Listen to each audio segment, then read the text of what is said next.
hi, Mud Pig and Piglets. Well, howdy.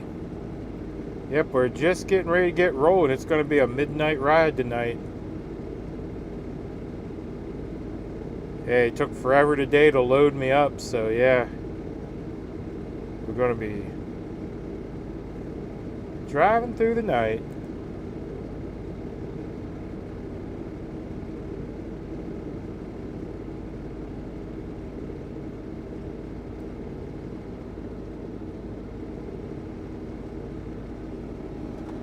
Evening, Phil.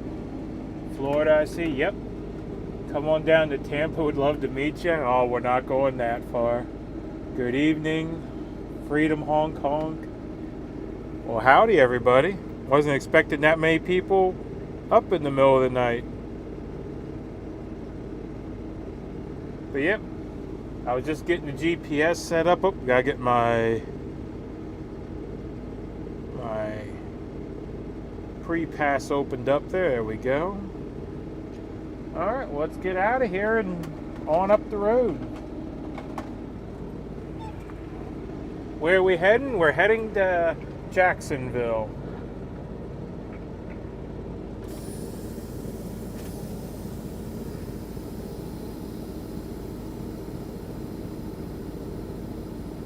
Good evening. I heard some nice compliments on you on another stream. Well, that's cool. I mean, it's always nice to hear someone was talking about you and they're saying good things. That is always nice to hear. Give me a second to get wiggled out of this hole. We had people park all around us today. Feel a little trapped, actually. Make sure I'm around him.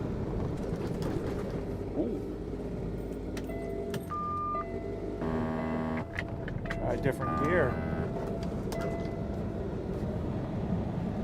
Got it bound up.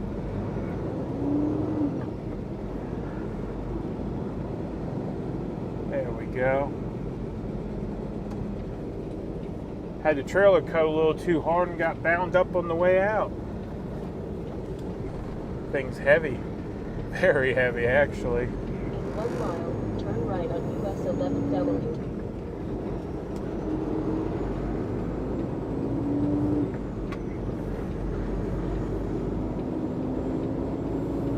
They said you were a very nice guy.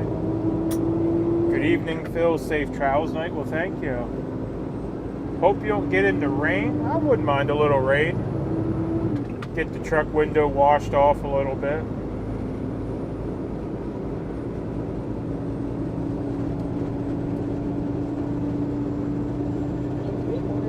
Good evening, Hamlet's mommy here. MudPigTrucking.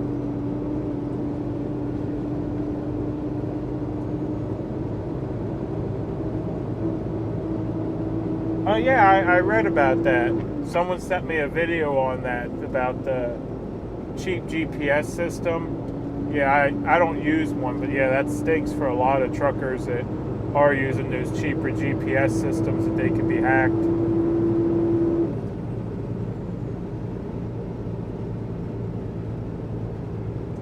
Guy was thinking he must be new. Yeah. It was just me not picking the right gear to make the turn.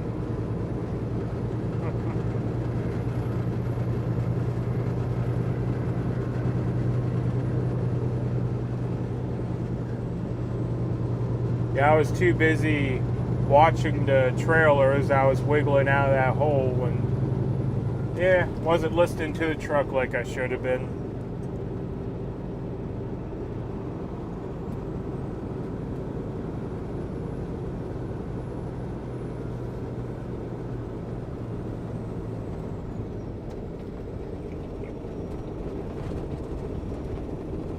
Turn right on US 11W.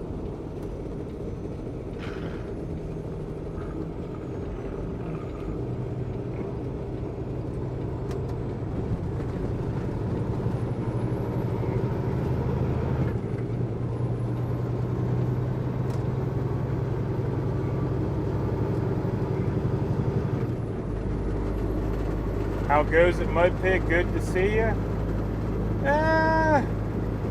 Going okay. The stream was actually supposed to be this morning around 5 a.m. Well, they decided not to load me till about 6 p.m. So at that point, I was pretty well beat. So I decided I was just gonna, try to get some rest, and we'll run through the night.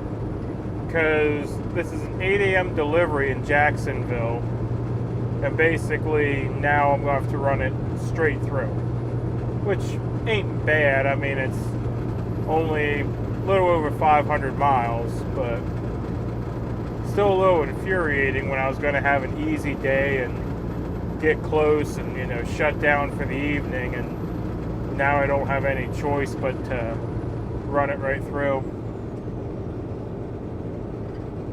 Can't find them, grind them right? Yeah, I'll wake up in a little bit. I just rolled out of bed. How's Kate doing? Seems to be doing all right. I mean, we talk on the phone and, talk and text and stuff, but yeah, it'll probably be a month or more till I see her, unless she comes down to visit. Because like I've said previously, right now, I just don't have the money to go home. So we're staying out here and making money. How is it, friend? Where are we? Right now we're in Tennessee, heading down towards Kingsport, and then we'll be getting up on the highway and heading to Jacksonville.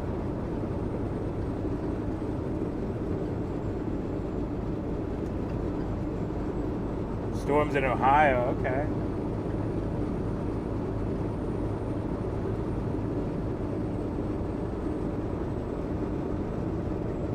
Glad it's going around. Phil, you have enough to deal with right now? Yeah.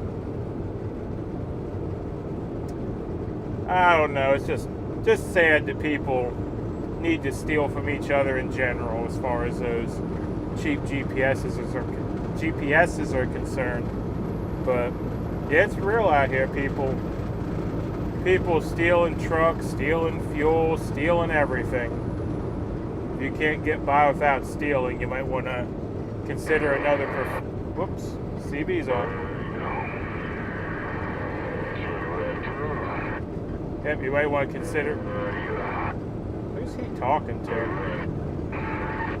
You might want to consider another profession, though, if you can't get by without stealing to make a living.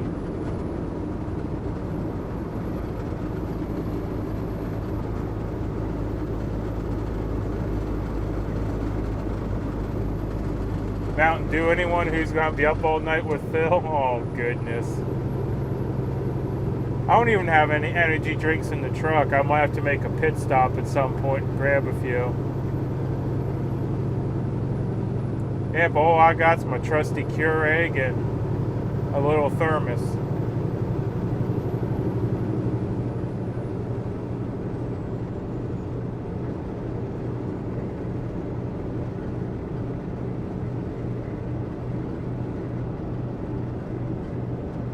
Freedom Ford's back into the People's Restoration movement.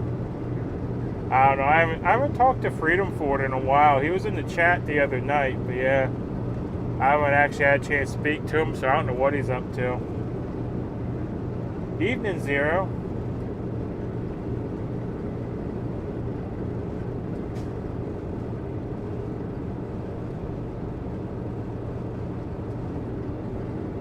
Night drive's better than day. You get about 15 or 16 hour drive, maybe, give or take. Oh, I don't think it'll be that bad.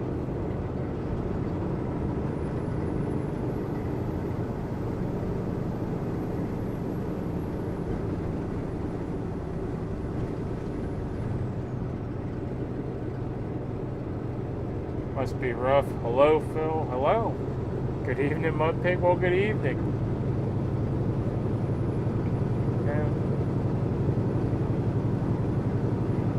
I mean, it's just part of trucking, You sleep when you can, you drive when you can.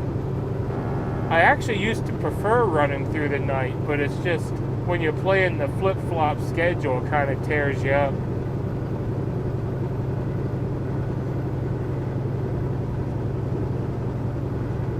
Freedom Ford isn't with 1776? Yeah, I don't know. Yeah, someone in the chat earlier said he was, so I don't know. That's why I said I haven't spoken to him recently. I don't know what he's up to.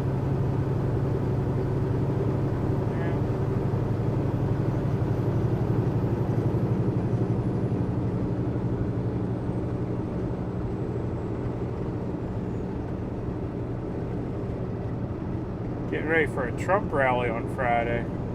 Huh. Yeah, I heard Trump's supposed to be coming to D.C. at some point, but I don't know how true that is either, you know how rumors are. Where are we off to? We're heading down to Jacksonville, Florida. Run off and let you again, I see. I'm not out of town quite yet.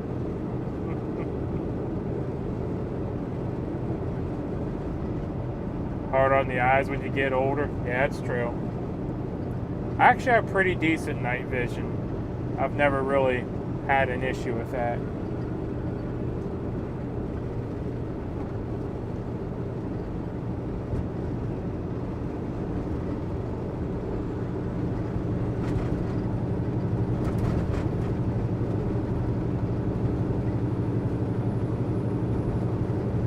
Can't stream from Bunker Hill. Oh, we're doing that again, are we? That drove me nuts, the no live streaming stuff.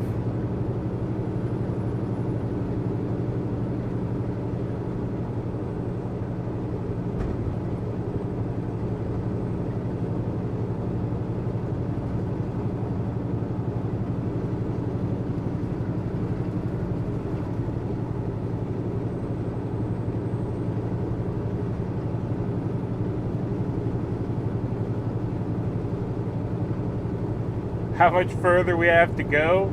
Well, we have to go till about 8 a.m. tomorrow morning. So yeah, we got a long way to go. We're just getting started.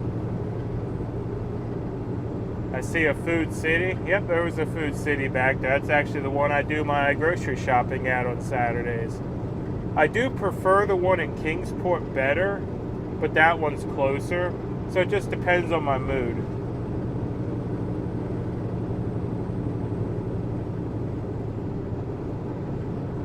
Maybe there on the 26th. Alright.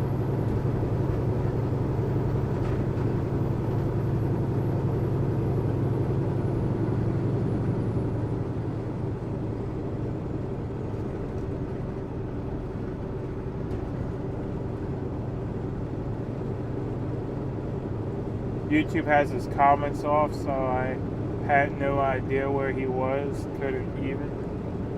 Well, I don't know if that's a YouTube thing, because I know some streamers do turn their comments off because people get into the comments and cause trouble.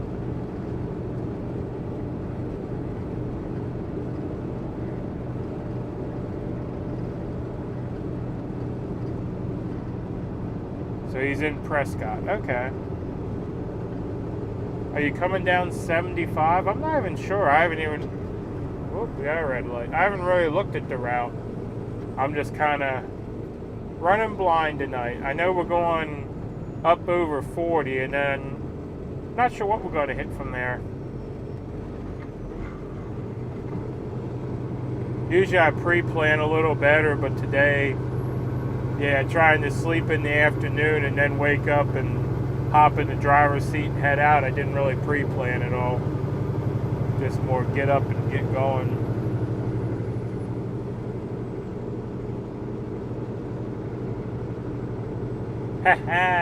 I've heard that before. 2 ears and 1 mouth so you can listen twice before you speak. Yeah, if you ever see my lives where I'm with other people, usually I try to listen more than I speak.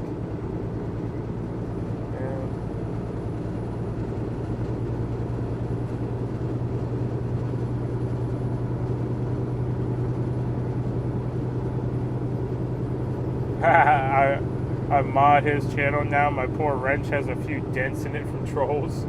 Man, you must be clubbing them pretty good. Good evening, Phil, and good evening, Kate. Well, good evening.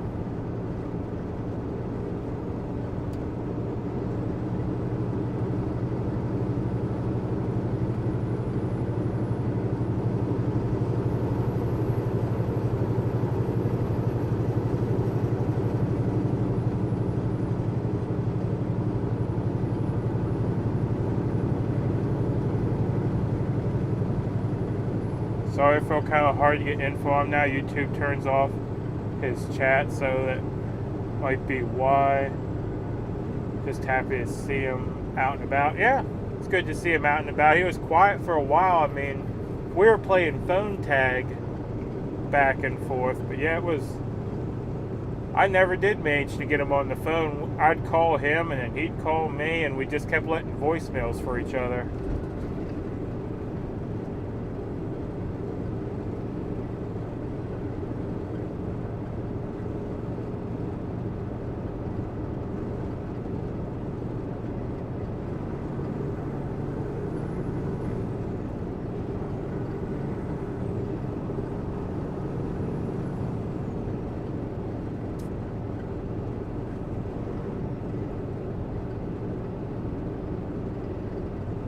You're from Jacksonville, get in and out. It's a pit. Yeah, that's the plan. We're gonna get into town sometime around 8 o'clock, and then we'll be dropping the load off, spinning around, heading right back north. We'll have to shut down somewhere, but I have a few ideas of where we're gonna stop. And well, I'm gonna say stop for the night, but it's gonna be basically stop sometime before lunch, because I'll be out of hours.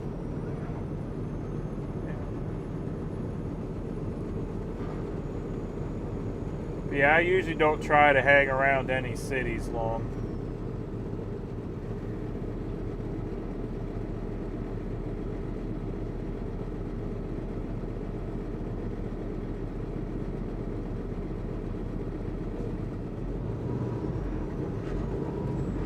Doing a big smelly chew. Someone, yeah, I don't know what that is. I thought we were doing a regen, but nah, my regen light's not on. So one of these people's cars is burning oil or something. That stinks.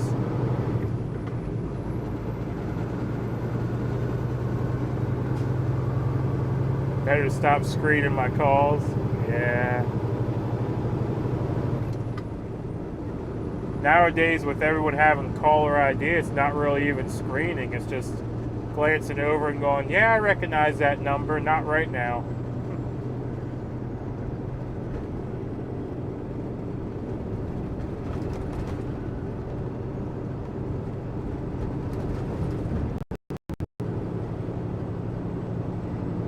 Jacksonville's crazy. My husband's from there. I think any major city is kind of goofy anymore. It seems like you get too many people in one place at one time, and yeah, it's just never good.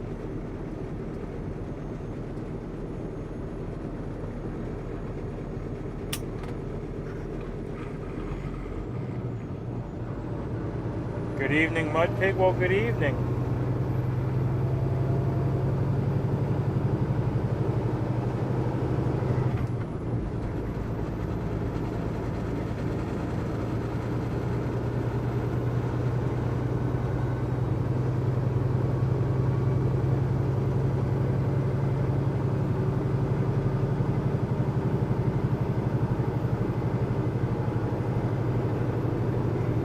Good evening, safe travels. Well, thank you, and good evening.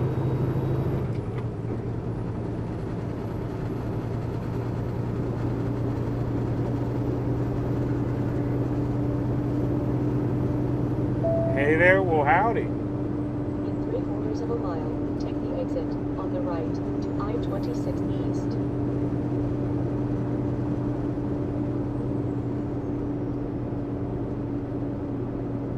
Safe travels, Phil. I have to go. Well, thank you for stopping by for a minute.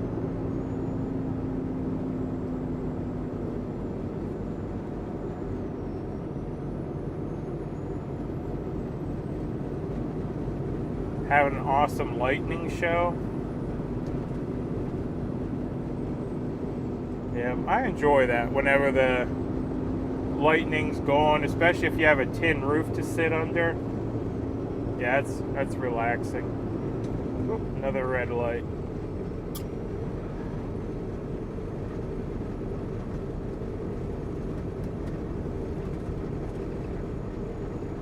Take the exit exit on the right to I-26 East.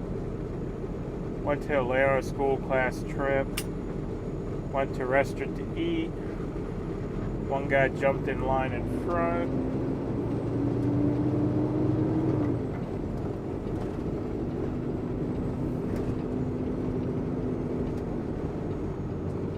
Oh my goodness.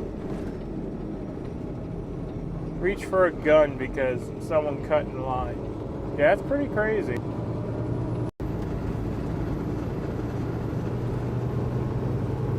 Hello, MudPig. Have a great, safe, and blessed evening. Well, thank you. And hello to you as well. Let's see, come on, buddy. Bump on over and let me on the highway. There we go. Continue on I-26.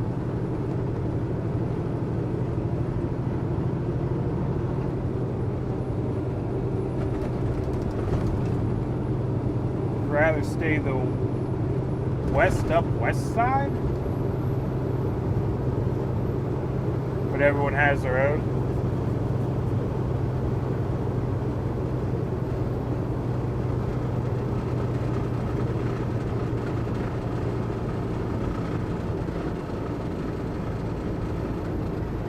Yeah, I have a friend that lives in Florida, but yeah, he's out in the swamplands, so his only neighbors are alligators. West of Florida, okay. Oh, I agree. I mean, anytime I was trucking, I always liked to stay in the center of the country because I always used to say both sides of the country were crazy. Yeah. Seems like the people in the middle are, you know, pretty decent. But yeah, you get on either coast and it goes fairly crazy. Something about that ocean air, I guess the salt gets to your brain or something. I don't know.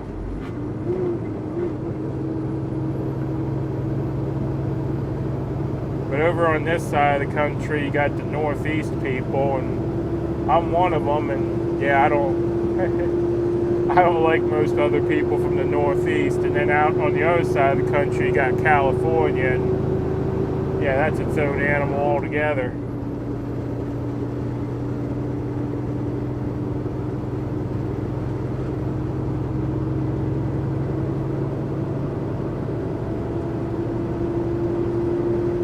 Night riders, yeah. Yeah, I'm hoping traffic thins out more as we go. As it gets later in the evening, we should have less and less people out here. Need to push up the hill? Yeah, it would help. Yeah, help my fuel economy too.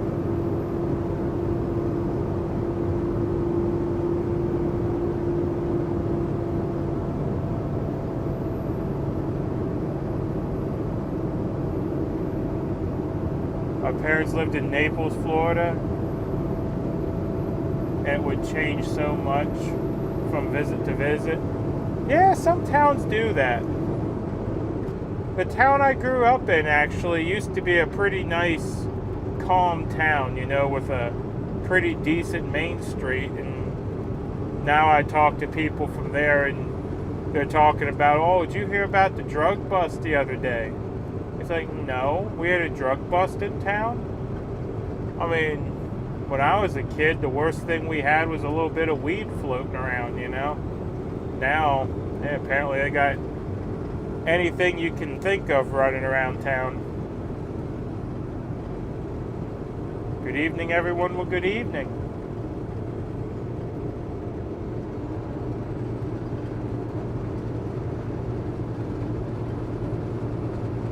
Florida PMSing every day. I don't know what the weather's going to be like. Isn't that most of the country? Like some parts of the country right now are having a ridiculous heat wave, you know. Up in Ohio, they're having crazy thunderstorms. I mean, it just seems like everywhere right now is a little crazy. I mean, heck, right now it's 85 degrees in Tennessee at 10 o'clock at night. I think it's 10 o'clock, isn't it? It's either 9 or 10. But 85 degrees and it's dark out. Man, that stinks.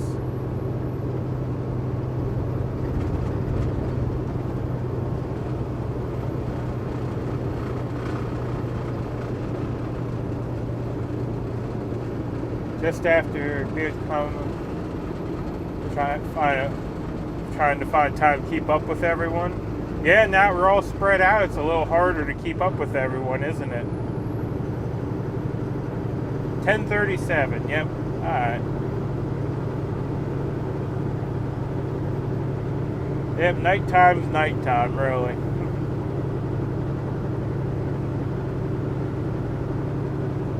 Wait a minute. You live in North Carolina. You all ain't crazy except me. Yeah, North Carolina's not the worst. Y'all still got Charlotte, and then you got Atlanta, you know. And I don't know, to an outsider, those cities kind of remind me of how Philly is for PA, you know. Philly gives all of PA a big black eye. Yeah. And actually, a lot of my family's from North Carolina, from Saluda, right up there on top of the mountain. And the humidity tonight is crazy. Yeah, it's one of those nights you get wet just stepping out of the truck. It just starts sweating and the humidity sticks to you and you're constantly damp. Good evening from Middle Tennessee. Well, good evening.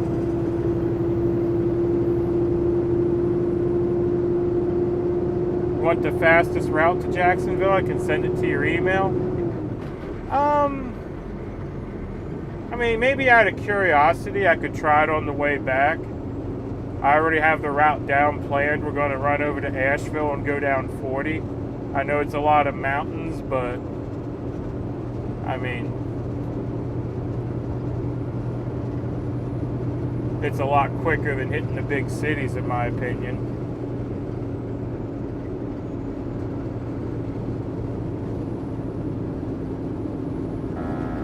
Speaking of Saluda,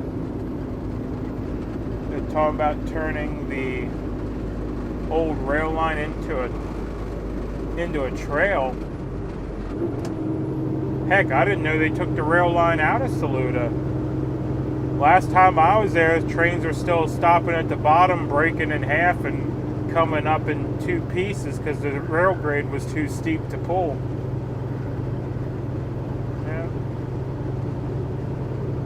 82 in Ohio, so it's toasty everywhere this evening.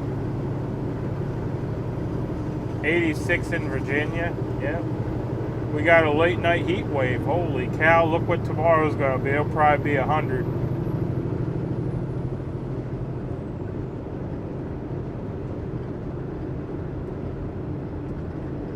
Live in the east coast of North Carolina, not far from the ocean.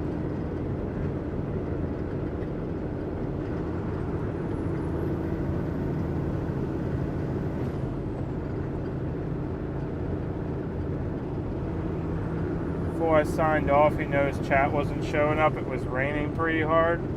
Yeah, I get that every now and then on my phone, but the chat's still there. It's just it don't show up in my phone app.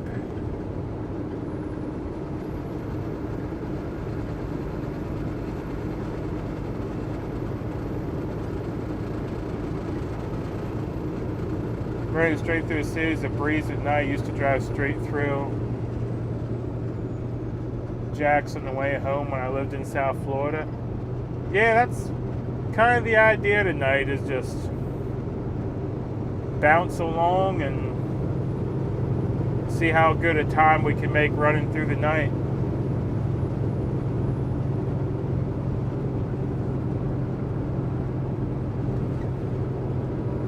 Like it's 110 in my hometown of Washington, Missouri. Shoo. Yeah, Missouri needs one of their famous thunderstorms, or at least famous to me. I used to spend a lot of time working in Springfield when I worked for Prime. And I tell you what, you see those thunderstorms with the lightning forking in 20 different directions and everything that people take pictures of? Yeah, Missouri gets those. I've never seen such big thunderstorms than you get in Missouri.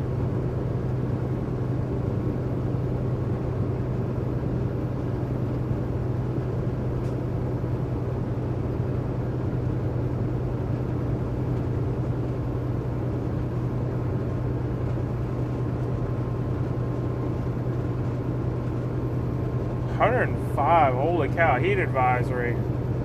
Yeah, I could imagine. I might have a hard time sleeping tomorrow, honestly. Because I'll be probably sleeping somewhere just north of Florida.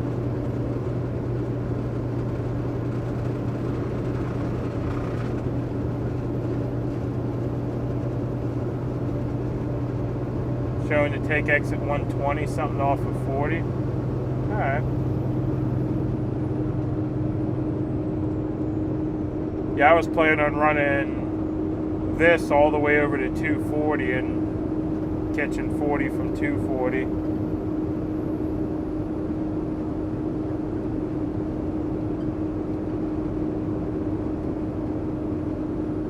$106 here in Northern California. Running around making wet spots for kittens, waiting for wild piggies to come by. Oh, goodness. I have AC, don't I? I do have AC, but the AC doesn't keep up well if the truck is parked. Yeah. So if it's 110 out and I'm parked trying to sleep, the AC does not keep up very well.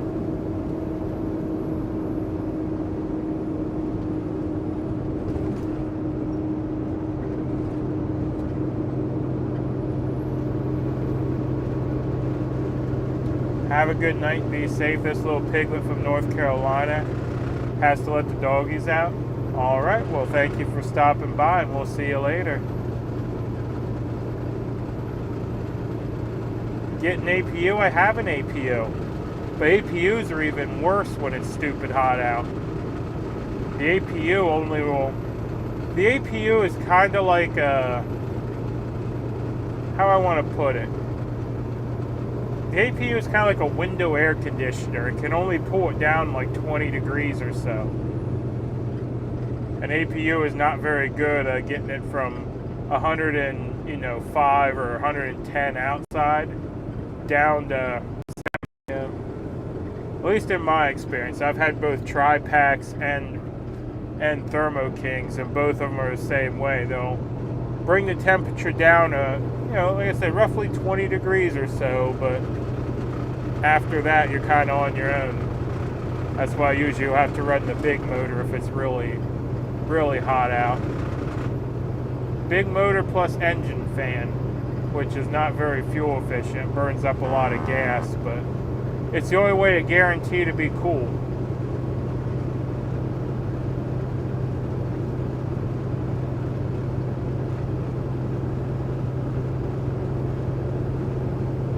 Oh yeah, I'll be through Charlotte before 7 a.m. I gotta be all the way in Jacksonville by 8. Yeah, so we'll be fine in Charlotte.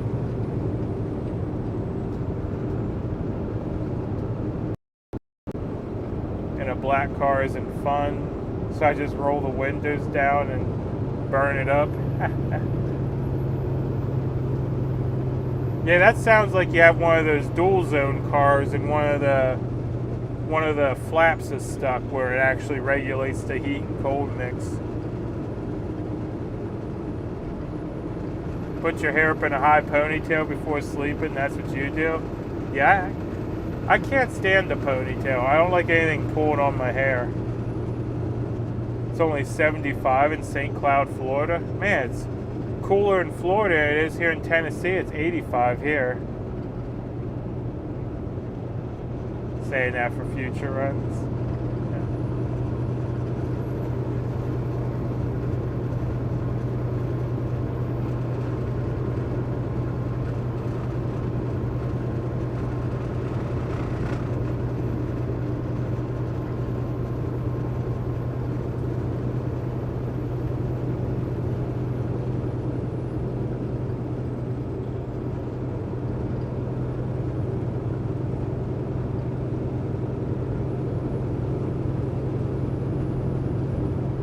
No man bun for Phil? No, no man bun.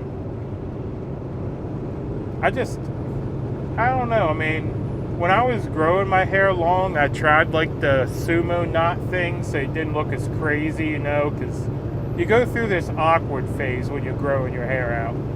It goes from kind of shaggy to just kind of sticking out. Nothing really worked. It was all uncomfortable. You could have a nice man bun. I don't know, it'd be a pretty large man bun anymore. I mean, my hair is about, well, it's past my shoulder blades now. It's down a good way. So yeah, it'd be a very large man bun.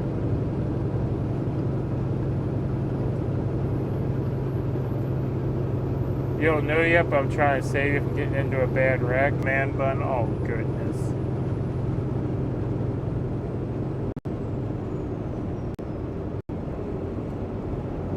Can't take my hair being pulled tight.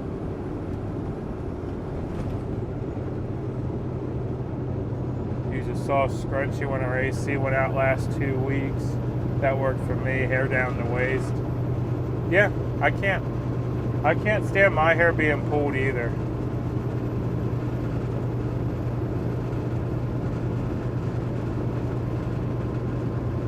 Yours is about 3/4 of the way down your back again. Yeah, mine, I don't know how long mine would actually be if it was straight. I mean, I guess I could try straightening it sometime, but my hair is very curly. Maybe I should just take a piece and measure it sometime so I can tell you exactly how long it is. But yeah.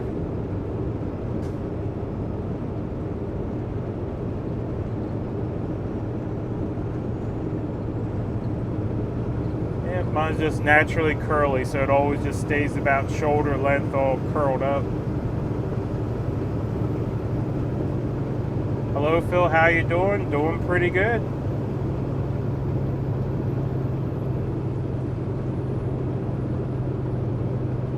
Just enjoying the late night drive through the hills of Tennessee on our way over there.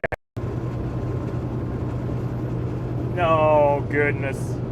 Someone had to go. It depends on who's pulled my hair and for what reason. Oh, goodness.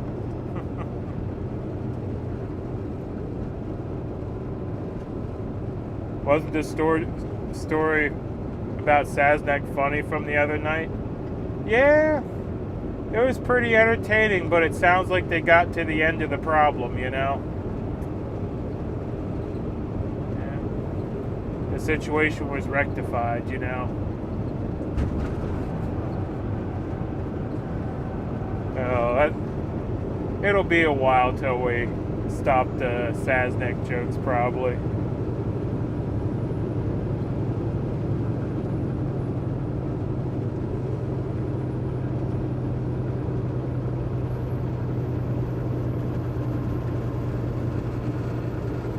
Hey, young man, where are we? Right now we're on 26. We got Churchill, Tennessee in the rear view, and we're heading towards Jacksonville via Asheville. We'll be in Asheville in about an hour.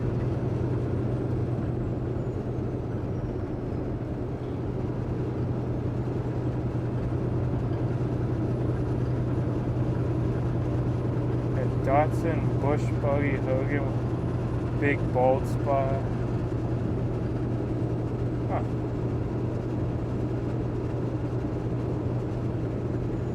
His face expression is what made it funny.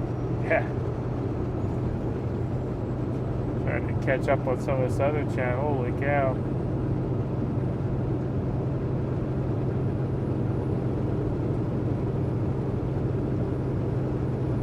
'26 all the way at 95. Yeah, that's what I'm thinking. We're going to take 26, wrap around 240 at Asheville, and continue on down to the coast.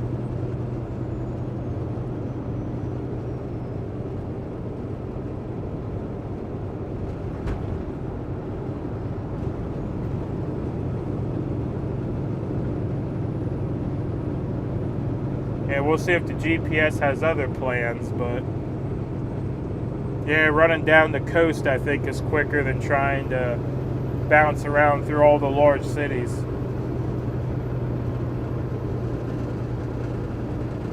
One more day of PA, then we move to VA for 6 weeks. Yeah, you had a pretty good run in Pennsylvania though. got to see a lot of sights. You got a new family member, you know. I think you lived up PA. Yeah.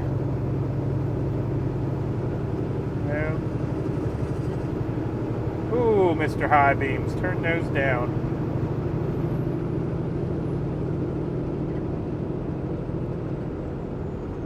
In about an hour and a half, you'll be close to my home.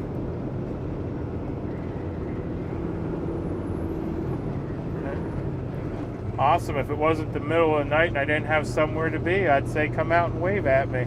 I'll wave back or blow the horn.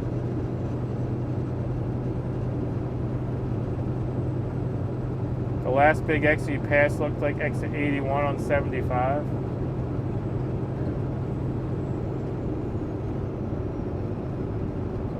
Your turn now. Nice haircuts. Oh, goodness. It was good. No complaints. Yeah.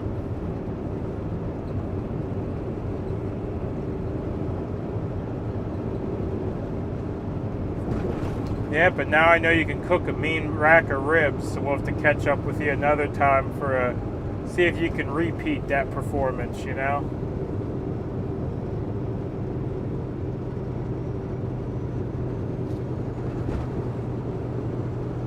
Safe travels, Mud Pig. I have to scoot as well. Take care. Say hello to Caitlin. Will do.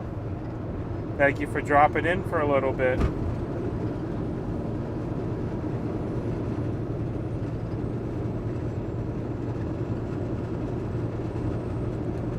Wonder why this area looks so familiar.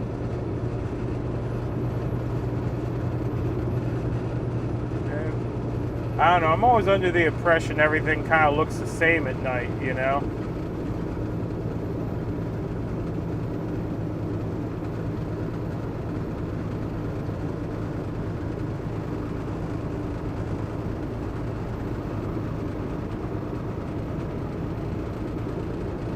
Are you going down Black Mountain? Not sure on that one. I'm not sure. I didn't pre-plan this route like I should have. I just punched it into the GPS, glanced at the route, and went, yeah, it looks all right. So I'm actually not sure what we're taking after we get on 240 at Asheville. Like I said, if I was doing it, I'd just stay on 26 the whole way to the coast. But I am going to follow the GPS because I know the route the GPS takes is avoiding most of the big cities. Working the night shift, Mud? Yeah. Unintentionally, I was supposed to be loaded at 4 a.m. this morning. Didn't get loaded till about 6 p.m. And at that point, yeah, I just decided it's time to lay down and take a nap because I'd been up all day waiting for them to load. So laid down, took a nap, and now we're burning the midnight oil.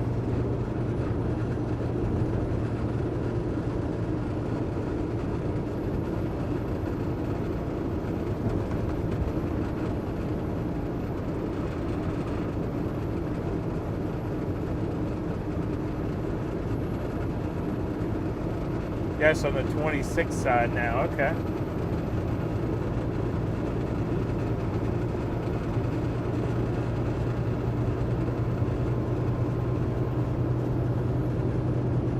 Made several runs with my late friend on the road. Heading to NC with loads of wood going across 221. Okay. Yeah, that's right. You ran these hills a lot, didn't you?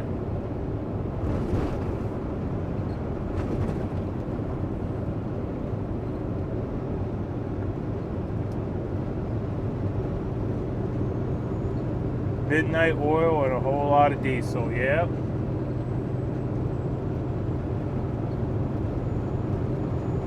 Every load's a whole lot of diesel, though.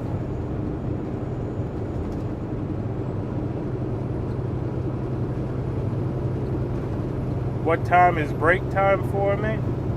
Well, when I see something interesting to take a break at, I think I'm probably going to try to run pretty much straight through the daylight, and then we'll, get the break in. Poor you, I just stopped for the night. Yeah, I got all screwed up. I was supposed to have a Friday load I'm not going to be able to do now because I'm going to have to run through the night tonight, make the delivery, shut down, sleep all day tomorrow, get back up tomorrow evening, run through the night again, which is going to foul me up to where I can't reload on Friday. So this, even though this is my Wednesday load, this is going to be my weekend load as well. So my whole week's fouled up now. But it'll be alright. I mean, I did get 11 hours of detention at $100 an hour just for sitting around doing nothing, so can't complain too much. Detention money's free money. Didn't have to burn any diesel to get it, you know. So it'll be alright.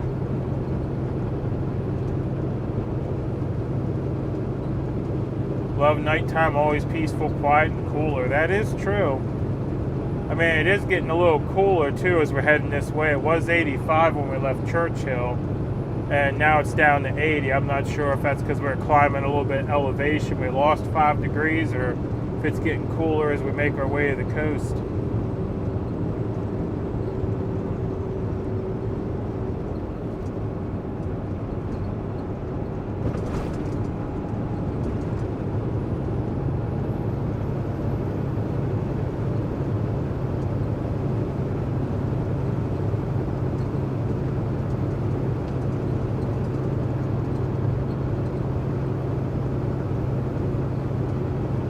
My first ride at AT World day if I graduated high school.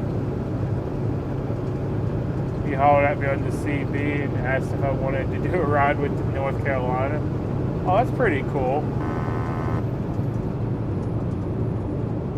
Yeah, my first ride in a semi-truck was the day I showed up for training at Prime.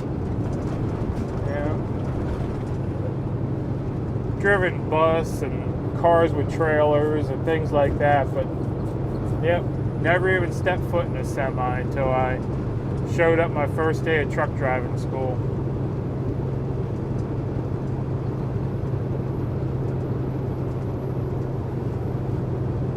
$72 in your area now?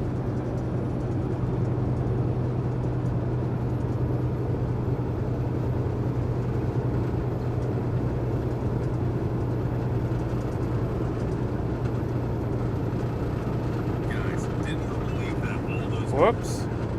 I hate when I get ads on my own channel. I missed a message I wanted to read and my own channel is playing me dumb ads.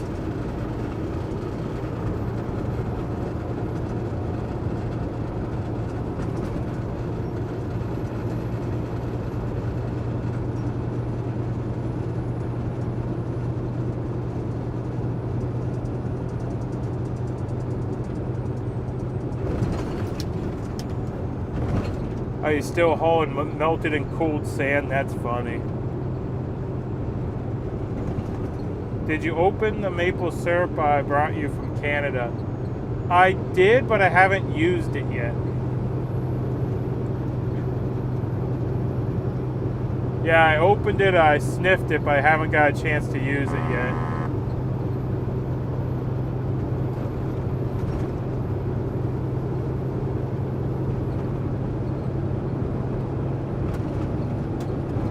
Yeah, speaking of that, where's my keys at? You guys probably won't be able to see it, but I still have your keychain as well. It's actually still on my keys. Have you ever hit a deer? I have not really hit a deer, because technically the deer hit me. I was sideswiped by a deer one time though. I got the cab of the truck past it, but it ran into the side of the trailer, and yeah, that was kind of a mess. The guys at the truck wash weren't too happy with me when I asked if they could get the hair and stuff off the side of the trailer.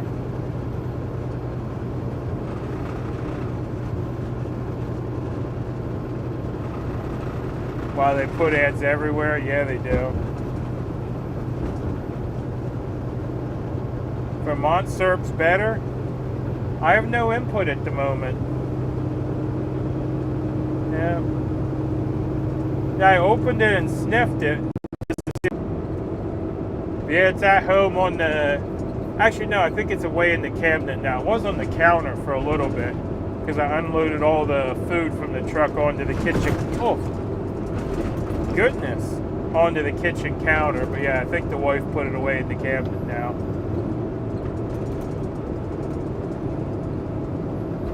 Good morning from Australia. Well, good morning. I've hit deer, elk, and even a moose once. I'd rather hit the deer. Yeah, I had a staring contest with an elk one time, but didn't hit it.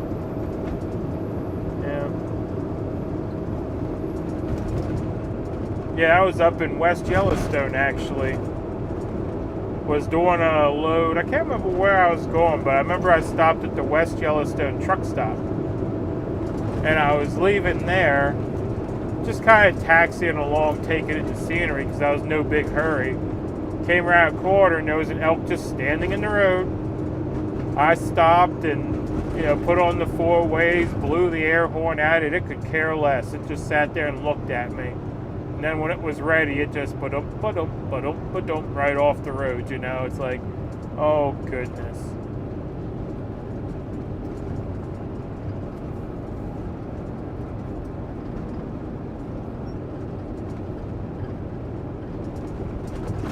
What? Oh, my goodness.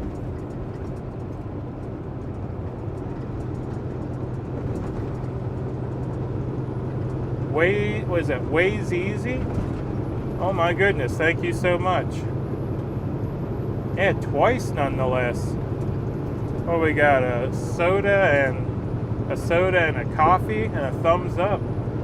Well, thank you so much. Holy cow. I had to look at that twice.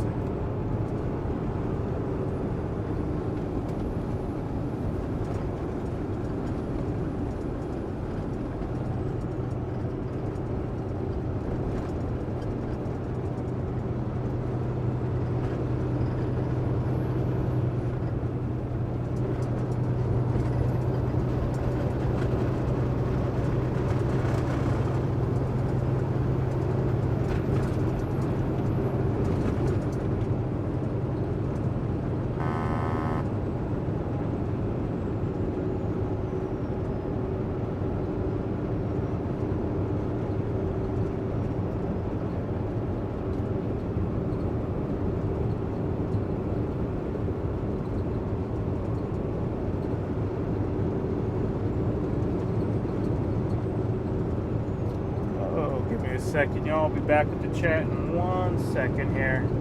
I have a car that wants to drag race. I love it. You try to pass them and then they speed up so you can't get around them.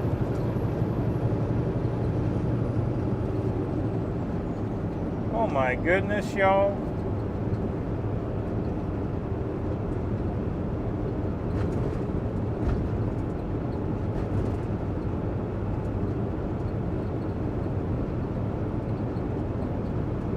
Did I miss another one? Double 20, awesome, yeah.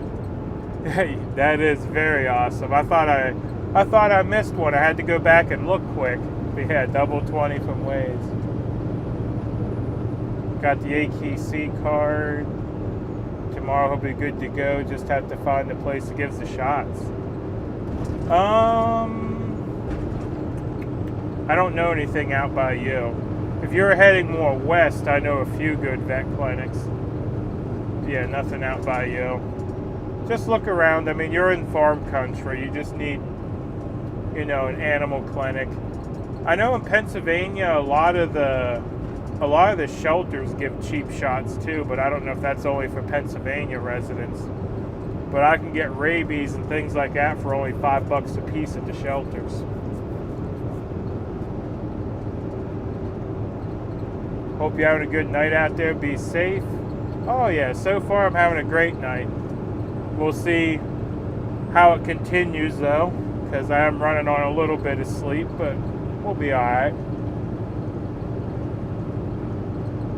I hate people that try to drag race a semi-truck. Me too. The way I always figure, if I caught you, you already know you're going, you know, slow enough that I can pass you. But as soon as you try to pass them, they wake up because they don't want to be behind the truck.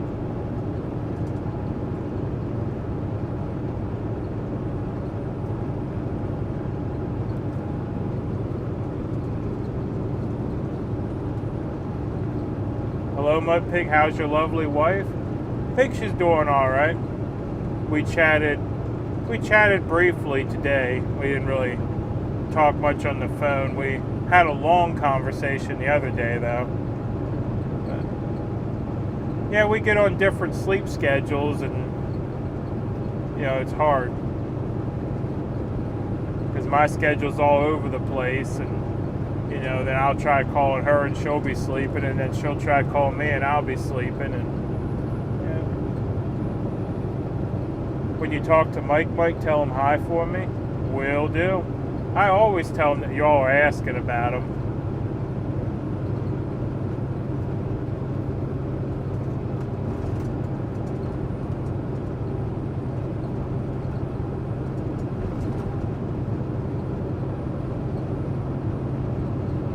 How often do I drive on cruise control? Next to never. I do not trust nor like cruise control. And especially with my truck being tuned the way it is, cruise control is overly aggressive. I mean, I let it on cruise control. Next thing I know, I look over, I'll be doing 45 pounds of boost because it's trying to climb a hill, and I really don't want to push the truck that hard, despite it'll do it.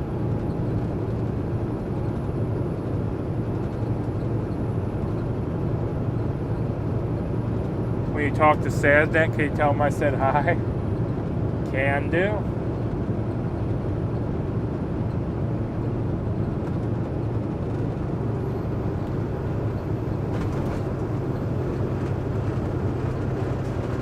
I'm off to get some Z's, catch up with you a few hours or so. Drive safe. Sounds good. Yeah, I'll definitely be live till probably about 9 or 10 o'clock in the morning. We'll just have to see how long it takes them to unload and where I end up calling it a night at.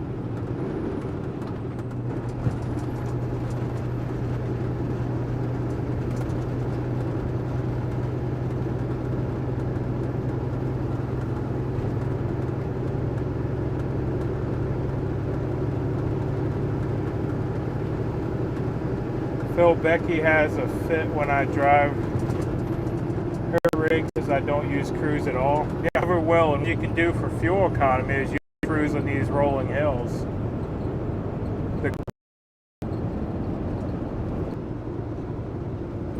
Have you talked to Santa?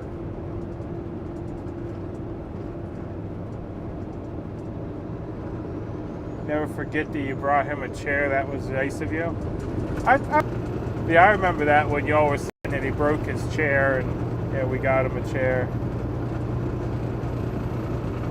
Yeah, I haven't talked to him. To your TV upstairs to watch your lives. Horn.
Hey, looks like we're back.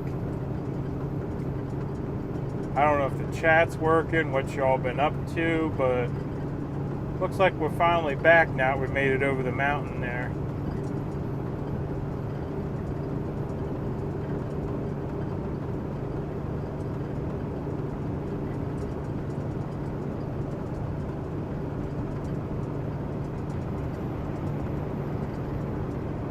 Bull haulers looking for trouble, hauling down the mountain like that.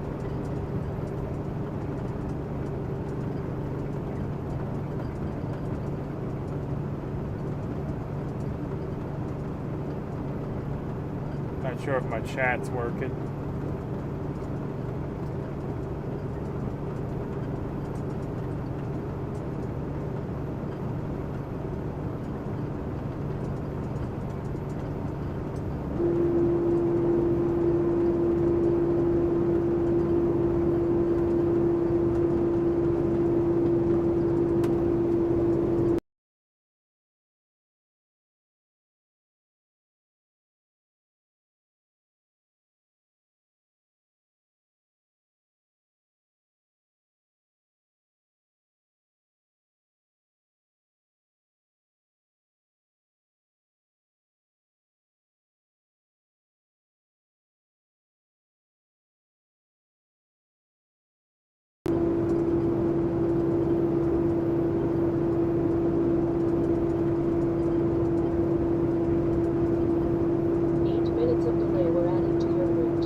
Not 8 minutes of delay.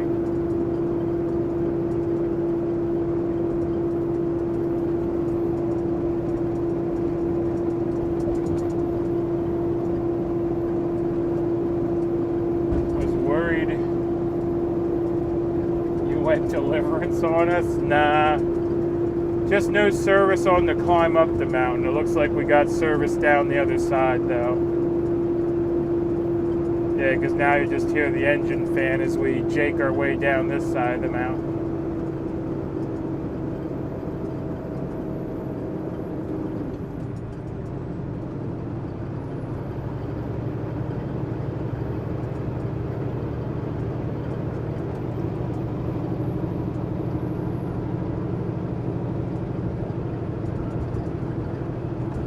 Oof.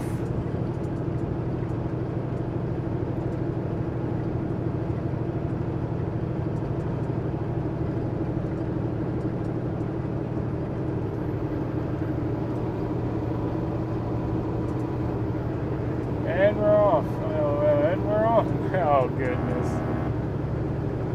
Yeah, it's going to be like that probably till we get till civilization. Up here in these hills, yeah. Internet probably be a little spotty.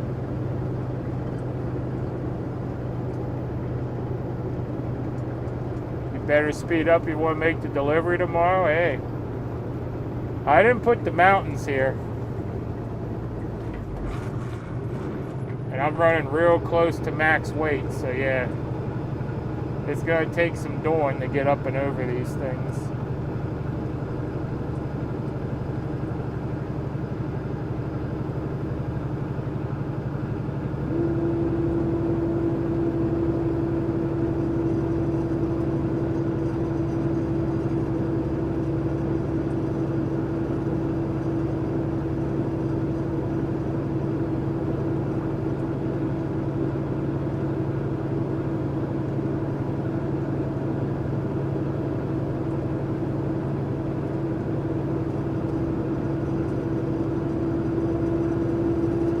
Pedal faster.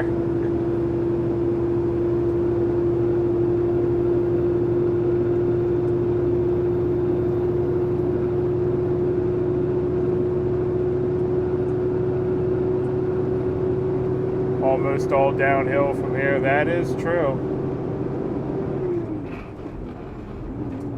Yeah, I did make that.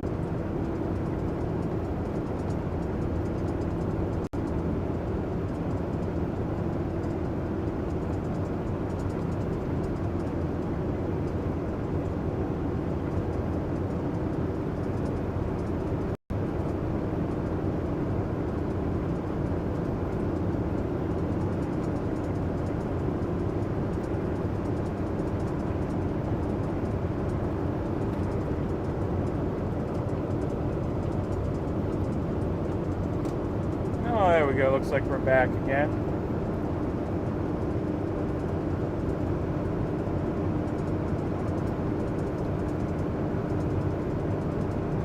Yeah, I would imagine it'd almost all be downhill all the way to the coast. Otherwise, you get to the ocean, there'd be a cliff you'd have to dive off of.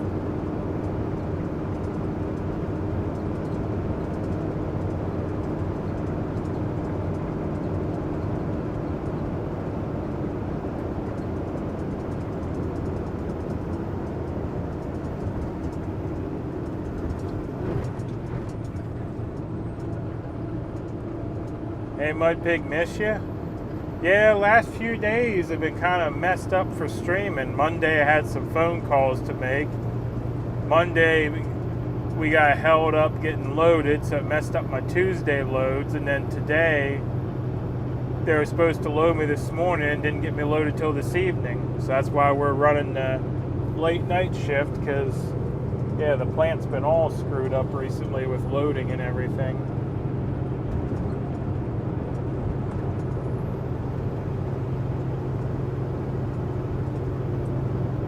MudPigTrucking was up.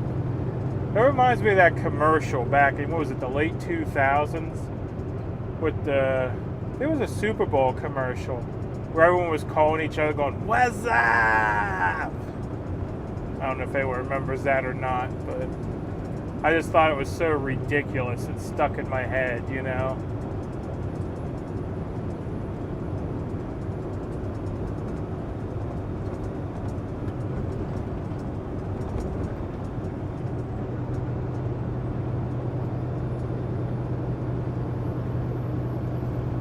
We were all still hanging on the sides. Hanging on the sides helping push, was it?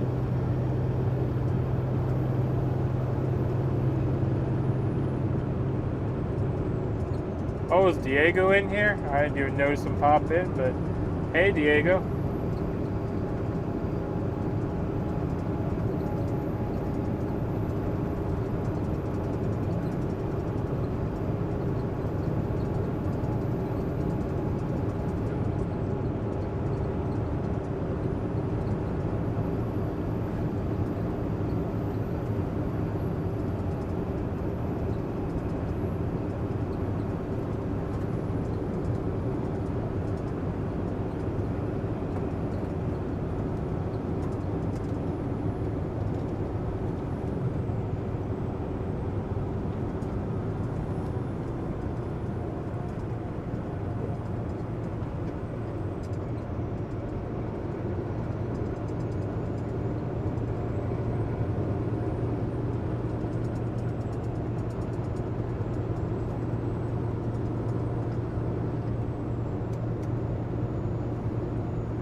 We got that wet fog again.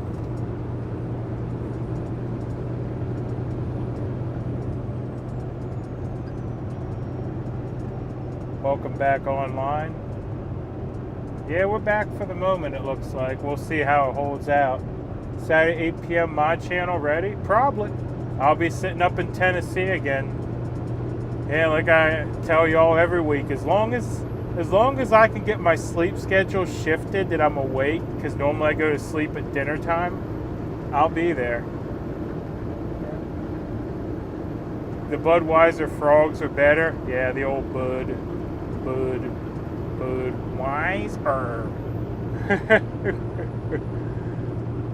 Yeah. Those are great commercials.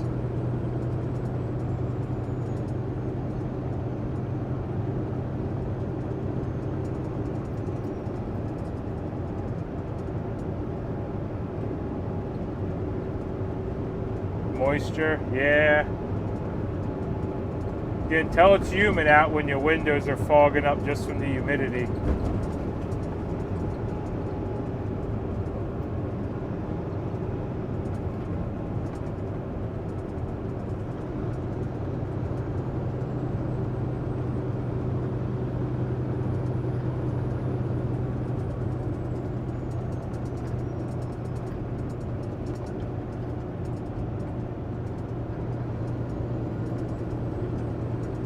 Friday, September 13th, 2013.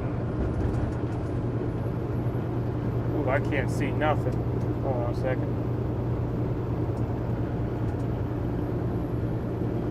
I won a $1,200 separator from a local bud distributor.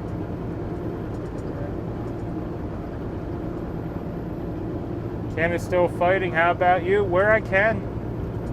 I mean, I'm broke as can be from being in the convoy as long as I was. I'm in debt, thinking about selling the house and buying something smaller. I mean, I'm in bad shape, you know.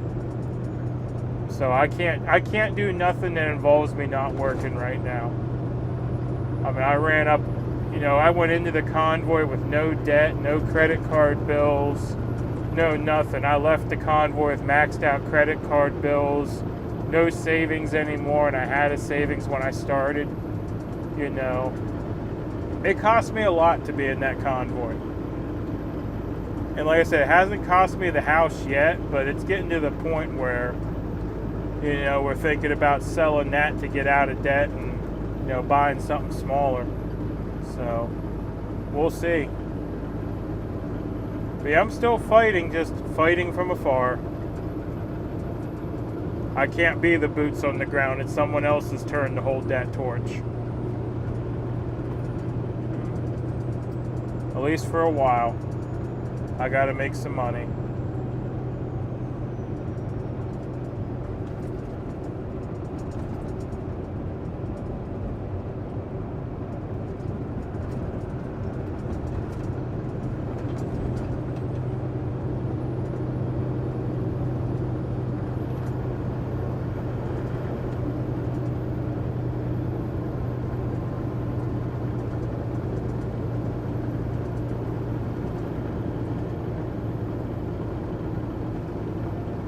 I know, Phil, we spoke about it. Yeah, I know. I mean, I still have people pop in and ask, and yeah, I'm doing what I can from, you know, that I can do remotely, you know. Popping in, supporting the others that are, you know, currently fighting and all that, you know, but yeah, I can't be the boots on the ground.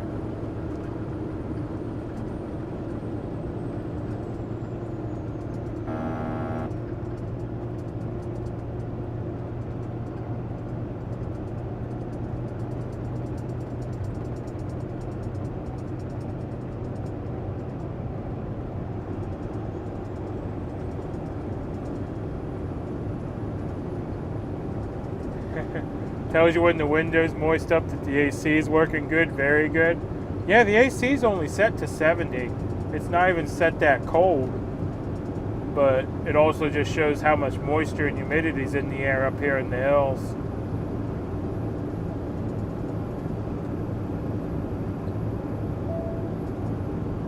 Hi Phil, how are you tonight? Sorry, look at this curve. We took a day trip to Sault Ste. Marie to watch the freighters go through the locks. The 21-foot difference from Lake Superior to Lake Huron. That'd be interesting, seeing a big ship drop 21 feet. I don't even know how they do that, really. I know it's probably something to do with pumps and all that stuff, but that's probably impressive. That's why you can't go to DC, not going to lose your house. Yeah. I mean, I talked privately with a few people today while I was sitting around, and, you know, the G's came up while we were talking. And I said, I don't know what the G's situation is, if they needed to sell their house or if they wanted to. But if they needed to, I fully understand, because otherwise it's going to take me months to get back out of debt, you know, and it's not fun owing people money, you know. It's not fun at all.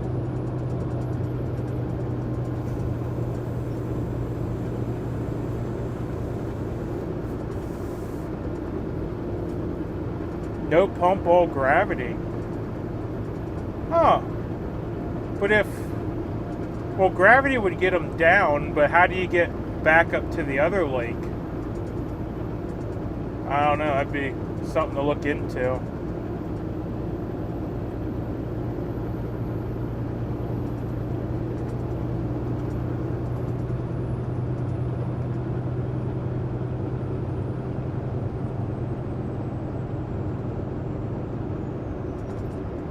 Pronounced Sault Ste. Marie?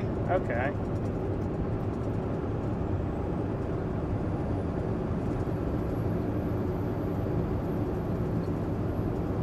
The lakeside drains into the lock to race. Oh, that would make sense, yeah. Yeah, because the lake would have all that water that's elevated. Yeah, you're right. I was thinking in a closed system, but yeah, you got the lake.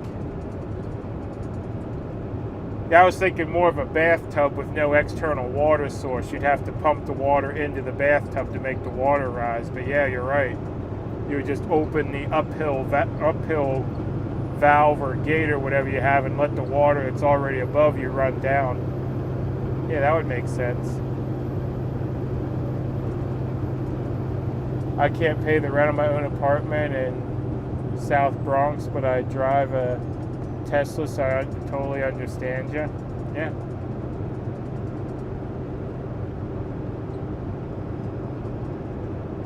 Yeah.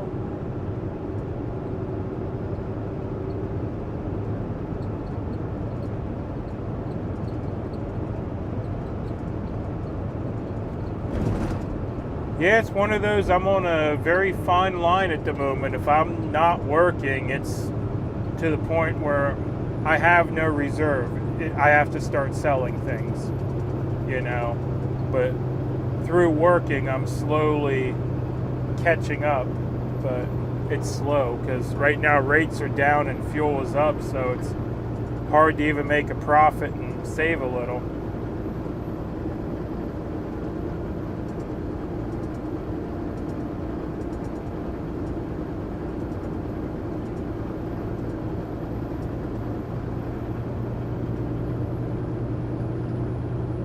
Visit the locks on the Tennessee River.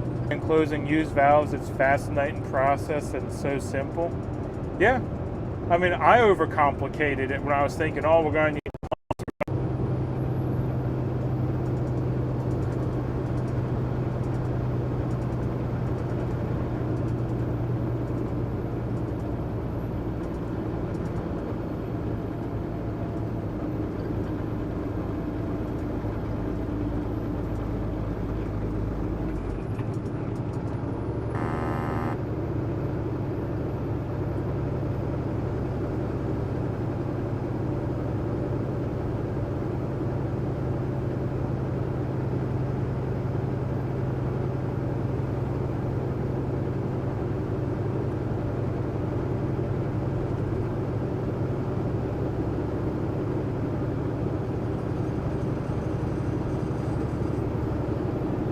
I live paycheck to paycheck right now, have to cut back on stuff. Yeah, same here.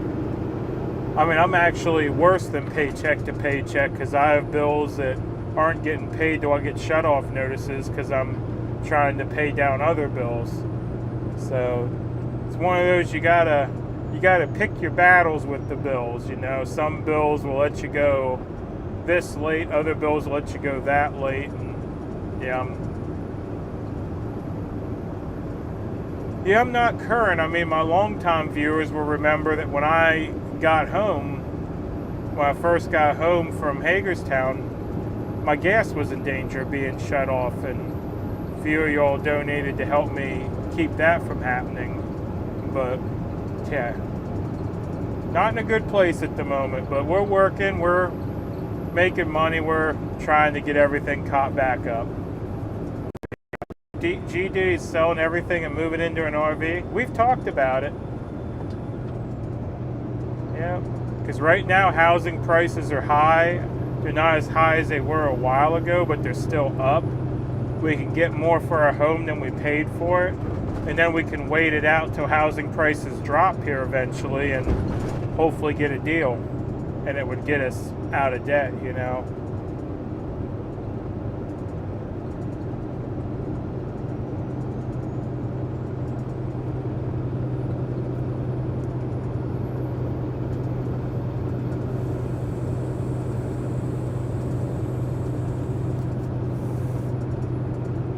We've also talked about a different option of not selling the house, but moving out of it and renting it. because that would give us some extra income renting the house out and yet again live in the RV. Because if we could get, an extra, it's a 4-bedroom house. I'm not sure what a 4-bedroom house would rent for, but if we could get an extra like $1,500 a month, that'd go a lot towards helping pay bills, So those options we've discussed as far as getting caught back up in a relatively short amount of time, it's just, it takes money to move, and it's hard to move when you ain't got nothing, In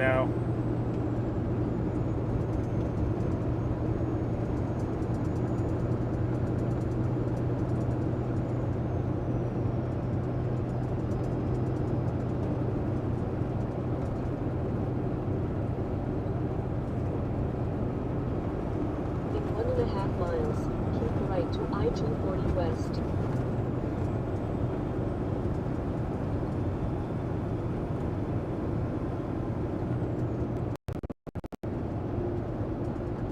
Hi all, well howdy.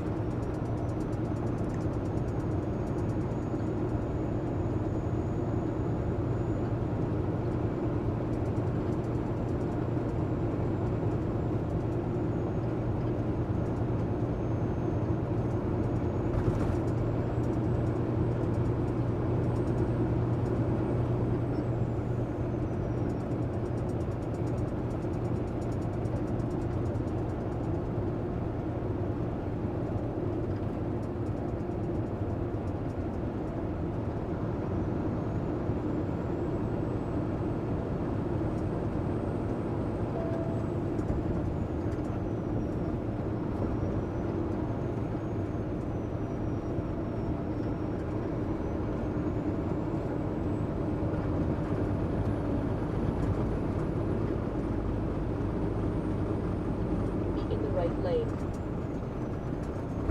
Alright, let's see what we got here. This guy, of course, is going to come hauling up. I gotta get over.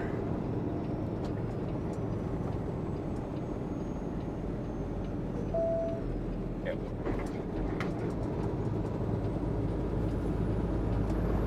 They don't make this simple, do they?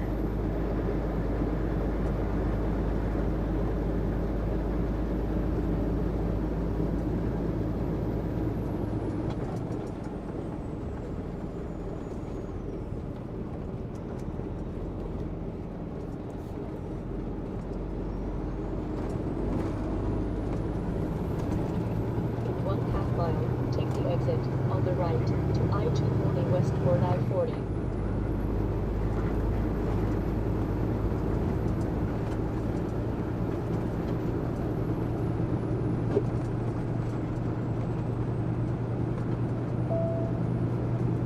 Man, I can't see nothing with this humidity.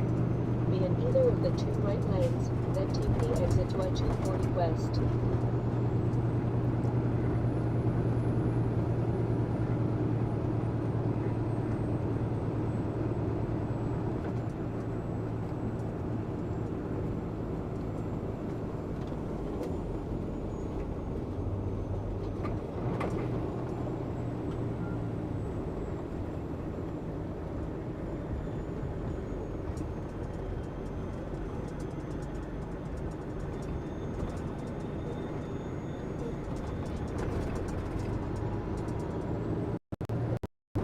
Whoops.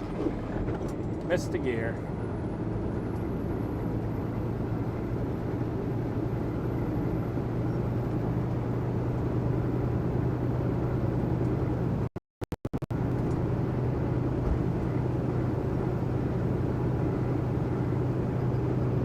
Continue on I-240.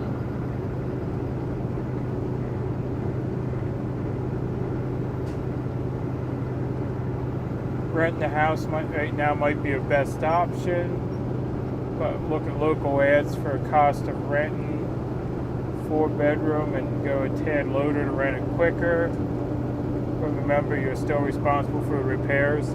Yeah, and that's our concern about renting. Because let's say we rent it out and then the refrigerator goes out. And now we're having to try to either borrow money or figure out how to get a new refrigerator in there. So yeah, it's a catch-22, you know.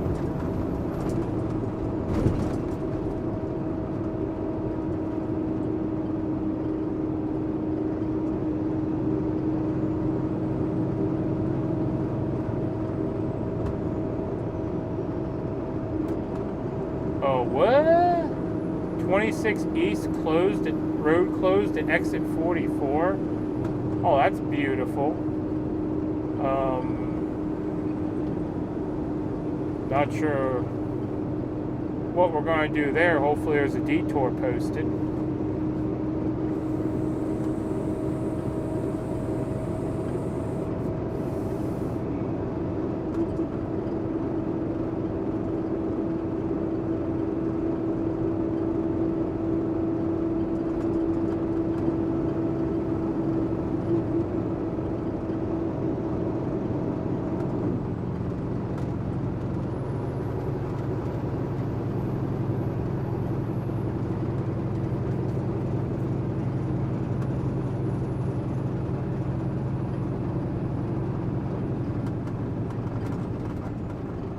Brother rented houses, lost his butt in most cases from no payment.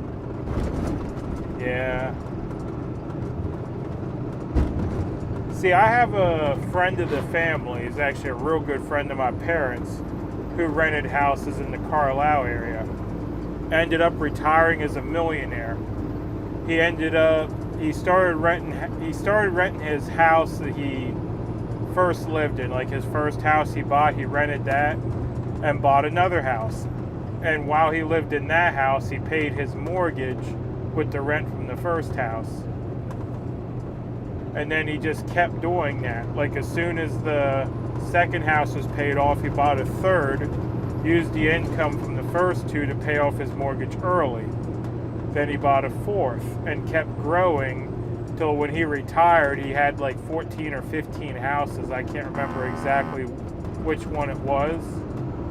Lived in one, and as he needed money for retirement, worked on selling the rest, and ended up retiring as a millionaire just from renting houses. Never worked a day in his life other than on the homes, renovating them and stuff. But he did all that work himself slowly over time. Get whole house insurance once you start renting it. It costs close to 70 or 80 bucks a month and covers appliances, electrical, air, and heat. Never knew there was such a thing as whole house insurance. That's very interesting. Might be worth looking into. So if the AC goes out or the refrigerator goes out, you just call them up. Road closed exits 44 to 54. So 10 miles of 26 is closed. Oh, that's going to be real entertaining.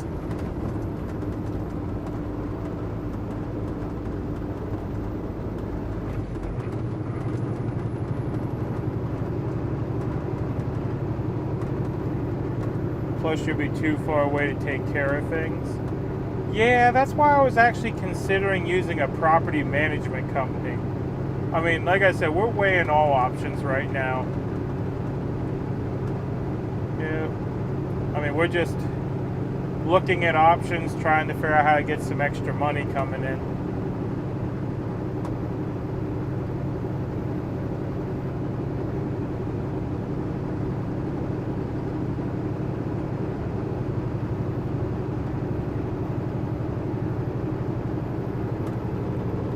Yeah, but a property management company would resolve the too far away, because then, you know, they take a percentage to look after things for you.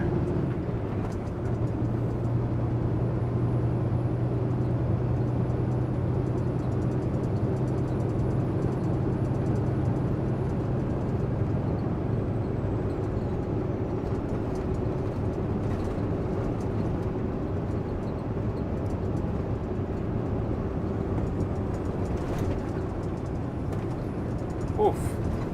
Yeehaw.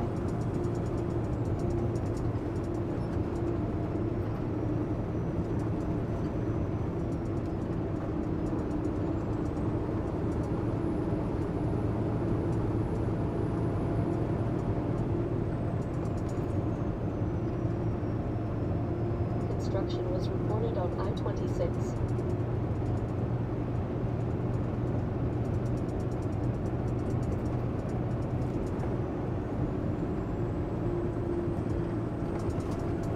You just contradicted yourself with what you said there.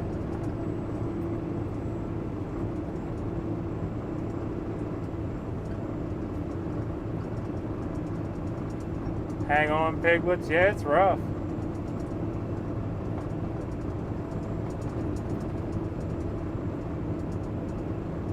Look at a big hole in the guardrail for someone to go off into the woods.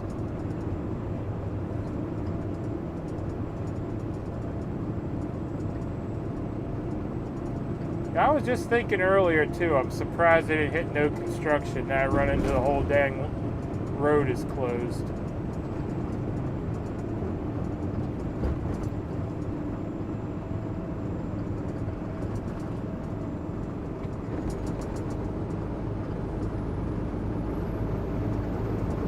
Someone running with their high beams on.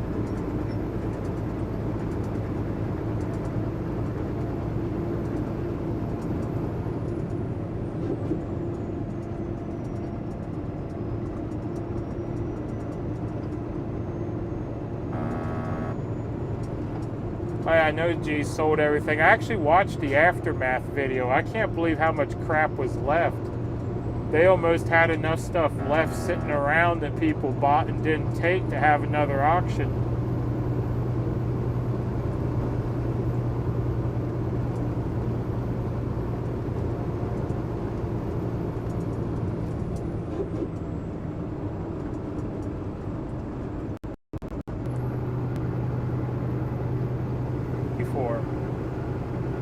So we'll see what the detour looks like when we get down that way.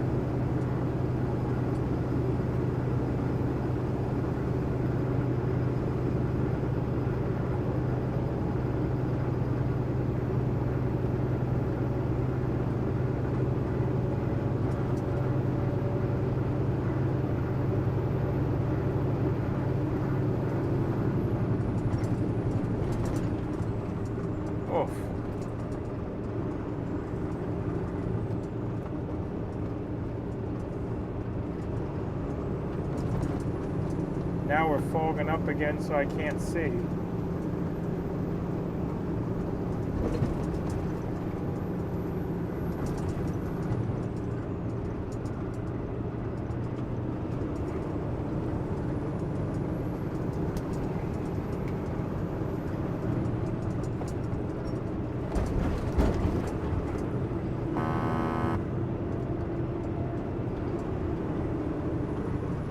Yeah, sorry guys, I'm not paying too much attention to chat right now, just trying to keep it between the lanes in this construction zone and hold on to the steering wheel because it's a rough one.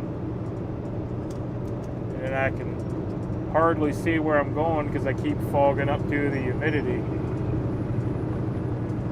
So, staying a little busy at the moment. I'll get back to chat here in a second.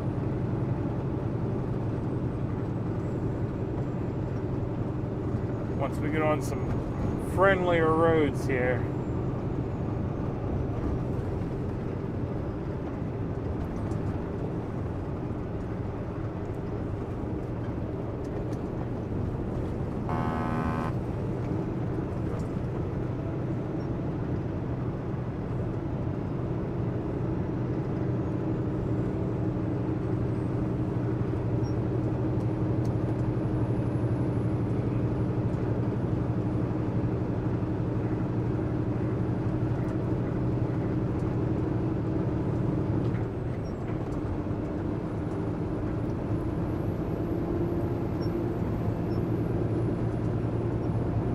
I-26 is closed. Switching to a new route. Yeah, GPS, we knew that was closed.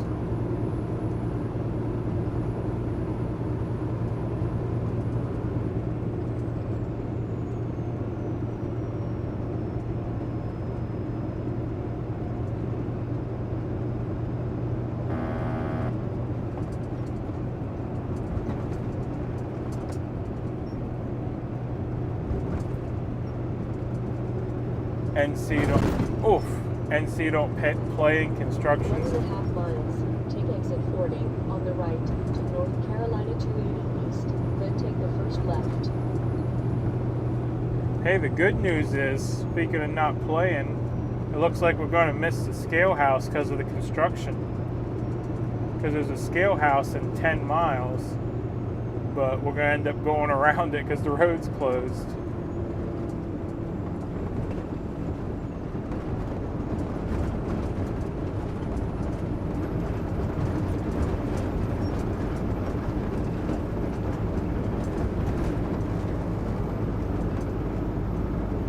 As bumpy as this road is, this section should be closed. Holy cow.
Follow the posted detour instead of what the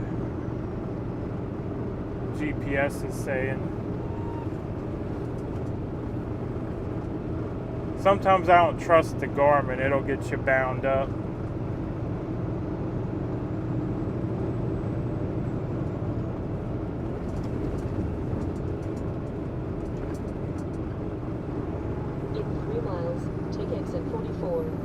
Weave this way, weave that way.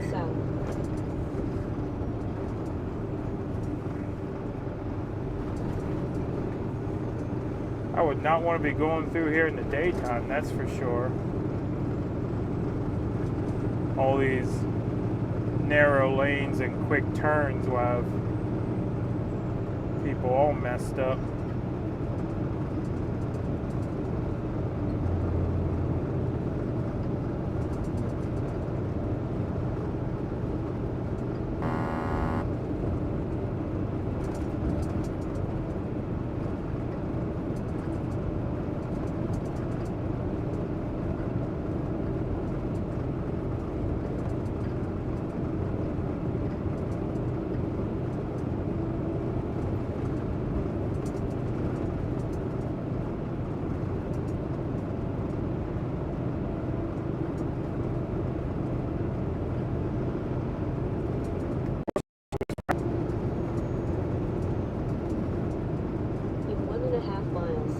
exit 44 on the right to US 25 Business Route South, then keep right.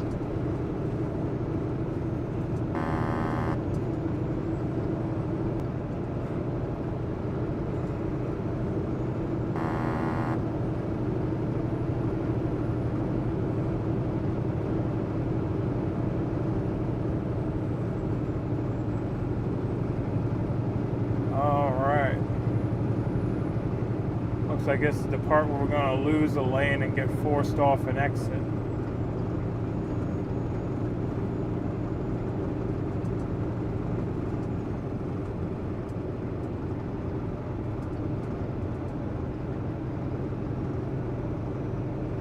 there goes the lane.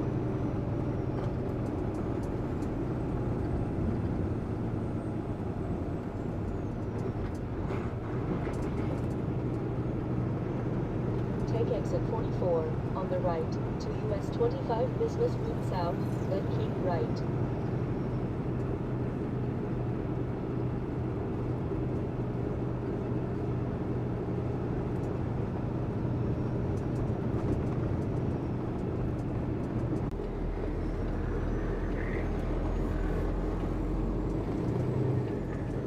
Oh, goodness, that turn was hard to make. 4.5 miles. Turn left on Berkeley Road. Oh, here we go. So they don't have it posted back there, but they got it posted up here. Continue straight 8 miles. All right. Get back over in that lane. Now that barricade's gone.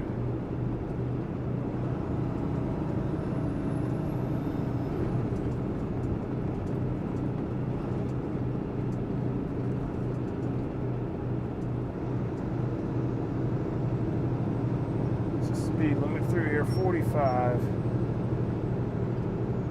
Hey Fry, how's it going? Yeah, caught me at a very bad time where I'm not looking a lot at the chat. We're on some detour through a small town. The highway's closed. So I'm just really concentrating on what we got going here, because yeah, I have no idea what to expect rolling through this town.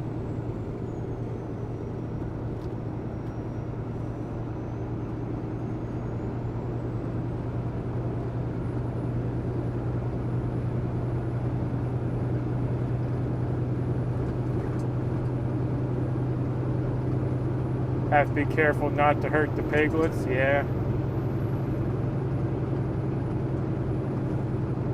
Have to be careful not to end up in the woods, too.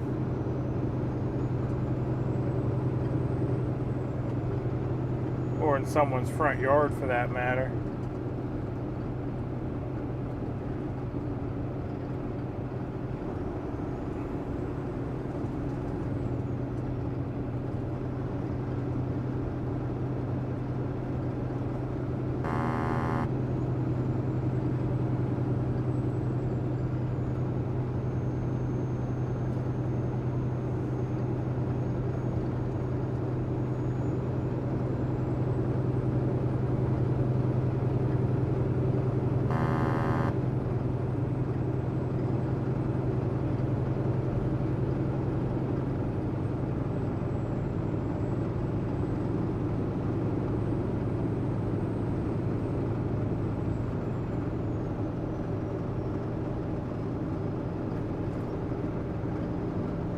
While late run, yeah, they fouled me up good today. I was supposed to be loaded at 4 a.m. and ended up not getting loaded till 6 p.m. At that point, I said to heck with it. Took a couple-hour nap and decided, you know, I'm going to end up driving through the night on next to no sleep. So yeah, it's going to be a fun time tonight.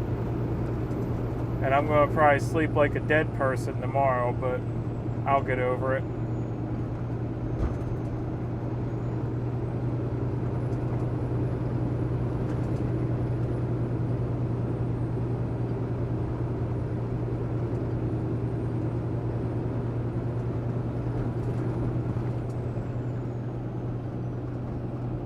Are you up in Gate City? I have no idea.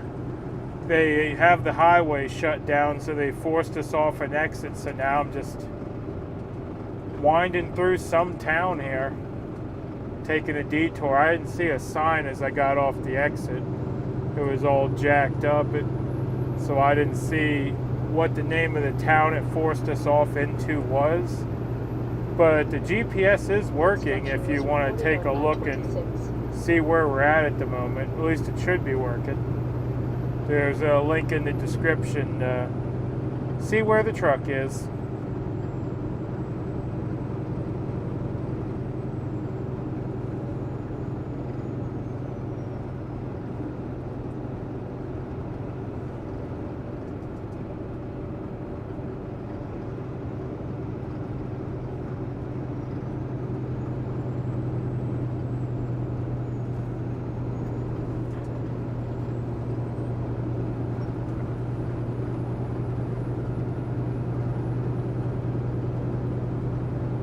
Yep, that's trucking. Yeah, that's trucking all right.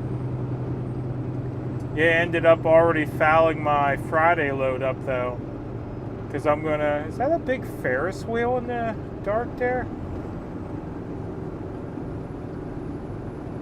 That is a big Ferris wheel. That's a random spot for a Ferris wheel. In 3/4 of a mile. Huh. Turn left on Berkeley Road, then Anyway, take the first right. yeah, it already fouled up my Friday load, so it's actually ended up costing me money because I'm going to have to run all day tonight, or all night tonight, and then tomorrow I'm going to have to shut down in the daytime for my 10, and then come back Thursday evening into Friday morning, which means I won't be able to pick up a Friday load because they load in the mornings.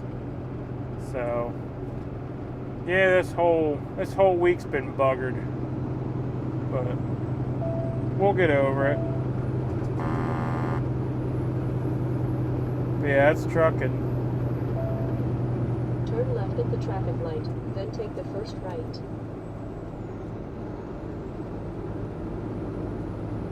I-26 continues straight. Okay, see, the GPS wants me to turn there, but the detour says to continue straight. So we'll stay on the detour, because I don't know if I can trust the GPS. Because I do not know this area.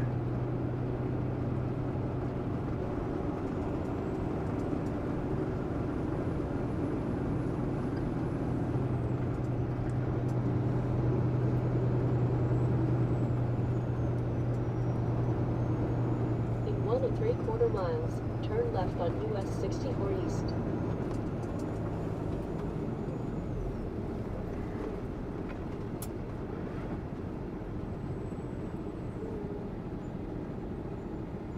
Mountain Home is where I just left. Yeah. Be safe up there, I'll try.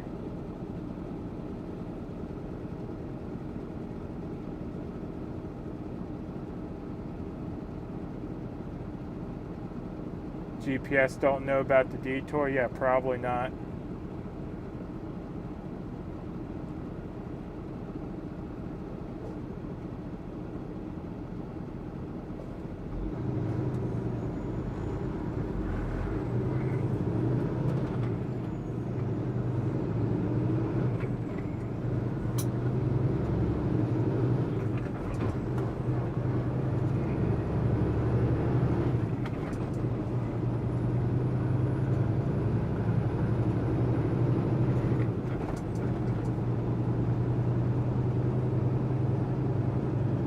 Construction was reported on I-26.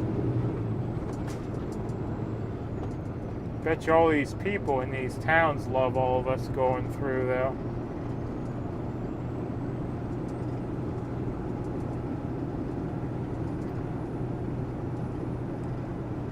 Last time I watched you no longer had a job. I can't read those longer messages right now. Did you successfully find a job then? Yeah, I'm working for Mike. Yeah, sorry, it's hard for me to read those longer messages as when I'm in a small town and stuff. But yeah, I'm working for Mike now. So yep, found a job and trying to get out of debt. Trying to make some money and put it in the positive category and make up for, everything I lost while in the convoy. In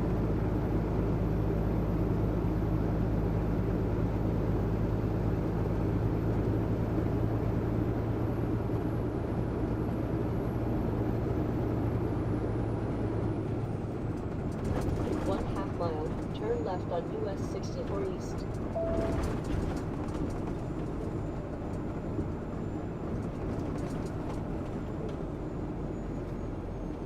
Goodness.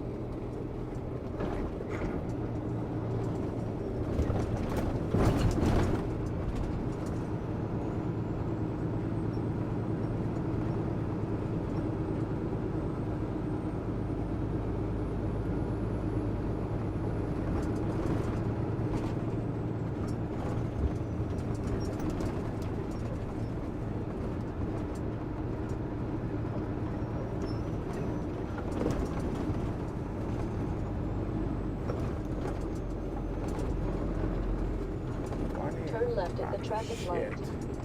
I need over.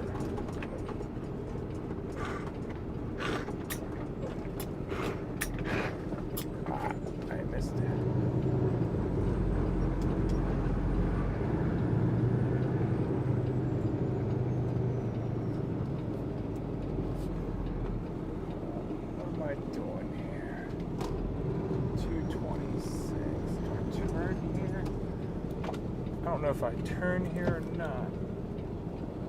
Hell with it, I'm following the GPS.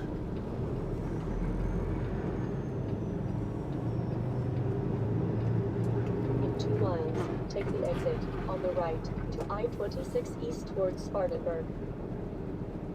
They don't have nothing marked here. So...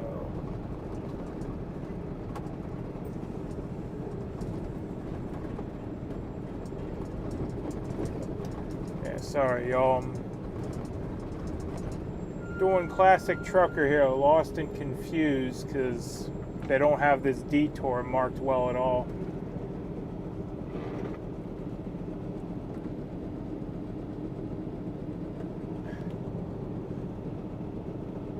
Mike who? Mike Landis.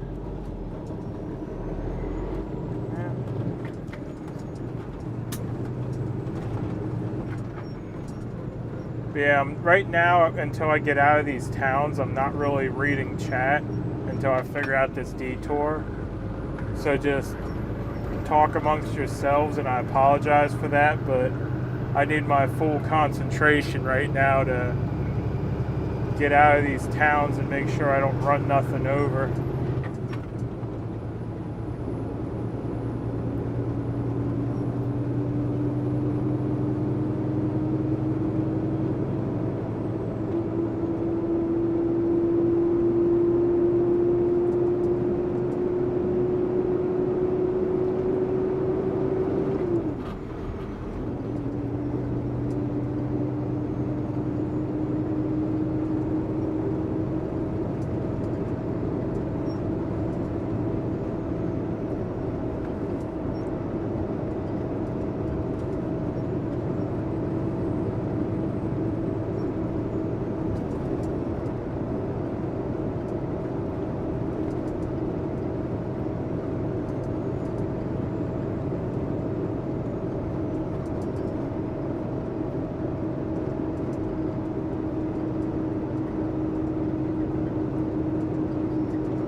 Yeah. 3/4 of a mile, take the exit on the right to I-26 east towards Spartanburg. If it gets too bad, I'll just have to call local PD and say, how the heck do I get out of town? Wouldn't be the first time I've had to do it. Because rather call and bother them and not end up on a road I shouldn't be on, you know?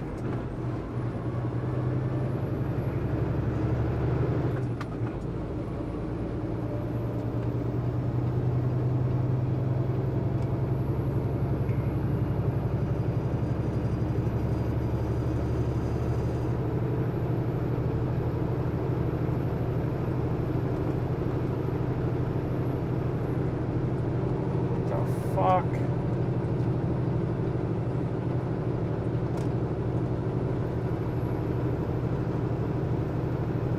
Sorry, y'all. Usually I try not to swear, but this is really irritating me. Try to get over because we're getting off an exit and then the dang lane ends.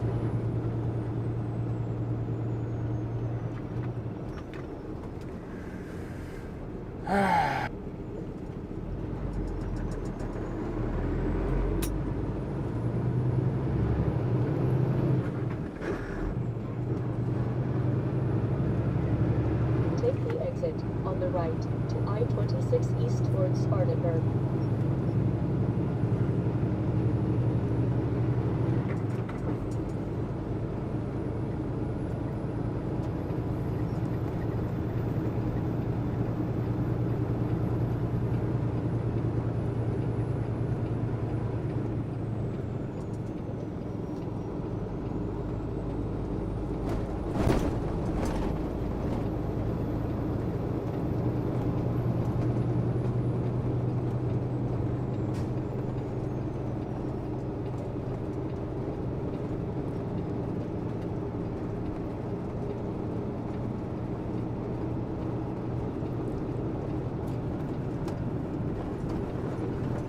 The heck are you doing? The hell of a place to sit, bud.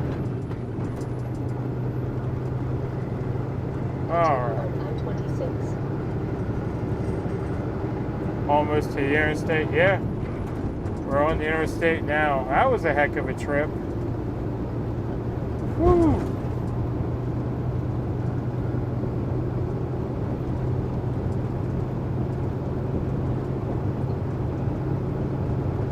Yeah, good night. And sorry, y'all, if I missed any messages in the chat there while we were navigating that detour. That was stressful. I'll be honest, that was stressful. Because navigating a detour through towns like that in a car is one thing. When you got something as big as these trucks and not knowing where you're going, you know, it's very stressful. Not 10 miles, I don't know. Yeah, not quite 10 miles. The sign back there lied. Because the sign back there said it was closed 44 to 54. Unless I screwed the detour somewhere and I shouldn't be on this section of road, but I see a car up here in front of me, so I think we're all right.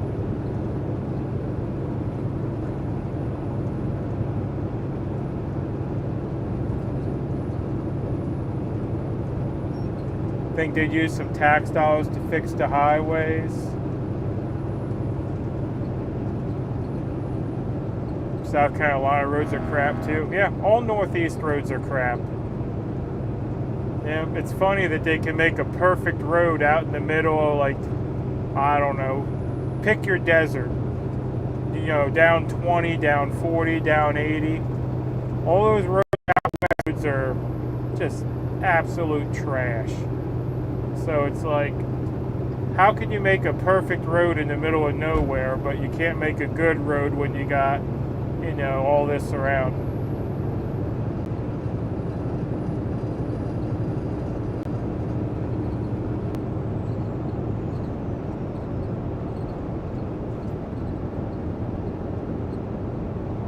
I know your pain and stress. Yeah, I mean, I don't know if you were watching there at that one light where there was just a sign that said I-26, 3 lanes, and made that left at the light to get back to 26 on a whim.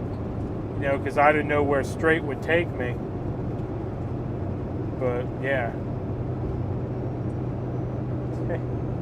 Was not fun.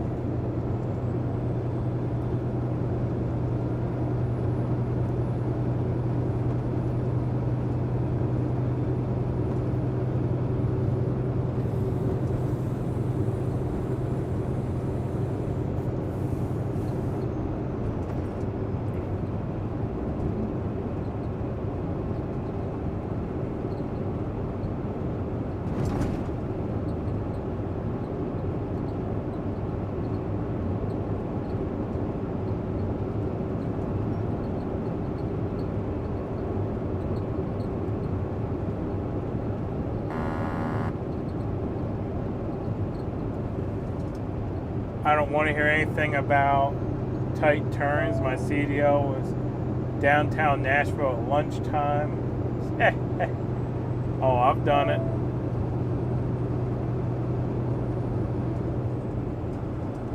%7 grade. That's an interesting one.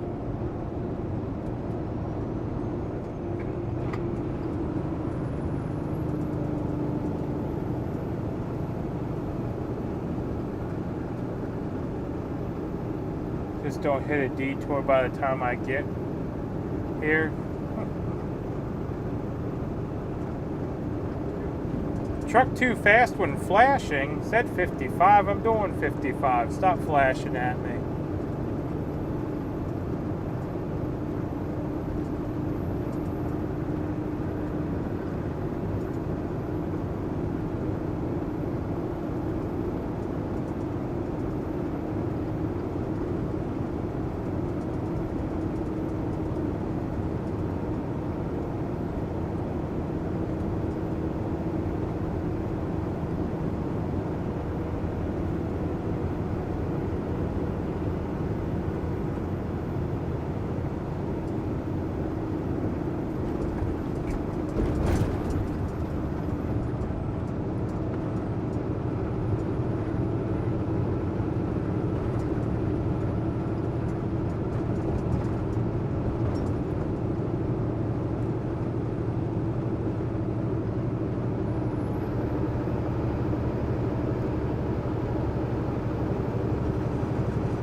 City bus barely made turns at lunchtime. Not sure. Dang, I can hear you coming. Bull hauler.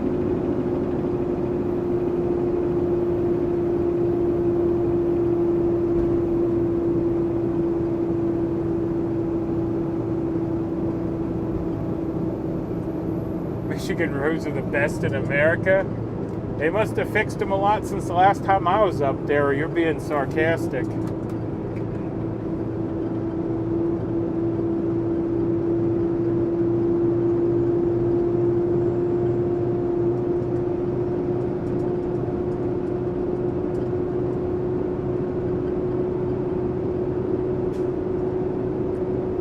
And we've made it to Saluda. Too bad it's not in the daytime. I don't know if I could get a truck out there. I was going to say I could stop by the family farm.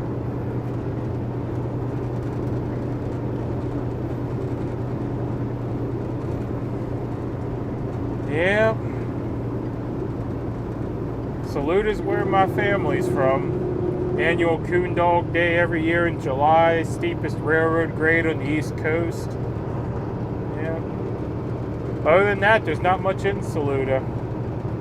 There's a truck stop in Saluda.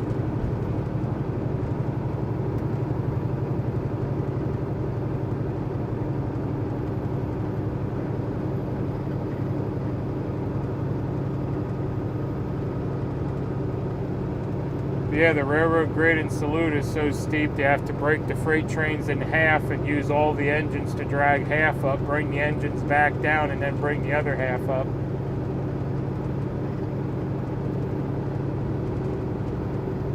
Yo, you're being funny with the Michigan comment. I ought to get a day where you can swing in here. Yeah, I wish. I haven't seen the family from Saluda other than like Christmas time and stuff. They come up to Pennsylvania to see us. But I haven't seen them on the old family farm where my dad grew up in, well, hell, probably 10 years at least.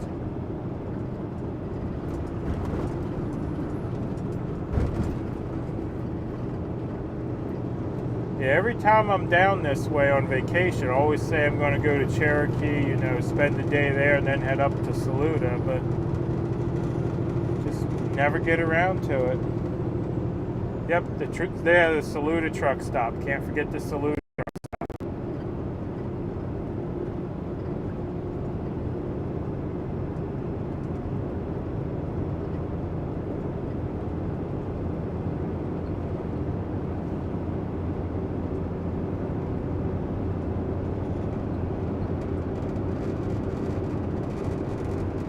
That would be a fun afternoon, yeah.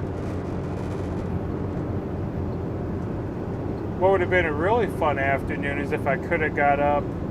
I think it's always the week after the 4th is Saluda Coon Dog Day. They have a big parade and everyone takes their dogs and their pickups and they drive down the main street and have a parade. It's nothing fancy, just a bunch of, hillbillies with their pickups with the dogs in the back, and yeah, it's kind of how they celebrate the 4th.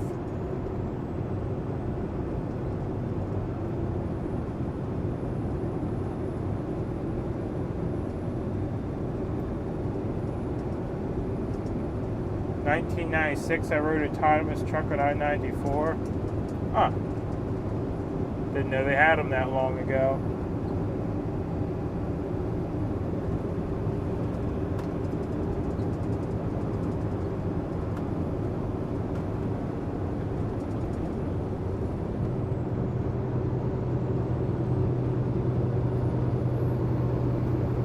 A few deliveries in Cherokee, North Carolina. Yep. Cherokee's fun if you're ever up that way. You can go to an Indian powwow. They got the big casino, of course, but there's a lot of Native American heritage up there on top of the mountain, too.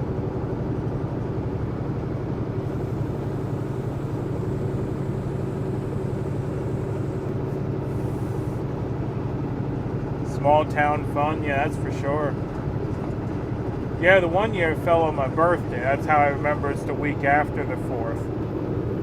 because my birthday's always the week after the 4th. But yeah, one year Coon Dog Day fell on my birthday, and they actually sent me a poster saying, "Salute at Coon Dog Day, July 11th," you know, and had all the lineup and everything of all the festivities.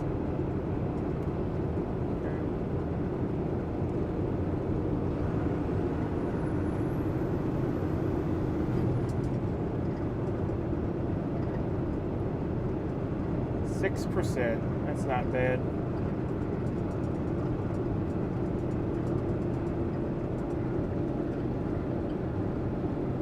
Roads are so grooved you could let loose the wheel.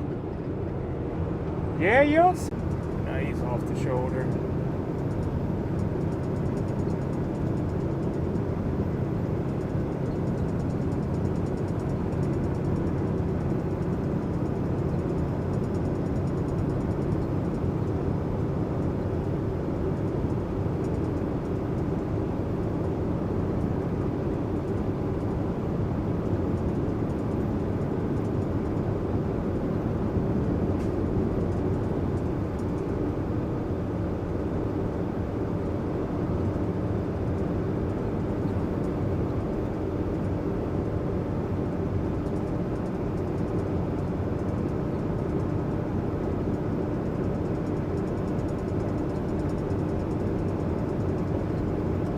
Someone was burning their brakes off going down this hill.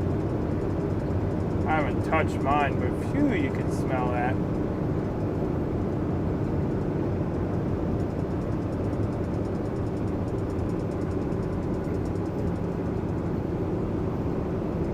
Is it me buffering or you? I'm not sure. That guy there's in a hurry to go end up in a ditch. Holy cow, going down that hill at that speed? Well, that guy too, I guess. I don't know.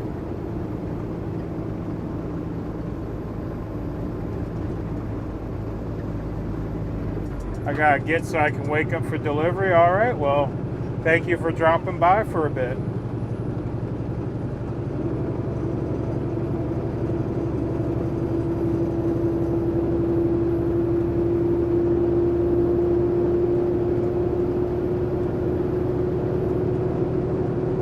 You're driving at night. During the day is supposed to be record heat.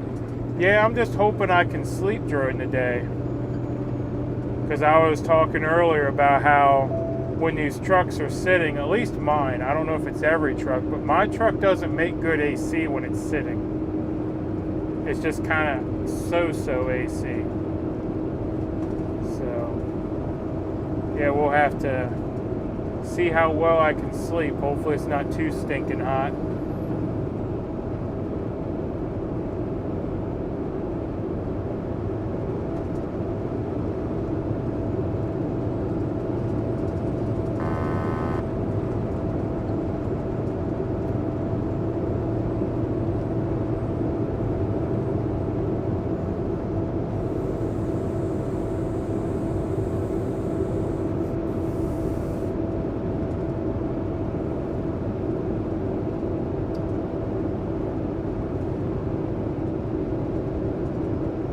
Same here with the AC. Yours don't make good AC when it's sitting either. Yeah, I think it's a truck thing. Like when it's moving, it works real good. Like it'll fog up the windows. But yeah, when it's sitting, it's just kind of you know.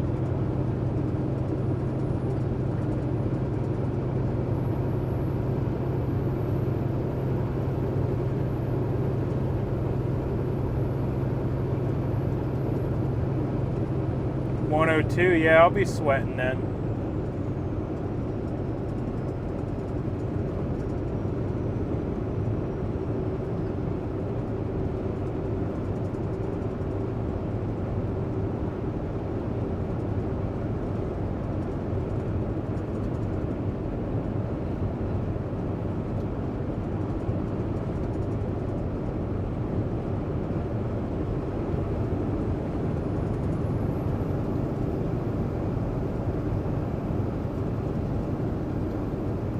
Think you'd have to get a room in that case? Yeah, I'll be alright.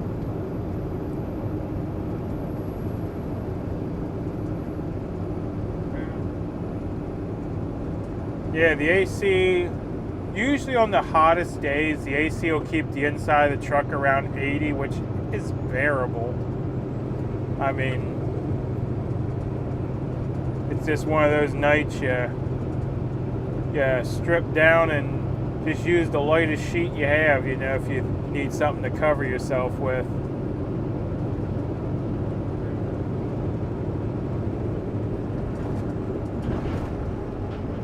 That's why I got curtains. Don't need to put on a peep show for nobody.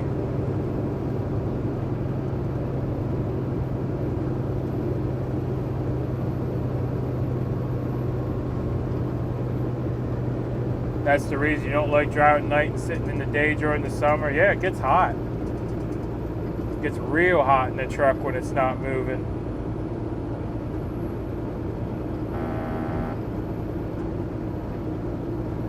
But you gotta do what you gotta do.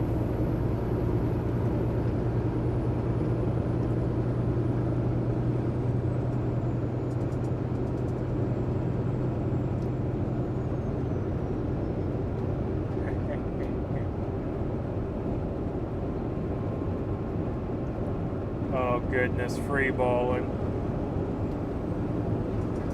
You just popped into my head. There was a song in the 2000s.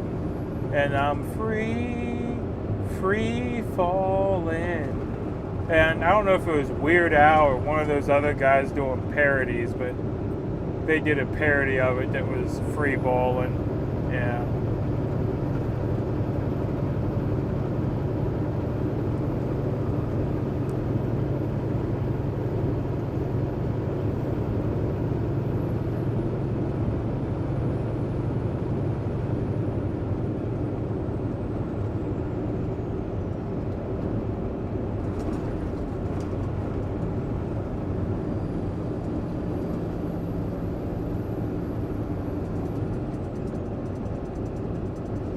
Love tundra weather, can't imagine at 80. Yeah.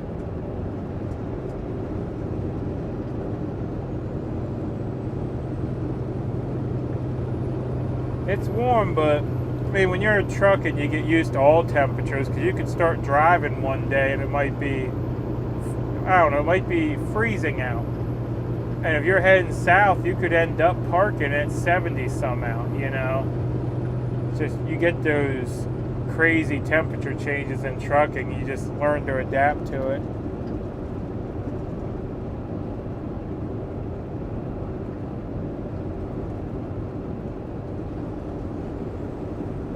Yeah, it was Weird Al with the free balling. Yeah. I knew it was one of them guys, I just couldn't remember who. Look at this idiot. You come up an on-ramp and then slam on the brakes when you could have just stayed on the accelerator and got out. Ay, ay, ay. Some people.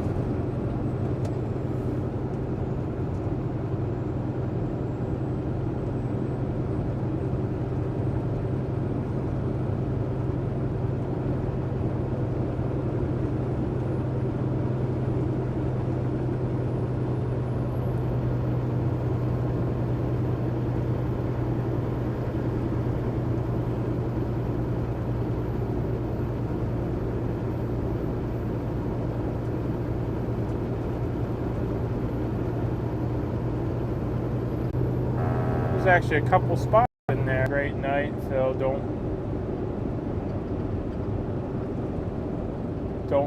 something a Honda. I missed something there.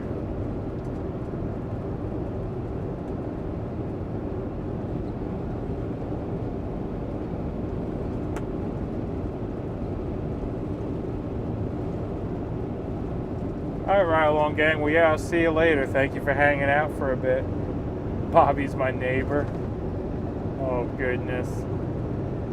You're a perfect specimen of a man. You're lucky to have a person like you on this earth. You're definitely made for a specific purpose. Don't ever give up. Oh, I'm not going to give up. It's just, yeah, sometimes it's easy to get stuck looking at the bad things, you know?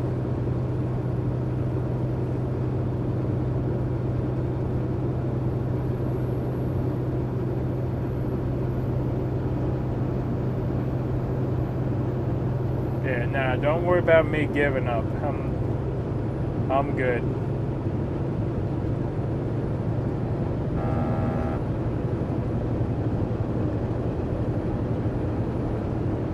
Holy crap, parts of Knoxville received over 7 inches of rain in the last couple hours. Holy crap is right, that's a lot of rain.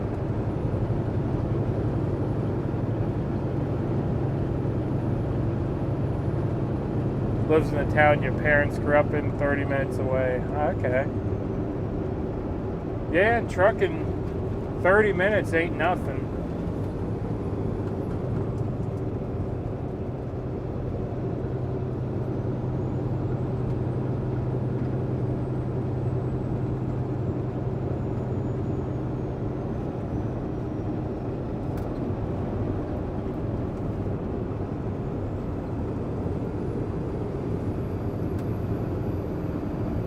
I don't know. I always say I'm too stubborn to give up is my excuse.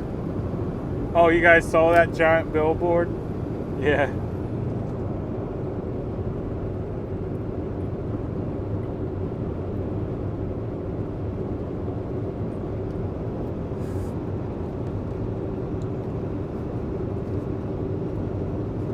We had heavy storms about 7 p.m. or so. Yeah, I was passed out sleeping at 7 p.m.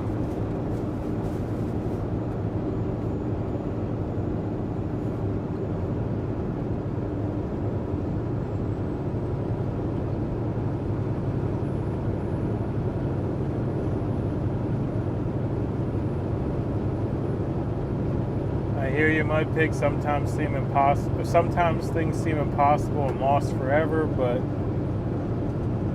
that's not the truth we should be living by. When you lose hope, there's nothing left. Oh yeah.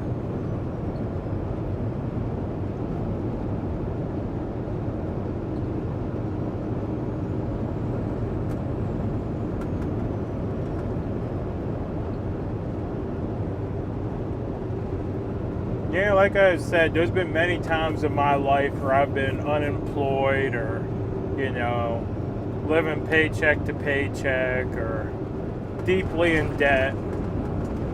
And every time I've just kind of grunted and groaned my way through it, Too stubborn to quit, that's what I always say. The old farmer in me comes out and, one way or another we'll get through this,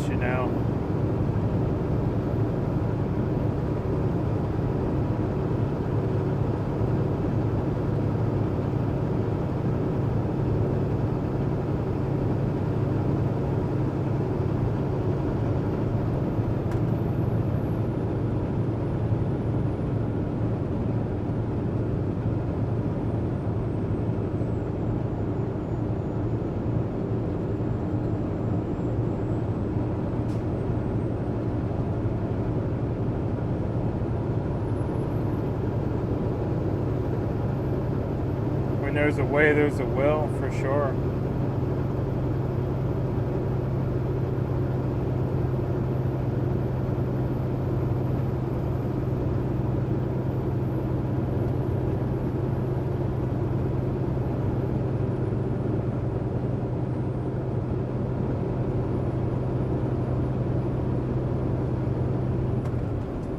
What is going on here?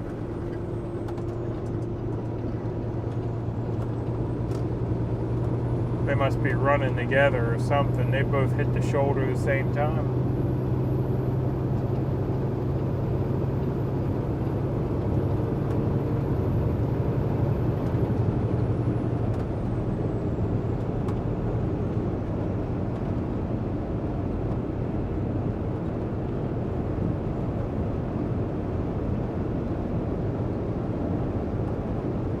You were talking about the change in temp, pulled out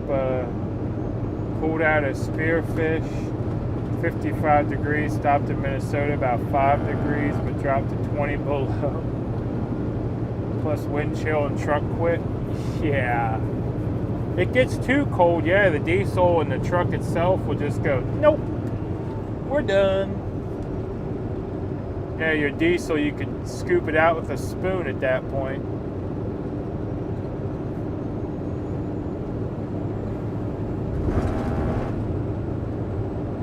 I've said for years, I think all highways should have lights. Yeah, I mean, out here it's not bad because they got the reflectors and you can see those a good way off. So, I mean, this ain't bad at all. But yeah, some highways will come in every now and then, try to stir things up. But yeah, usually we're pretty relaxed around here. The alternator went out.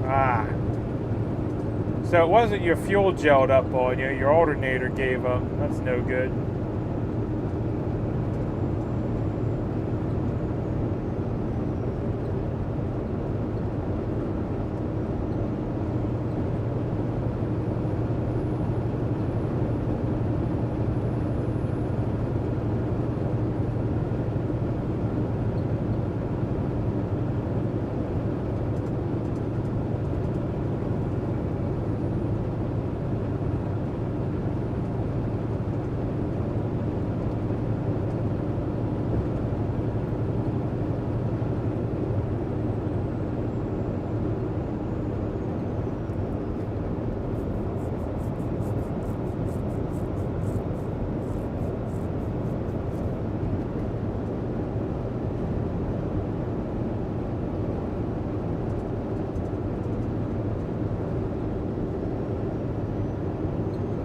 Guess I've never checked it out, but I've always loved MudPig's outlook and humbleness. Feels like family.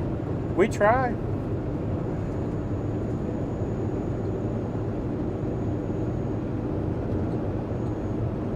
Yeah, we try. Try not to get too bent out of shape, you know?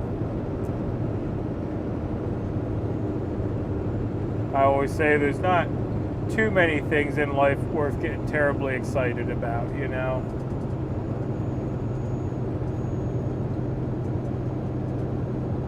Was telling someone about the last panel, Eleanor said if I joined again, I was going to be drinking.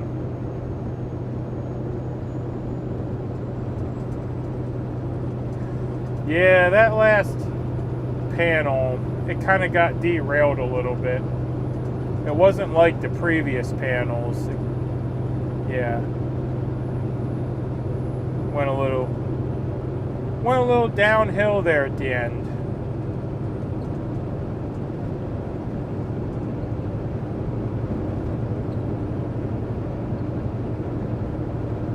I mean, I still think the panel's a good thing. It's just we got to keep more on topic and not dig into the past as much.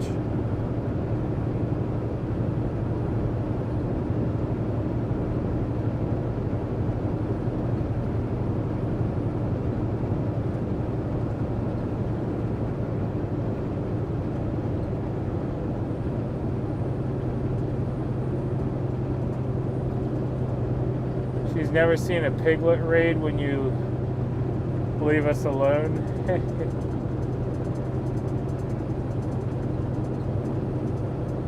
I wanted to get on the panel. Well, Fry, let me know. I mean, I got your number. I can text you the link.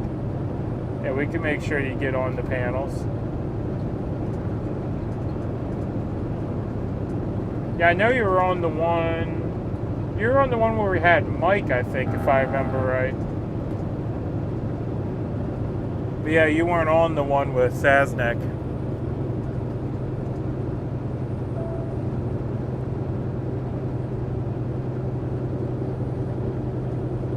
What's a piglet raid? Well, since Fry's in the chat, we can start with what he did. Fry used to do what was called a deep fry, where he'd send the people from his channel over to another channel to just show support, hit the like button, drop some fries in the chat, have fun. He called it a deep fry. Well, then we started doing it, you know, but I'll give Fry credit for starting that. I don't know if he took the idea from someone else or not, or if that was his thing. But yeah, but we started doing it. And we'd go over and we'd send the piglets over looking for snacks, you know. Or we'd track mud through Fry's studio, you know, or... I mean, we'd have fun with it, you know. But yeah, there were times where, I wasn't paying attention to the chat and the mods would organize their own raids. And they'd go over and raid. But yeah, we'd raid the G's looking for M&Ms and they'd only hand out Pringles, or, you know, we'd go over and I can't even think of all the channels we raided, but basically it was just showing support to the other channels in the convoy, you know. Because I always said, you know, while I was a streamer, I might not be for everybody. So raiding the other channels, you know, it got them exposure so that, you know, you could see another streamer that, who knows, maybe you like that streamer better and you want to hang out over there. I mean, as long as, you know, you're watching the convoy and getting the information, it don't matter who you're watching in the end, you know? You're still watching.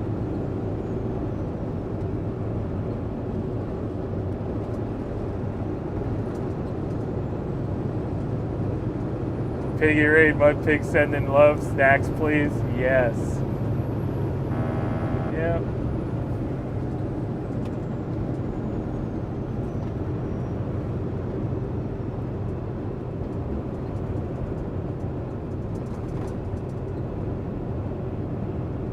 Although Joe said that Tom had a long discussion, they agree to disagree.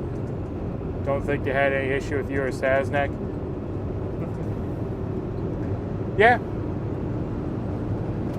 We had the panel ended before Joe got on. I was actually a little upset about that.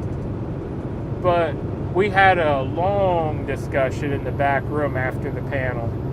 All of us stayed, I'd say an hour or more after the stream went down. And we just all talked. And yeah. I think we made a lot of progress towards joining some of the people that can no longer be with the convoy, with the movement, with the people that are still with the movement. And we're actually, as far as I know, I haven't checked with Joe recently, but I think Joe's going to join us on live this coming Saturday. So, yep, we'll see if he makes it.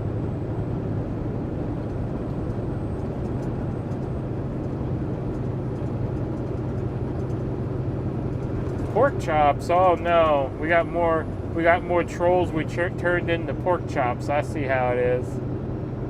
Donuts are under the seat. Yep. Got some crumbs under there too, maybe.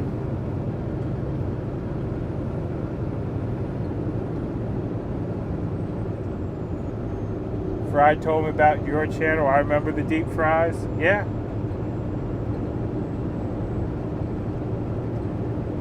Yeah, like I said, I'll give Fry credit for starting that, and then I just kind of took it and ran with it, and we'd have fun. Like, you know, Fry would raid me, and then I'd counter raid Fry, or, you know, I'd raid Fry, and he'd, you know, come back and raid me, and we just kind of, I don't want to say returned fire at times, but we had fun with it, you know?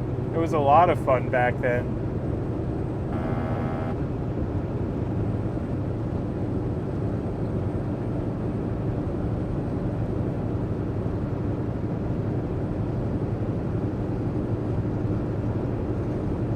Convoy was while it was strong, but eventually had to go back to the local fight. Yeah. I mean, the problem with the convoys is it's very expensive to run a convoy. From the convoy itself to the participants that aren't working, you know, it's just very hard on everybody. So the convoy, it couldn't last forever. So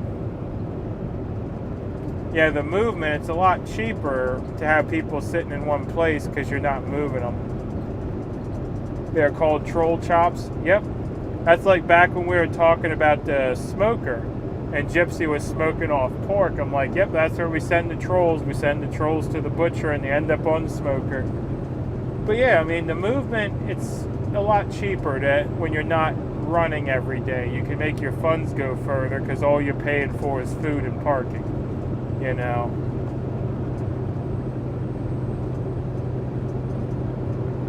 Had pork chops on Monday.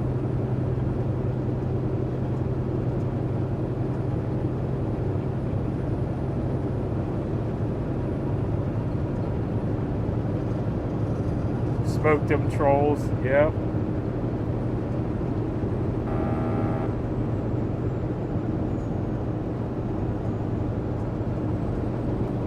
A convoy done right could be less as hurting. Yeah, I mean, there were times where I, said that, it's a shame having all these trucks heading one way. It's like too bad we couldn't get, some brokered freight or something, and as we're moving, haul some freight and make a little money that's going the same direction as us. But yeah, that never went anywhere. You can't see Hamlet. He's there. He's just in the dark.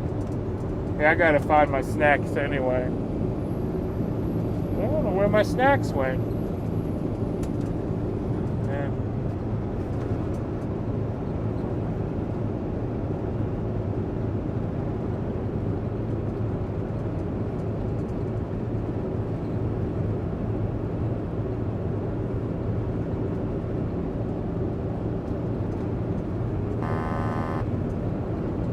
Yeah, the sitting for months didn't help either. Yep.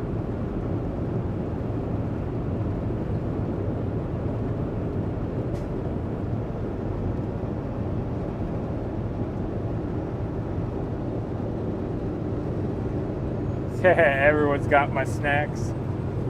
Yeah, there's usually a bag of trail mix that sits right next to my seat, but it seems to have grown legs.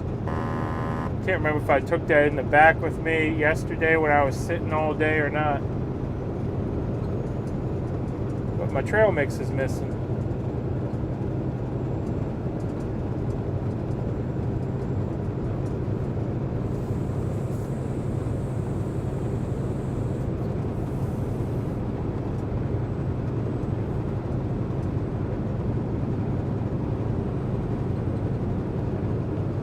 Good night, everyone. Well, good night. Thank you for dropping by for a while.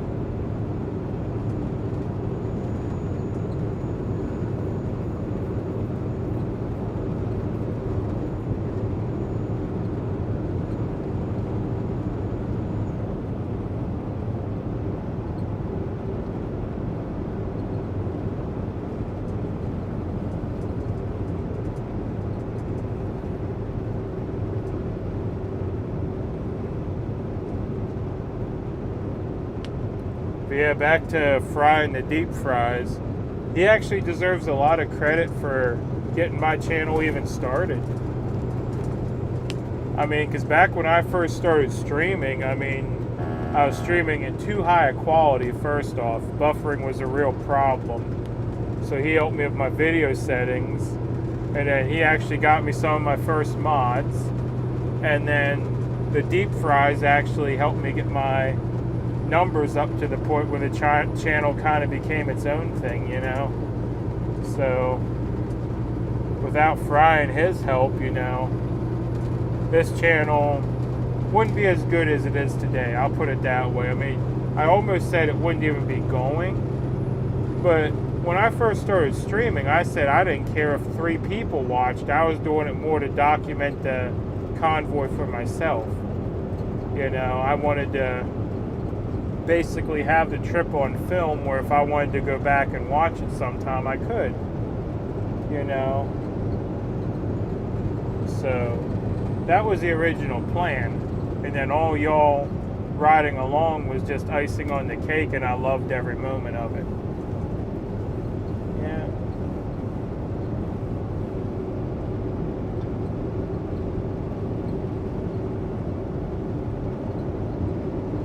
How long's the drive tonight? We have 362 miles left, so we got a ways to go yet.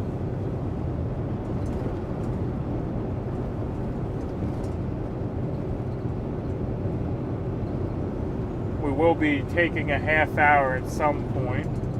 I'm going to have to figure it out here after a while. But yeah.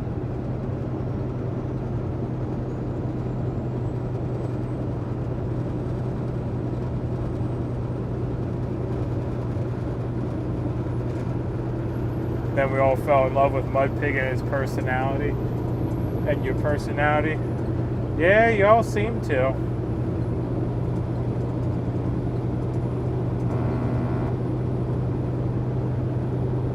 Thanks for the support. We're all family now. Pretty much. I mean, during the convoy, we all met a lot of incredible people. You know, from the mods that, you know, donated countless hours of their time to keep the channels civil, to, you know, the re-streamers, the other truckers that were streamers, and even the people just in the convoy. I mean, I've made a lot of contacts that I still keep in touch with pretty much every week, you know? So it was,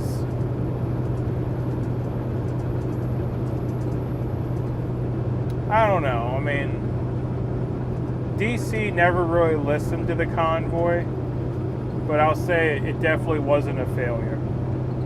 Because people in every state we visited and every state we drove through came out and woke up and hopefully talked to other locals and got something going in their community, you know? So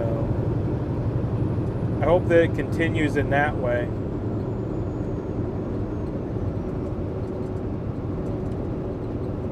Fried TV helped Fried TV helped a lot of streamers. Yeah, he did.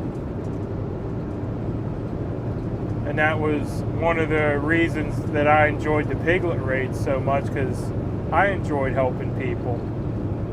I mean, just going down the list of streamers, I know I helped Patriot Mechanic get his 1,000. I helped Santa get his 1,000 subs so he could, you know, do the live. I helped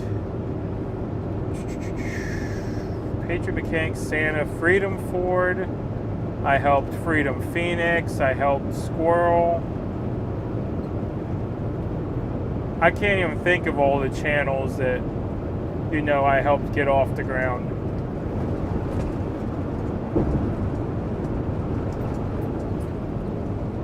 Eric, I helped Eric get a lot of his subs and stuff when he first started out.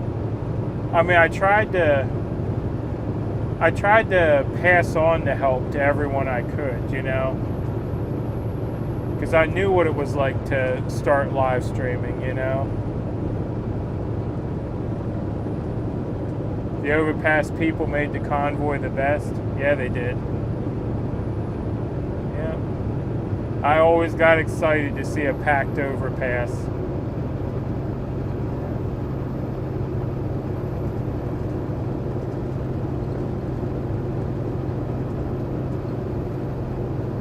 Don't help me, I break cameras. Well, if it's your camera you're breaking, I don't really care, you know. You can keep replacing your own camera.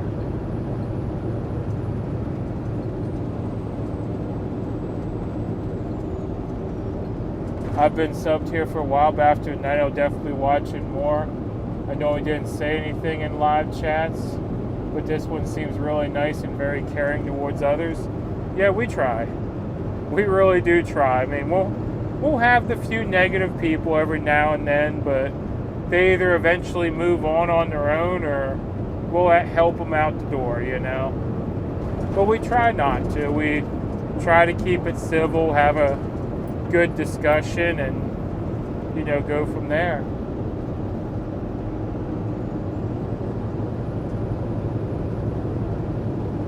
Get paid weekly once a month? Oh no.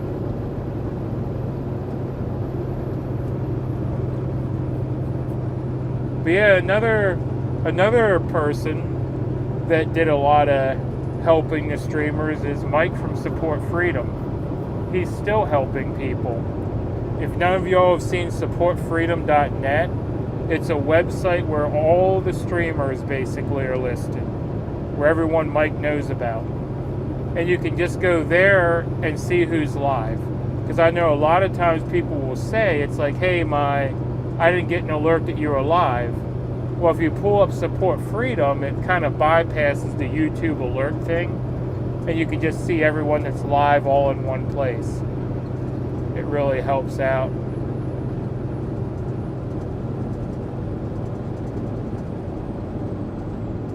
One led to another. Yes, a night mod of Eric's channel. Too funny. Eric's Night Fan Club. But yeah.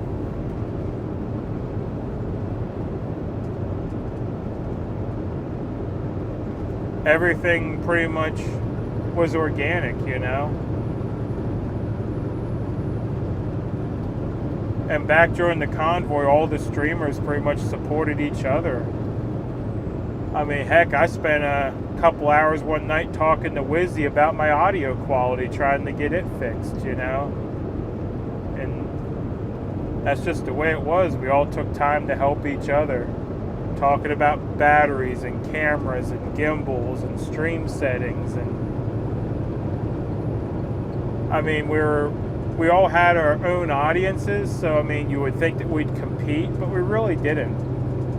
You know, we all just were very supportive of each other.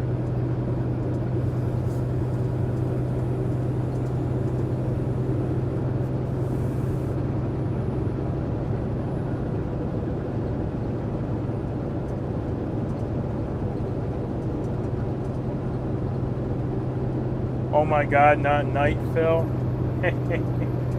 No, this ain't an after dark stream. I still got my pants on. They're not optional.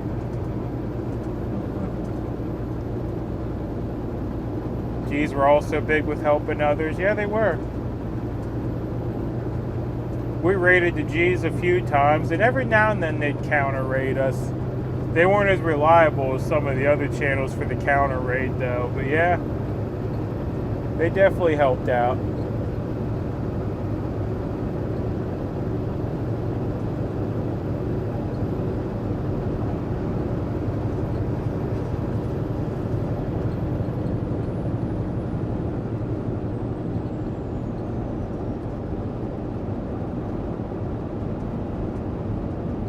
The streamers today are not really supportive of each other. Yeah, the community's kind of changed a little bit, you know. There is currently light traffic on your route.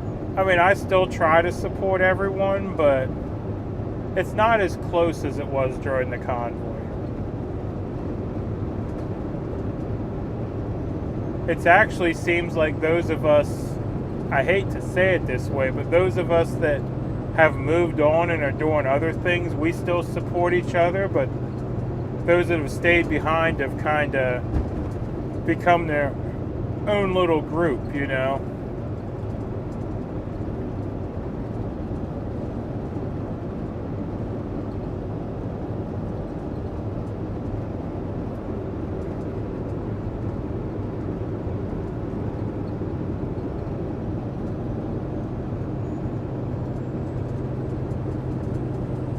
A few have changed. Yeah, they have. Or where we all kind of... I mean, heck, I mean, we'd even watch each other's streams, you know, like we'd be streaming a meeting and, you know, I'd look over at Joe or Stan or Wizzy or one of them, hey, you keep an eye on my camera for a minute, I gotta run to the restroom, you know, and, you know, so, I mean, we'd even make sure no one's equipment walked off, you know.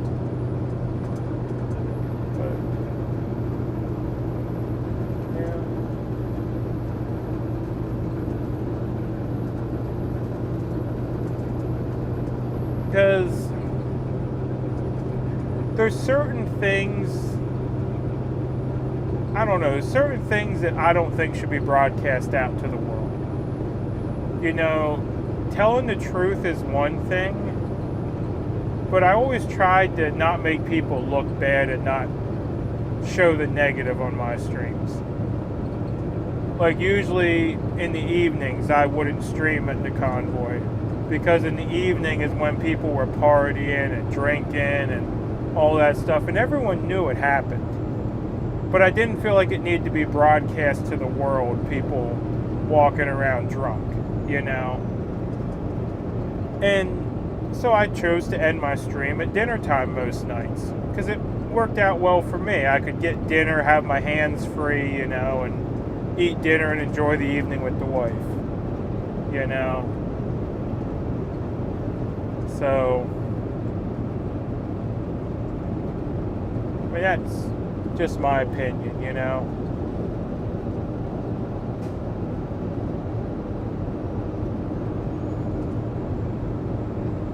Not saying they're doing it wrong.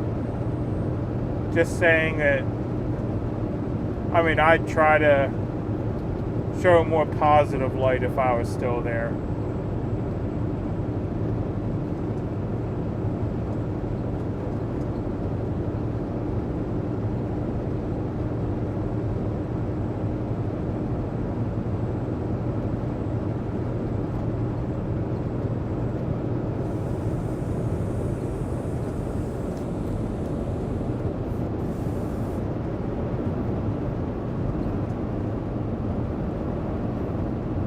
That's why most of us stayed on your stream. Yeah.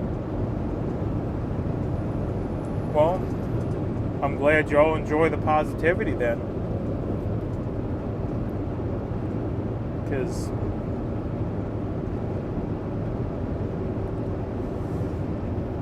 I don't know, if you want to see negative news, there's enough of that around for you to watch negative stuff all day long, you know. It's a lot better looking at the good in people.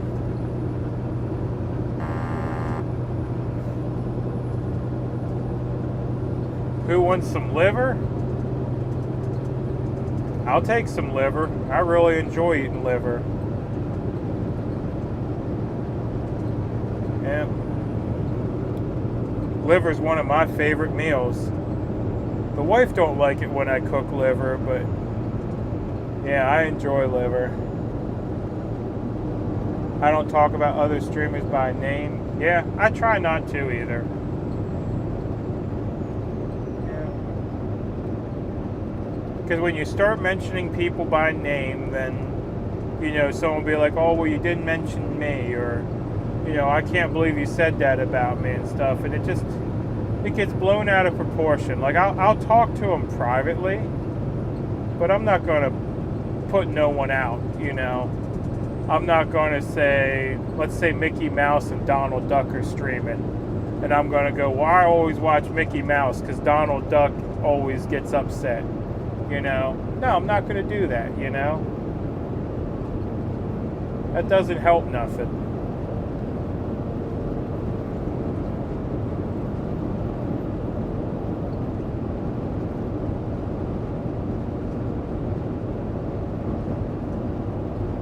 I pass on the liver, but I'll take an extra helping of the fried onions. Yeah. Yeah, and I'm driving currently, so I'll have to pass on the beer. So, yeah.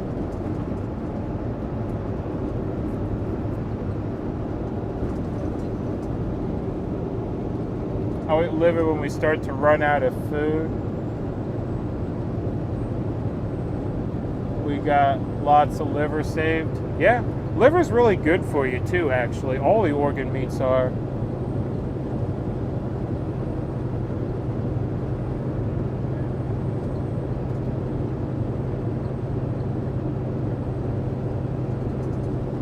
Used to cook liver because we couldn't afford real meat, or couldn't afford red meat. Well, liver is actually one of the more nutritious pieces of meat, you know. Liver, heart, tongue.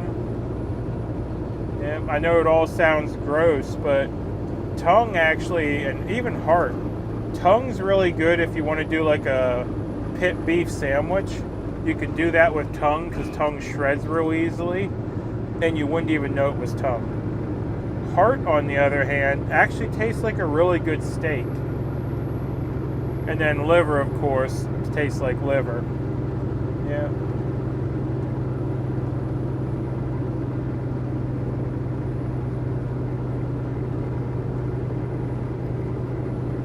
Fried catfish bait is good. Yeah, I've done that.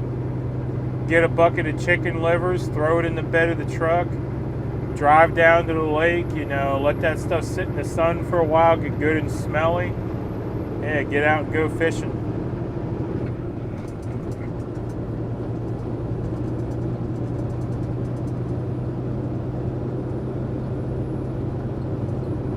Make soap and cleaning products out of our cow's fat. It's called tallow. Extremely useful for many things. Yeah. I actually like wings. You take beef tallow and you can fry wings in it at low heat. And they come out delicious fried in beef tallow. Yeah.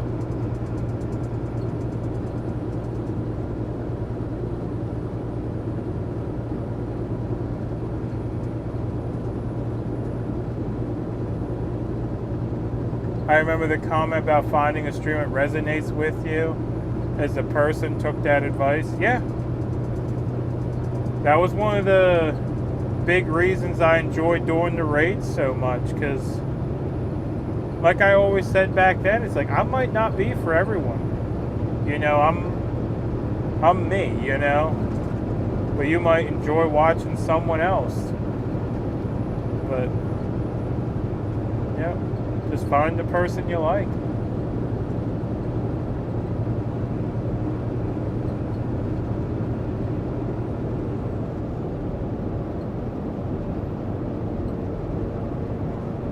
I mentioned the other day about getting fried liver with chili sauce, and Angie Hay called it catfish bait. Yeah.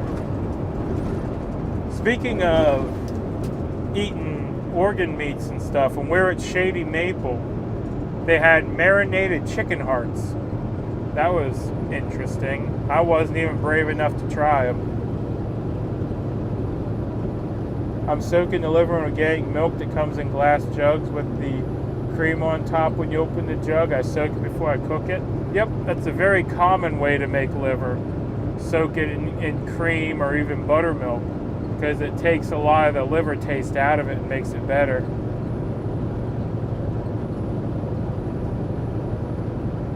Did you know that tallow costs $1 an ounce at Walmart for the fancy jar kind? No, I didn't. That's crazy when there's so much, you know, well, fat, I guess you would say, on a cow. And it's not hard to render the fat. Yeah. I usually get mine from a local farmer. They have, you know,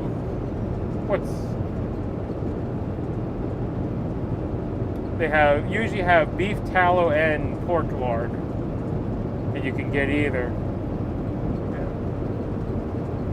And I think they charge $5 for the, well, I know it's $5, but it's the big plastic container, like I think it's a 2-pound container that you would get at like the deli, the plastic container. Yeah.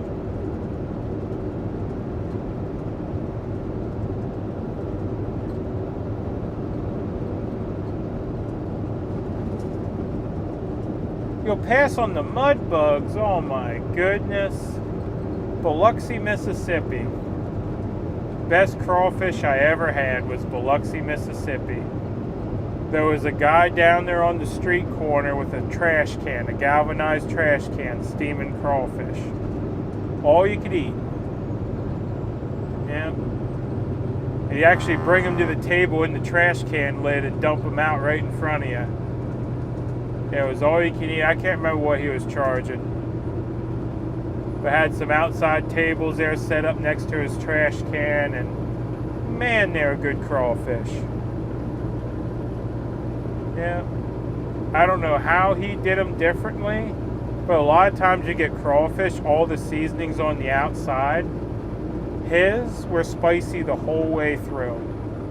They're seasoned inside, outside, and everywhere.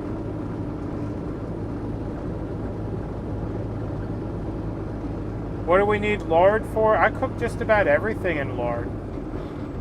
I fry eggs in lard. I use lard on my Blackstone. I'll cook a burger in lard. Not a lot of lard, just a little bit to lubricate the Blackstone, you know? Yeah.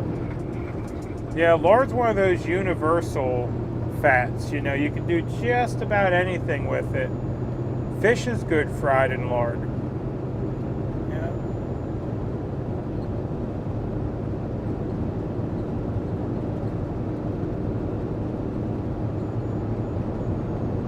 Duck fat's your new favorite?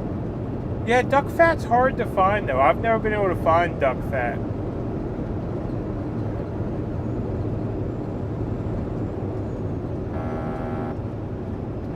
Cornbread with no sugar. I've never tried cornbread with no sugar, but I'm sure that's probably good. Want something to taste good, then use lard? Yeah, pretty much.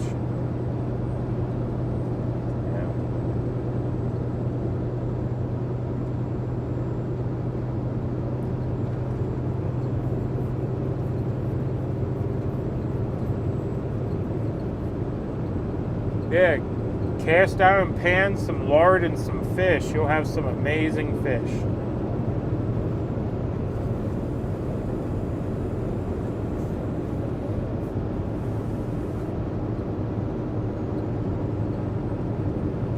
Sugar and bread is cake.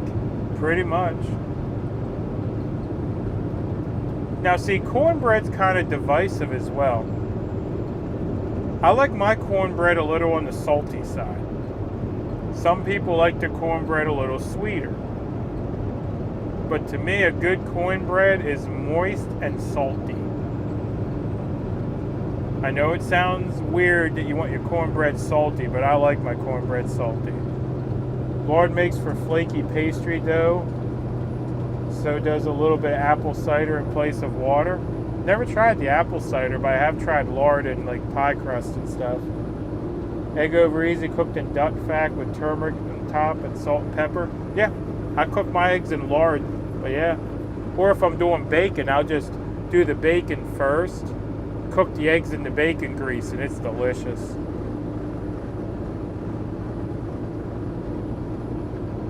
Fried chicken isn't fried chicken if it ain't fried in lard. Yeah, I can agree there. Yeah.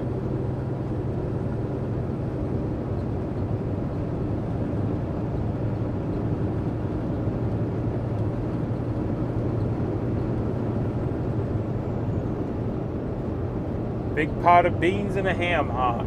That's good too. Yeah. Have that ham cooking all day, get the juices out of it. Yep. Throw your veggies in and off you go.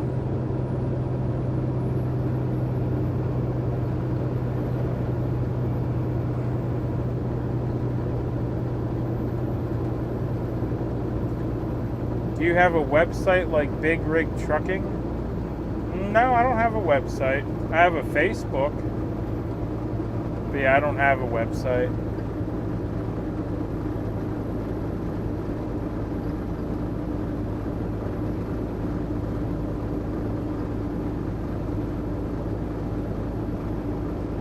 Rabbit? I heard Rabbit's decent.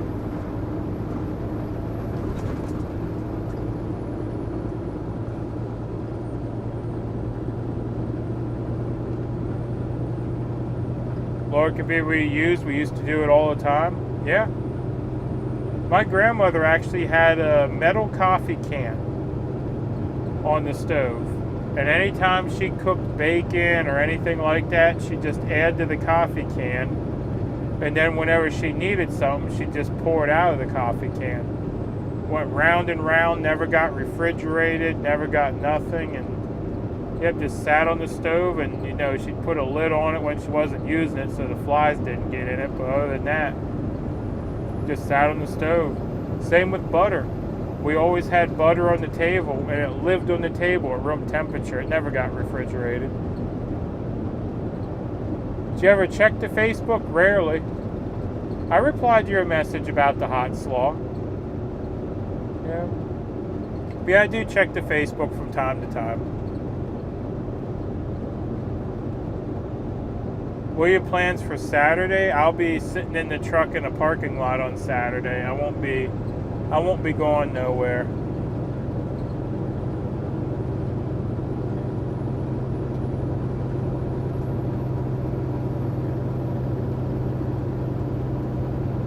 Young people don't do the stove can anymore. Yeah, I know they don't. It's like they refrigerate everything. That's what I said about the butter sitting on the table, because they go, oh, you gotta refrigerate butter. It's like, no, butter's fine at room temperature.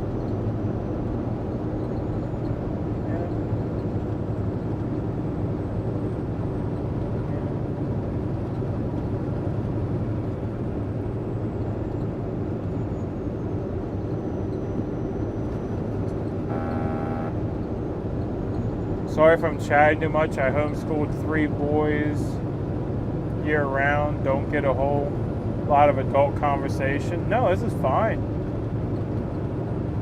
Yeah.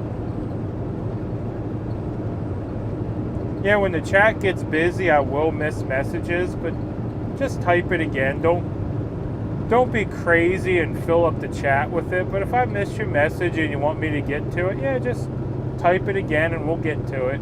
It's not that I'm ignoring y'all, it's just sometimes things scroll by too fast. Real butter and not the stuff they call butter, yes.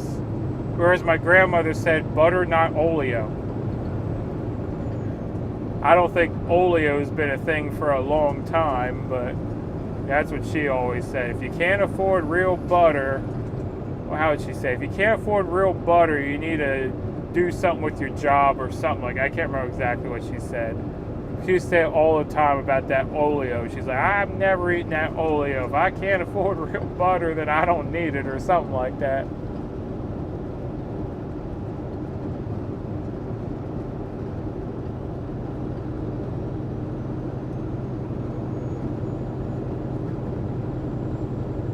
Big car show on Saturday in Kingsport on Saturday from 10 to 2.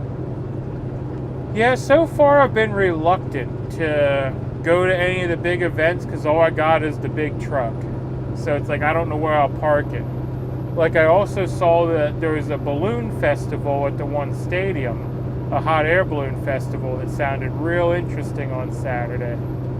But I'm like, I don't know where I'm going to park the truck to go to the hot air balloon festival. Because I think I've told y'all before, I used to crew a hot air balloon. So to me, the hot air balloon festival was very intriguing. Because I was on a hot air balloon crew for a while.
Can you find a truck stop close and Uber in? Well, the problem with where we're at in Tennessee is I've looked for Uber and I haven't seen Ubers. Because I was going to try to get an Uber into Kingsport and take a bus home for my birthday before I got the load that took me home. But yeah, I couldn't even find an Uber to take me to the bus station up the road.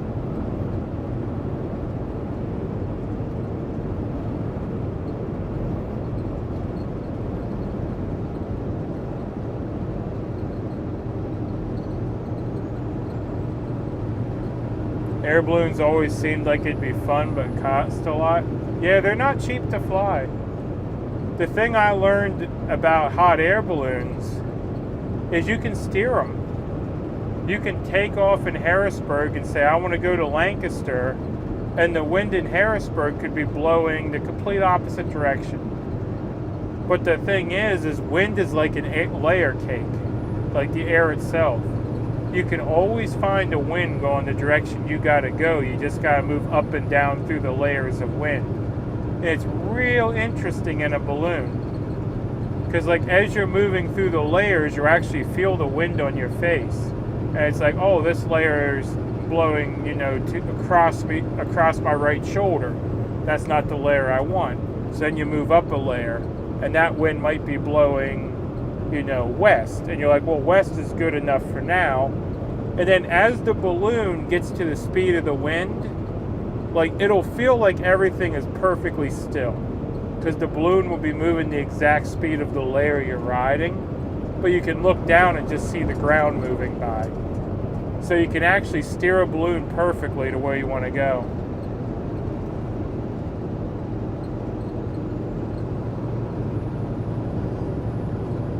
Went to the car show last year and about roasted.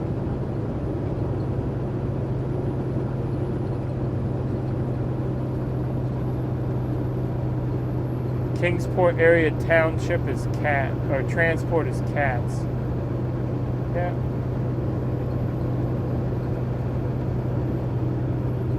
Yeah, I'm not sure how far out of town they go either. That might be something to look into. Like if they go to a Walmart or something out of town, I could let the truck at Walmart and ride in.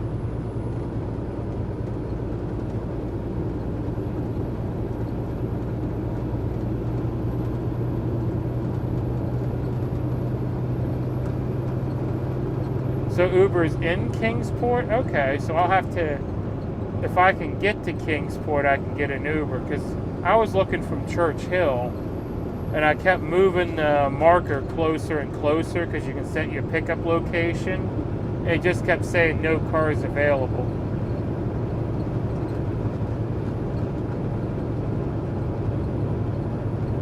So maybe I just didn't go close enough to Kingsport.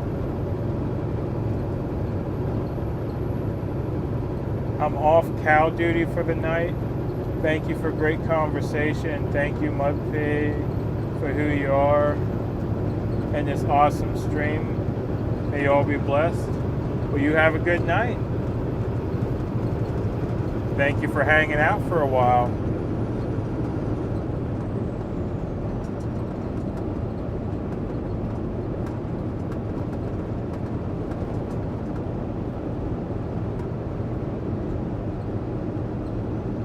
I have no idea about anyone getting arrested in D.C.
Phil, you drive through the night? Yep.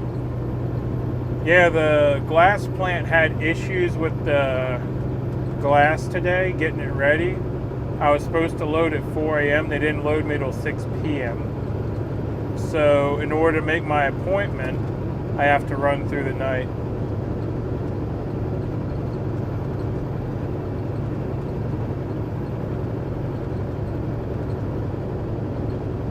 How are the steer tires holding up? They seem to be holding up all right. Yeah, it's probably about time for me to get them rotated when I get my next oil change. But yeah, they're doing good.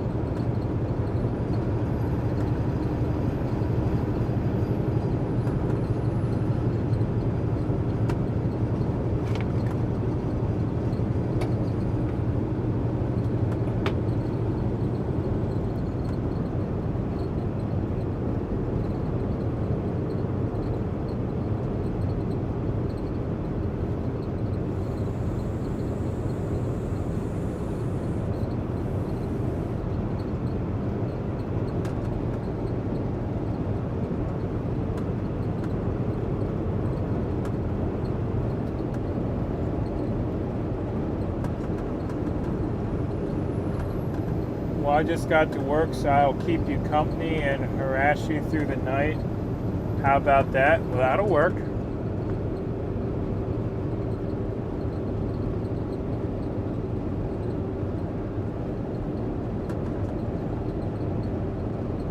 You're impressed when we got our tires, the tire guy rocked? Yeah, that tire guy was an animal. That's the only way to say it. I mean, throwing around these truck tires like they were nothing.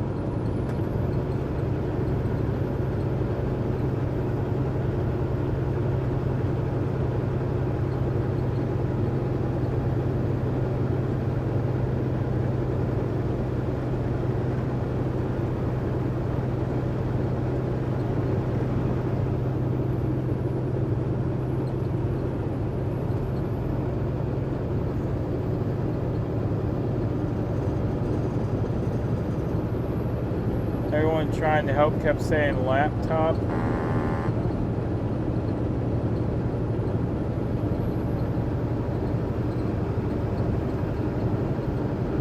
On the phone, had a light bulb moment and opened the browser, installed the app.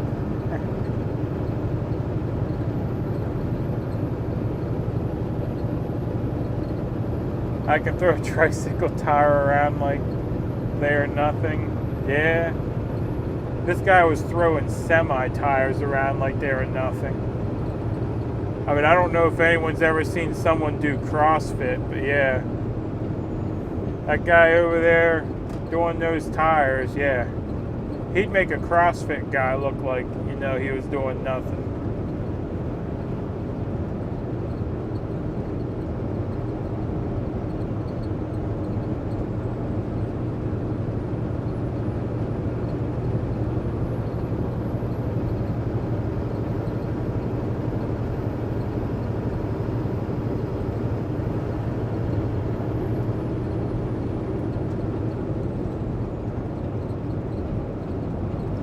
Yeah, there was a time I used to be able to change a tractor tire with a ratchet strap. Yep, sledgehammer and a ratchet strap, but yeah, it's been a while. But yeah, we used to deflate the tractor tire, just take a sledgehammer and bust a bead, then, you know, pull the tire off, put the new one on. And then when you put the new one on, you take a ratchet strap and you wrap it the whole way around the tire and crank it as tight as you can crank it to kind of push the tire onto the rim. And then you inflate it, and as the ratchet strap's pushing the tire onto the rim, it'll kind of ride the rim out and snap into the bead. Now, I don't know if that works on semi-truck tires, but it worked on tractor tires.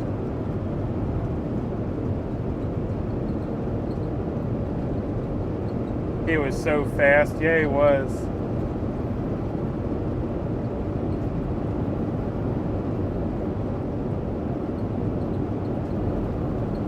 Used to throw semi-tires around, but not steers.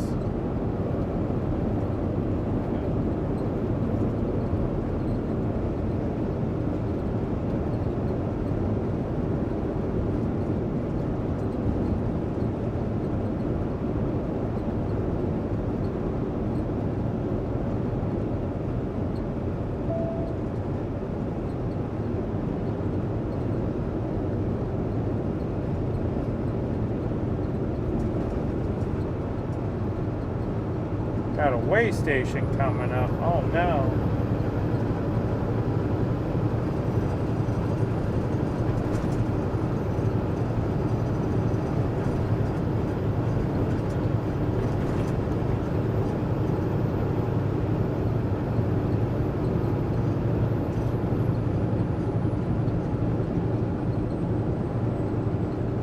Morning Phil was up to take care of nature and by chance checked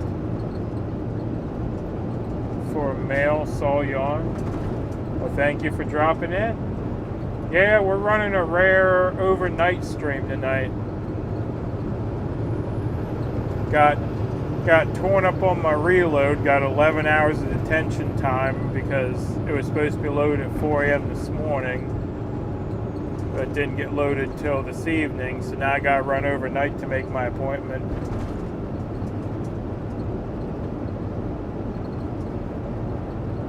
Yeah. Wasn't supposed to be an overnight load. I was supposed to be rolling hopefully by 5 a.m. or so, but turned into an overnight run.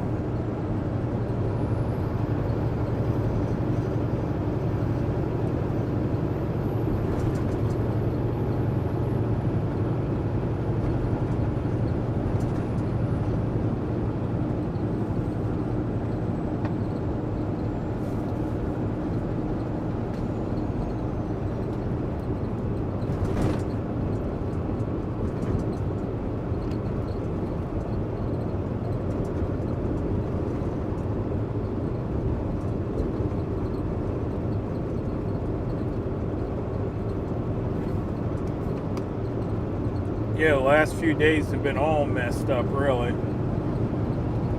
Monday ended up bleeding into Tuesday and costing me my Tuesday load, and today, yeah, it was just a disaster.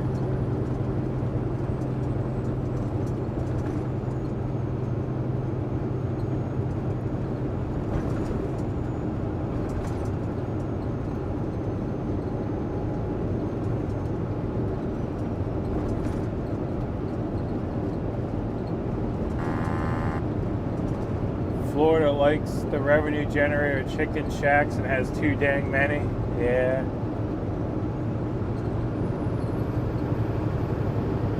I'd be really surprised if any of them are open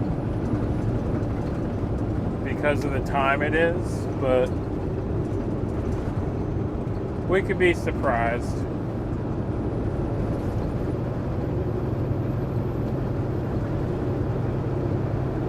Nope, this one's closed. Got the big word out.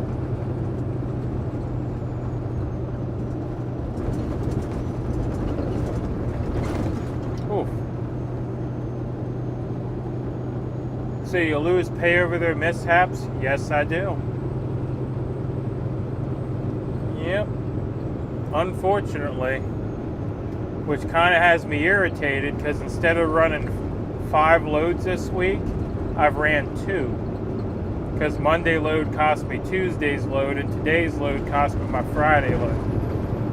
So, well, I guess I would have ran 4, because this Jacksonville is technically a 2-day run, because it's 1 day down, 1 day back. But yeah, but I've lost 2 loads I could have ran this week because the plant was fouled up.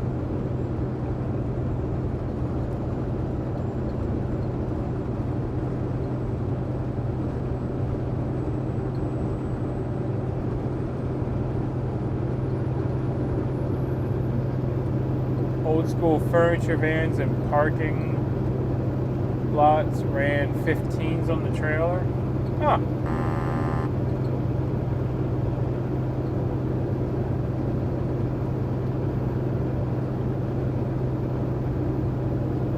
Still got the stickers and merch going on. Yep.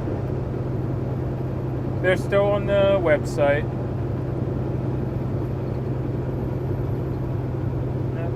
Yeah, it's streamlabs.com/MudPigTrucking/merch, if I remember right. But yeah, if you just look in the video description, you'll be able to find the merch link if you dig around there.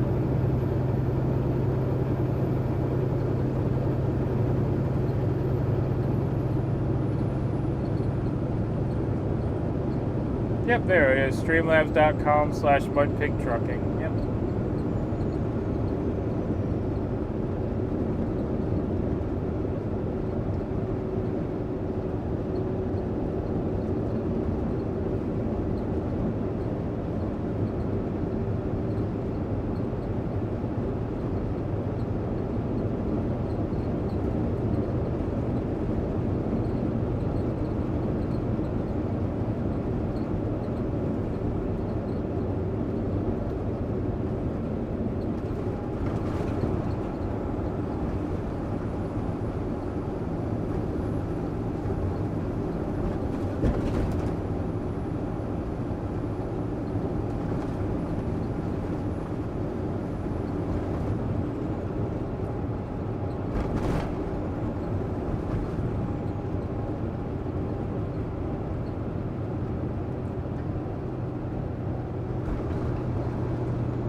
yay, more road work.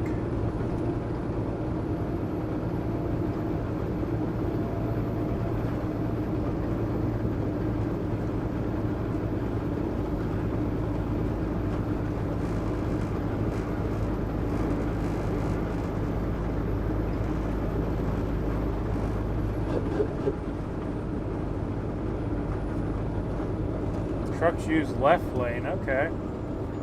We'll move over.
Sure you've driven different time zones.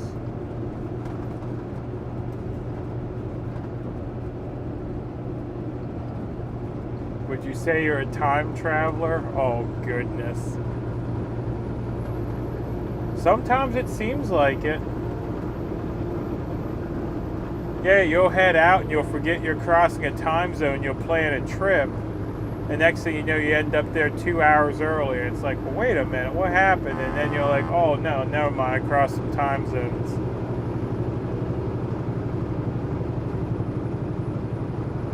Yeah, it'll throw you sometimes.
I don't know if it's coming through on stream how rough this road is, but yeehaw, y'all. A big paver. It looked like it could do 2 lanes at once.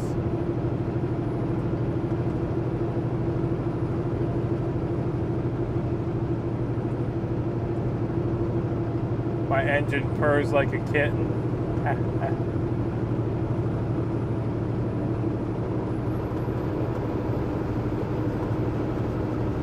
Yeah, it runs pretty good.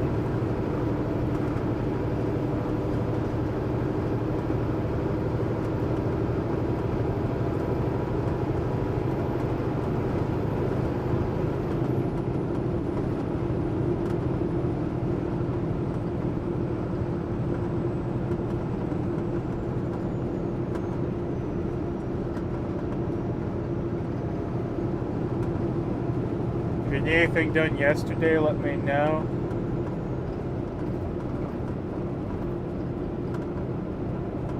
"58 minutes until midnight on the Pacific side."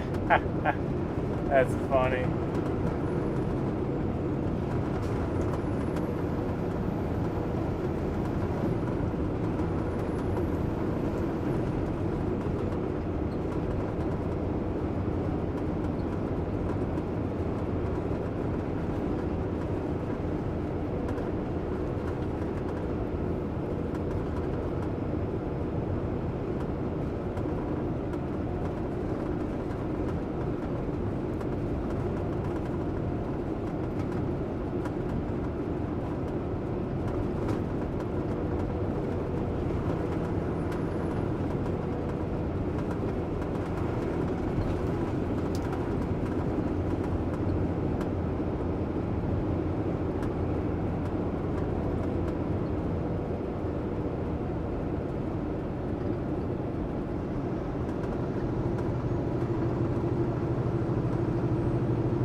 least they put you in the left lane, the right lane's sketchy. Yeah. Left lane's not the greatest, but the right lane you can definitely tell is also skinnier. So it's probably why they wanted us over here, so we're not bouncing off of stuff.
Prepare to stop? I don't see any reason to stop.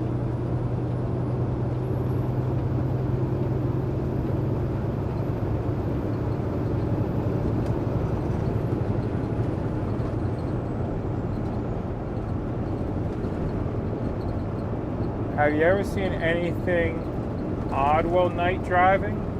I mean, I've seen wrong way traffic. I've seen nothing really terribly odd. But yeah, the wrong way traffic was definitely unusual. I actually got that on video. Maybe I'll post that sometime. The car going the wrong way on the highway.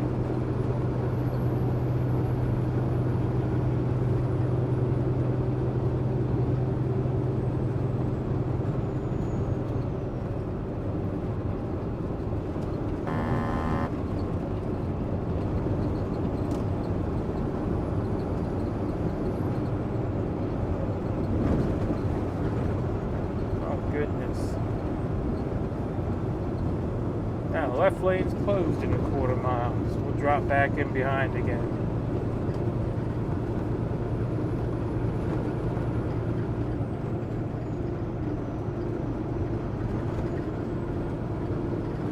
Construction and more construction.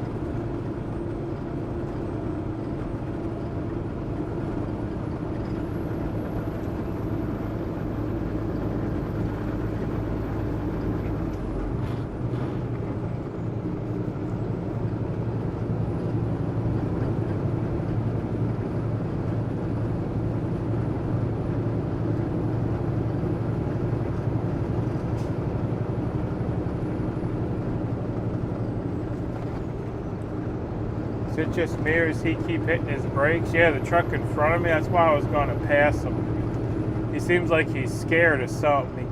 He keeps hitting the brakes.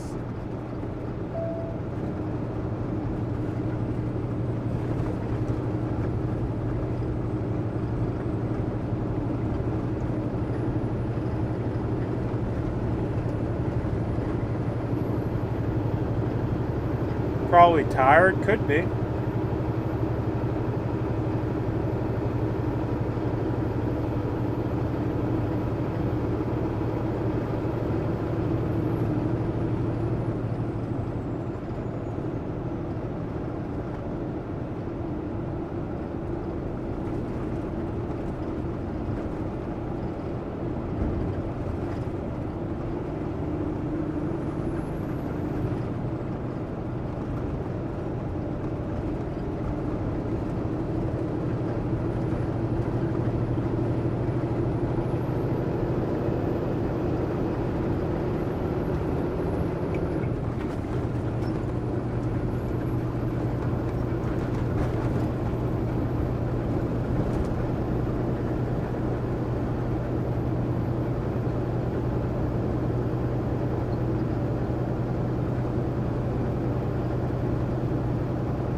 this the automatic?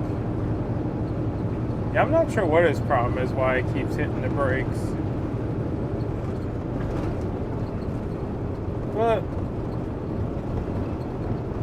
he can keep hitting the brakes elsewhere. We're gonna go on around.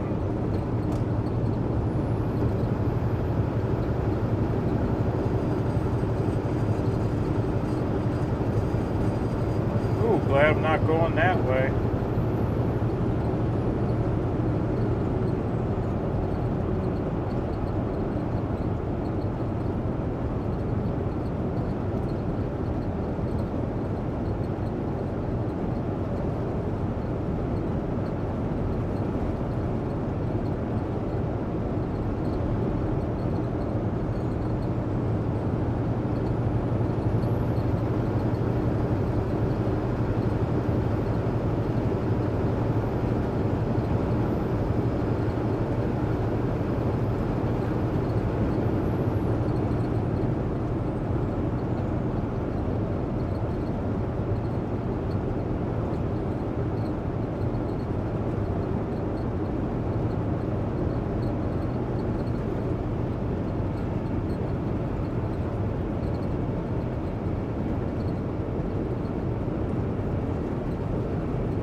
Pass both of them. Alright, what are we talking about? How many horses do you have hauling your load? Well, the truck was a 450 block. It has 600 injectors in it. We estimate flywheels about 6 1/4 with the tune and the bigger injectors. And we know it's doing 5 1/4 to the ground. So she's healthy, we'll put it that way. Not the biggest truck on the road by any means, but she gets the job done.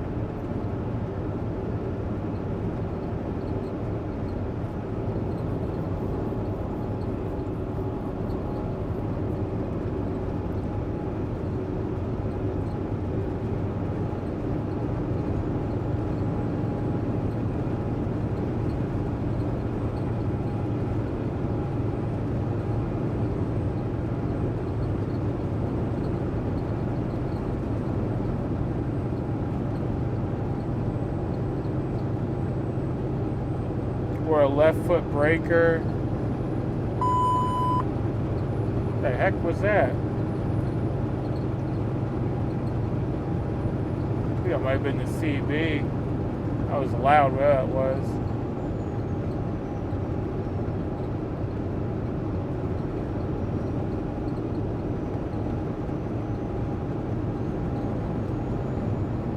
Rides his left foot on the brakes. That makes no sense, but yeah, maybe. More construction. Right lane closed now.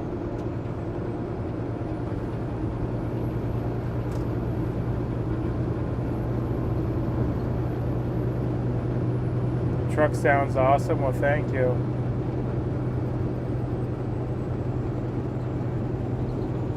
Still gets about 8 to 10 miles per gallon.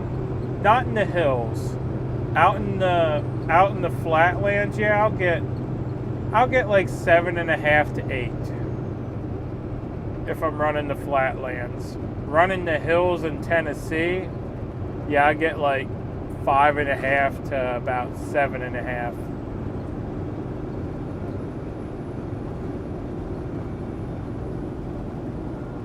In other words, it's not castrated? No. Not at all. Not castrated, not governed.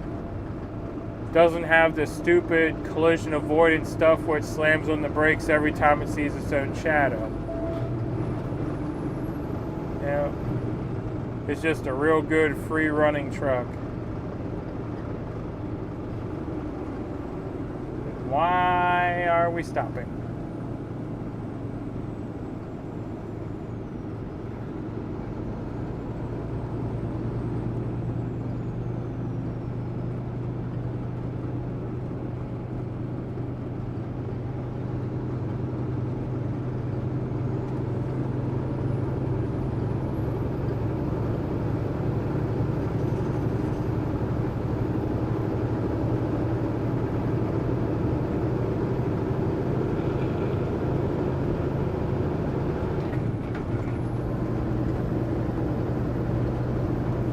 So if you say if you had actual horses, to be a long train of horses in front of you, yeah, there would be a lot of horses out there.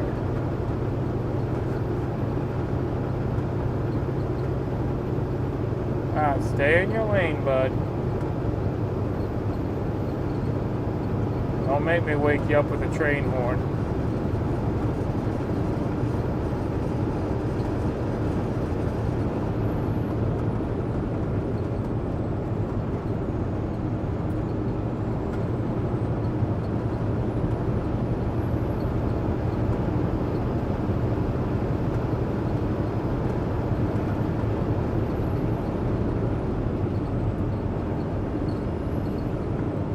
It's only 60 through here. Oh, I'm gonna get myself in trouble.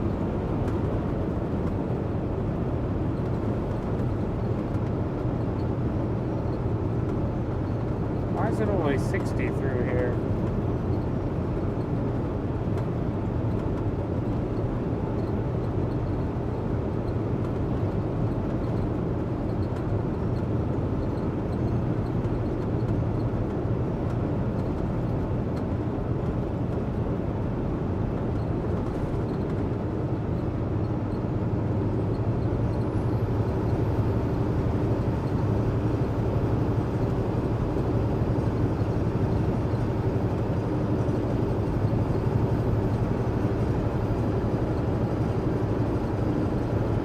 Blinkers, blinkers.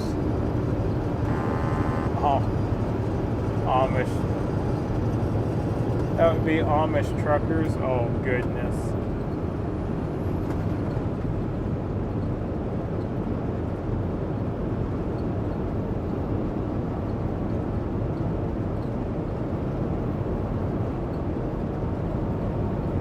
Coming back at 77, like coming out of Rockingham.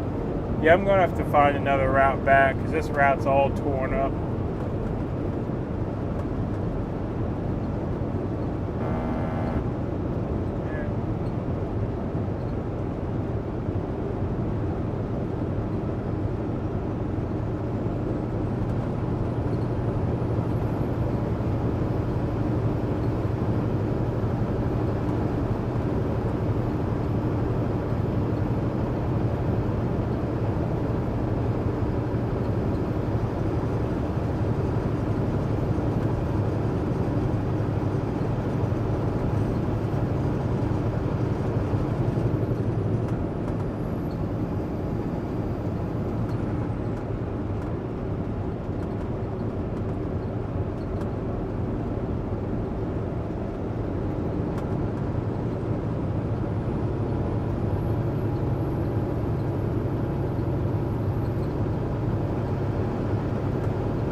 Make mental notes 77 and 95. That's good. Hit 77 north. Yep. That'll definitely probably be better than coming back this way through all this construction.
continue on I-26.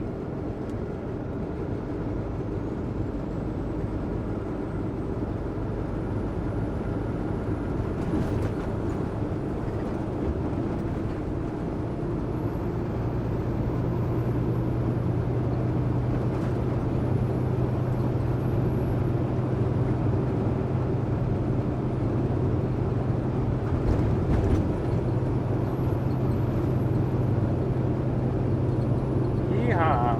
Now let's get over.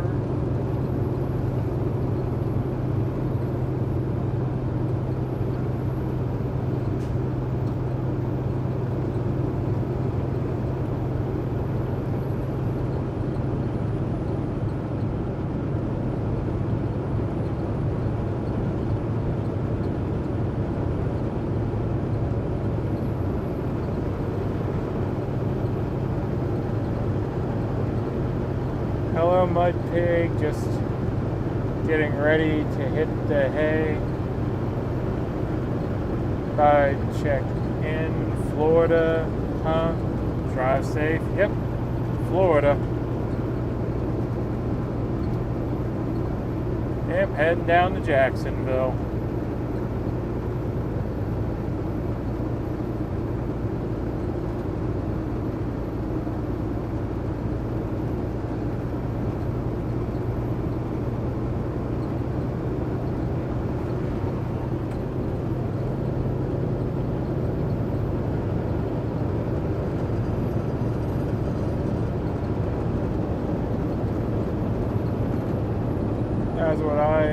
That is why I too have a CB in my car. I missed something about CBs there while I was working through those exits.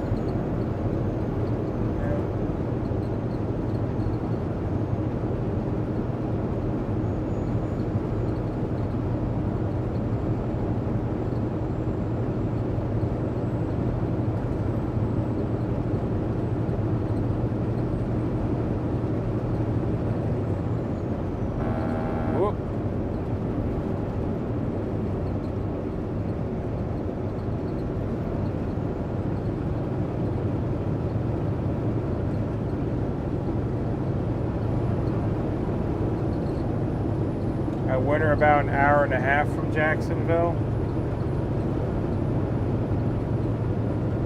Yeah, it don't seem like it's too bad of a drive to get down here other than all the construction we're fighting. Don't run over any alligators on the road in Florida. I'll try not. Yeah, don't want none of them popping up and biting my tire either, you know.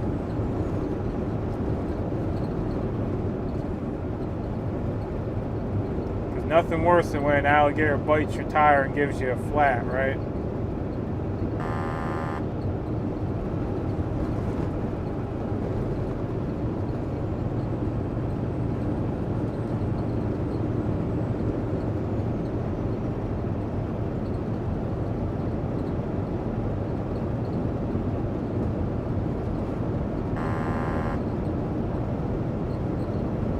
Locals talk skip. Oh, I know what you mean, talk skip. Oh, my brain wasn't registering what skip was for a second. But yeah, I know what you mean.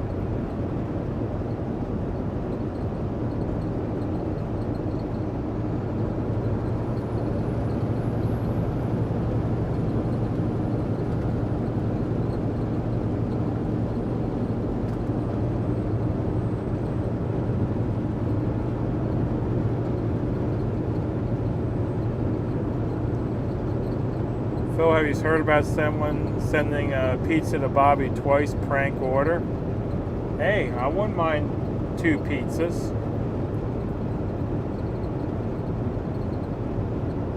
Yes, I heard I say someone skipped on 19 chew out a JB Hunt driver. Oh, goodness.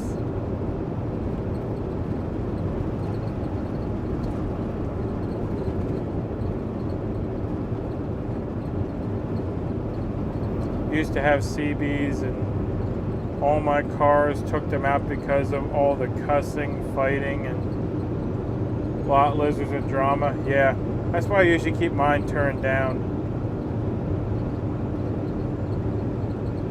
And that leaves you with alligators. Yeah, Alligators bite. That's how alligators breed. An alligator will bite your tire, and then more alligators are born. You didn't know that?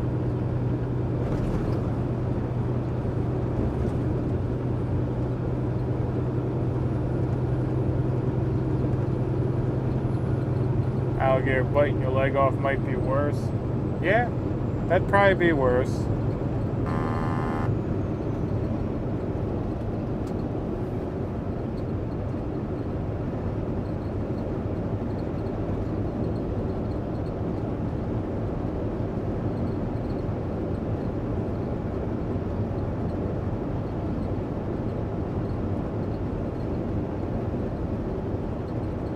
There's 77 right there.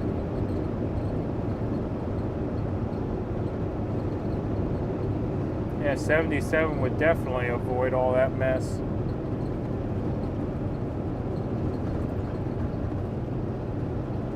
Alright, y'all play nice, and thanks for keeping Phil company. Find me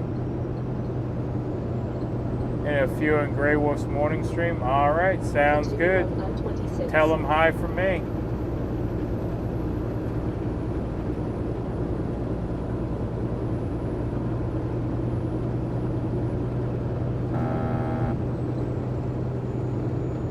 My teacher A&M told me that an alligator can outrun a horse for 100 feet. Yeah, I've heard that before too, that alligators are really fast for a very short amount of time now.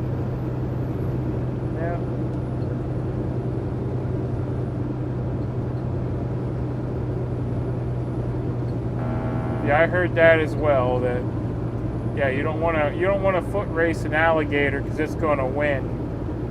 Yeah, got to run. I think the alligator one is the one where it's really fast in a straight line. But if you run zigzags or something, it won't be able to catch you. But then I always thought, if you're running zigzags and the alligator's running a straight line, wouldn't the alligator still catch you as you zigged and zagged?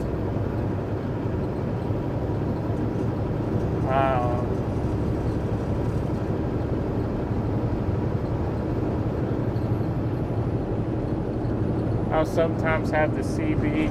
Oof.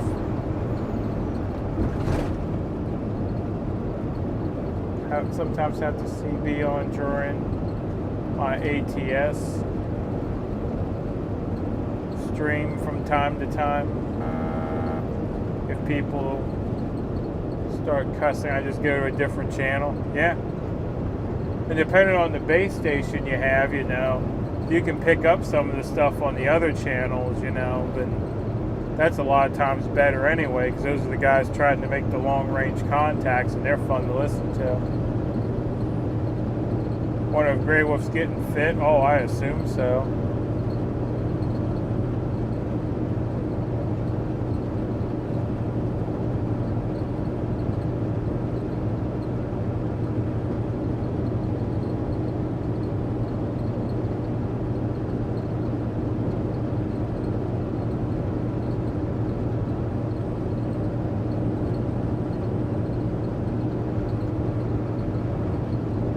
Usually won't bother going after people, as he said, as I was staring at the one running shoe in the water. Oh no.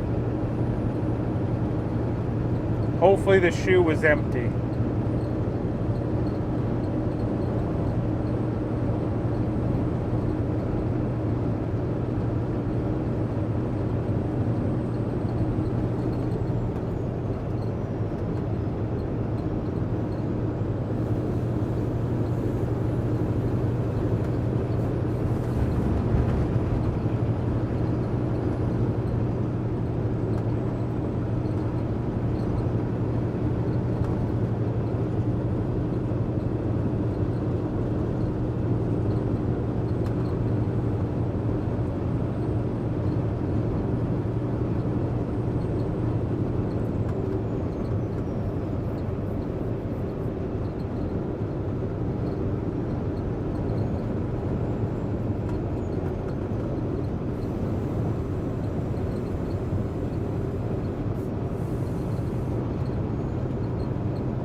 have to zigzag, just have to be faster than the person behind you.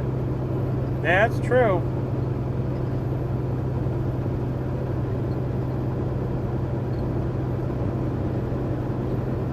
And they can leap about 3/4 of the body length. Oh, goodness.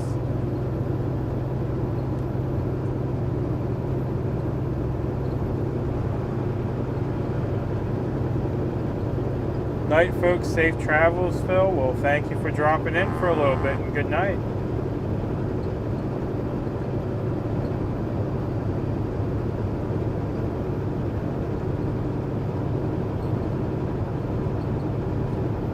Really?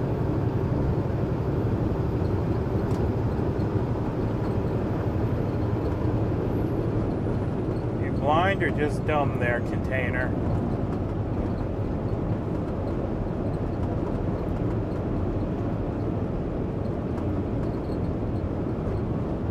I'm trying to pass you and you try to come over into me. Oh well.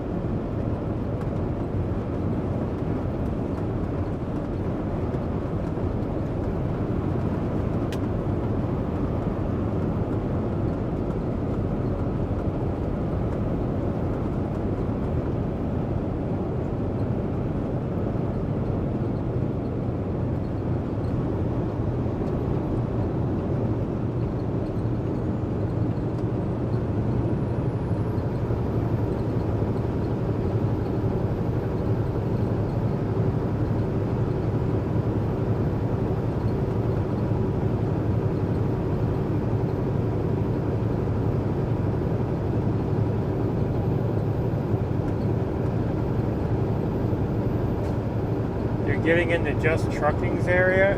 Is that another streamer or something? I'm not familiar with Just Trucking.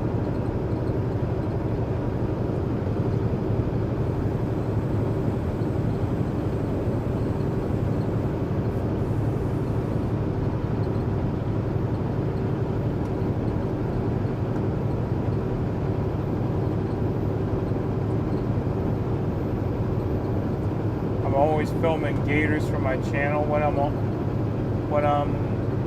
on Florida. Yeah, I remember the first time I spent some time in Florida. We rented an Airbnb close to Disney, and we kept hearing this noise all night long. It sounded like someone out back grunting, and we actually sent a message to the Airbnb owner. It's like, who keeps grunting out back? And they're like, oh, that's the gators. And I'm like, the gators? So if I can hear them, I don't want to be out back, you know? Yeah. But yeah, they kind of grunt at night.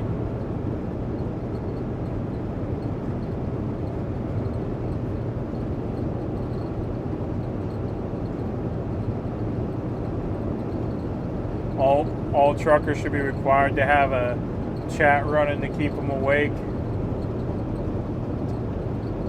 Yeah, I mean there is some party lines and stuff that truckers pass around. And a party line's probably not the right word for it, but it's like a conference line where truckers can get on and just shoot the crap at night, you know? Keep them awake. Yep, YouTube Just Trucking has a white W900. Oh, okay. Cool. Yeah, I never actually knew that people watch day-to-day trucking, but yeah, there seems to be a few of them out there. Yeah, I learned a lot from my 350 6.5 Burley teacher. I weighed just over 100 pounds at the time. He pulled up in his 650 BMW and had an 850-pound rented Harley. Huh. Yeah, I was 6'6", 350 for a while. I'm actually dropping my convoy weight and getting back down to my, I don't know, we'll call it my fighting weight. Back in high school, I was 6'6", 275. Right now I'm like 6'6", 315. And I need to lose about another 20 some pounds and I'll be happy.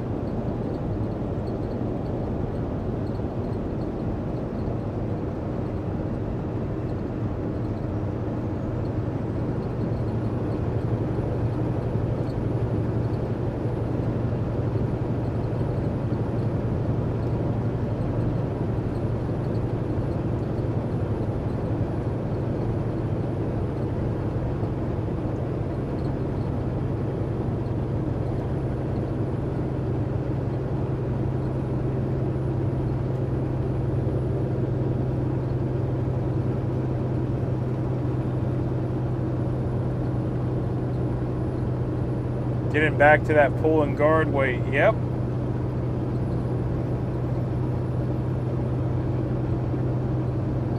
Oh, what do we got up here? That don't look good.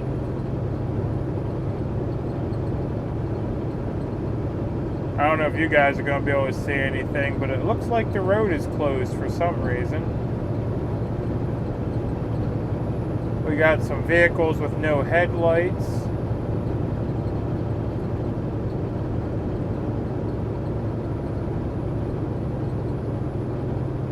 Oh my goodness, we got cars everywhere.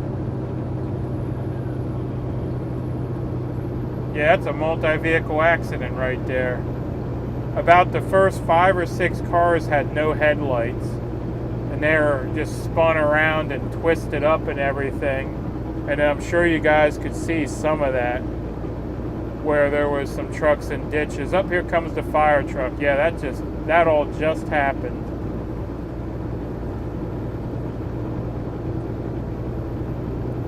That's not good. Hopefully they're all right. A couple of those semis are going to need a tow out of that ditch, though. They kept it upright, but yeah, they're down in the center median. Up here comes something else. Oh, that's the police. Yep. The fire truck's getting there before the cops. That's a good fire response. Yeah, that didn't look good, that's for sure. Yeah, when I saw the vehicles with no headlights, I'm like, yeah, they're smashed in the front or something that their headlights aren't on.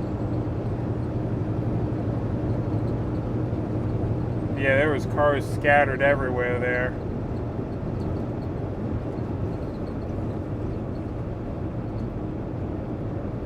Hold on a second. Which way would that be? That'd be northbound. Actually, let me get around this guy.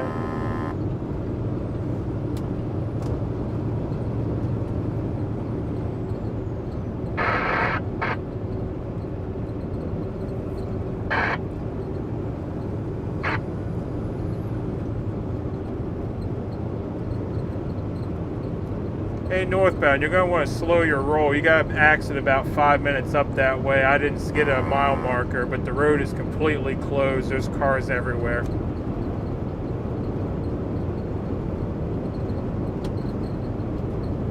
Yeah, my bad. Go back.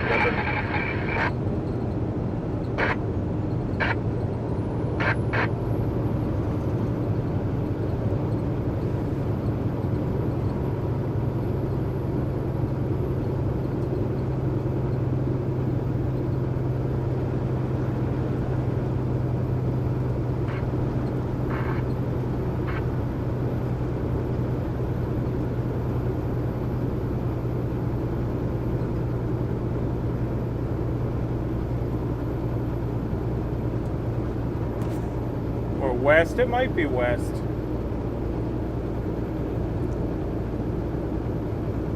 I'm not sure if I'm running north or west right now because yeah, it might be east-west. You might be right. Either way, no one even replied, so most people don't got their CB on.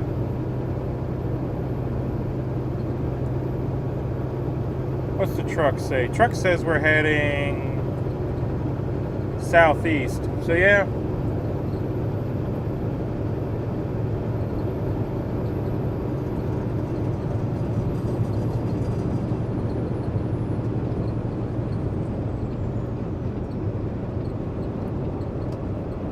East, west, north, south.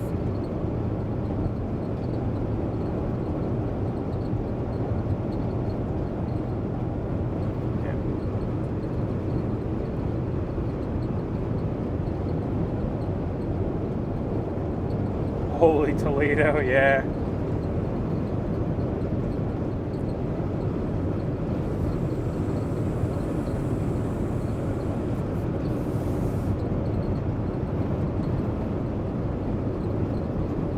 Yeah, this is not my normal neck of the woods. So, but yeah, you're right. The even number highways are east-west, odd number highways are north-south. If I would have thought about it for a second, it would have been alright. But yeah, I was just trying to get the radio dialed in and tuned to the right channel. But no one runs radios anymore, so it don't even really matter.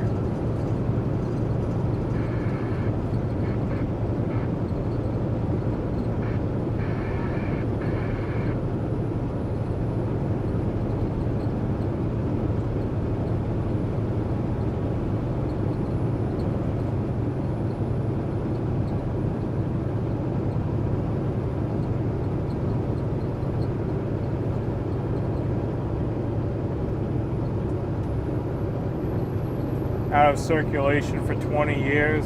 Yeah. I've only probably been down through this part of the country in my 7 years of trucking maybe 3 times. The one year I did a load down, well, I think I told you all about that the other day, down to that military base right on the water. I can't remember what town it was in, but yeah, I told them never send me back this way. I don't enjoy trucking this part of the country, and yeah, you can't get good reloads out of this part of the country.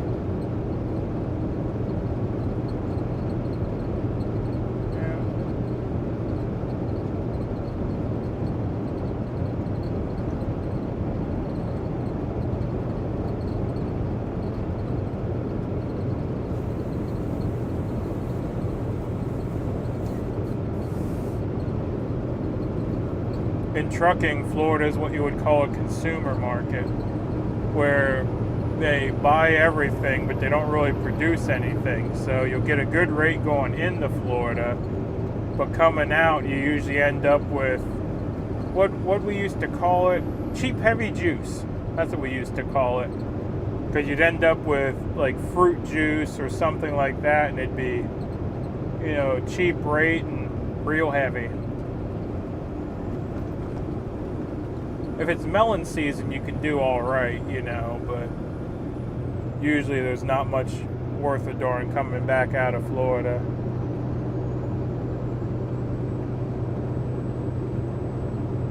Yeah, I think I'm going to take 77 back as well. Someone said that earlier, to take 77 back up.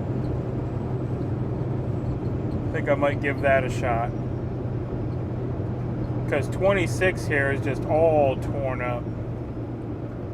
So, just construction after construction.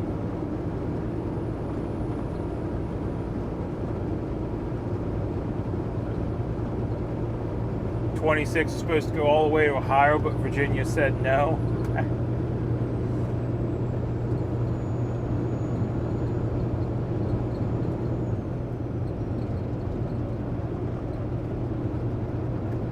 Yeah, it's funny though, because Virginia could use a few more highways.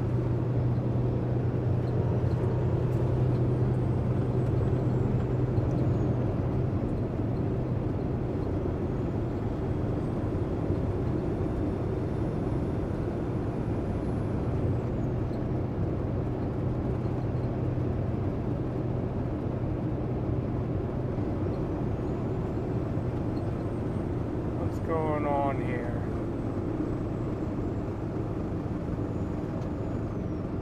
They're fixing a guardrail.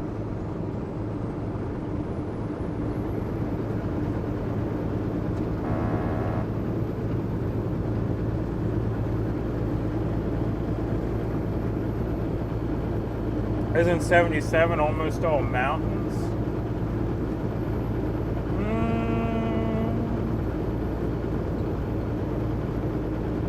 Maybe, but I'll be coming back fairly light. Like, I have a return, but unless it's all colored, I should be coming back fairly light. But then I just gotta weigh, do I want to fight mountains or do I want to fight road construction?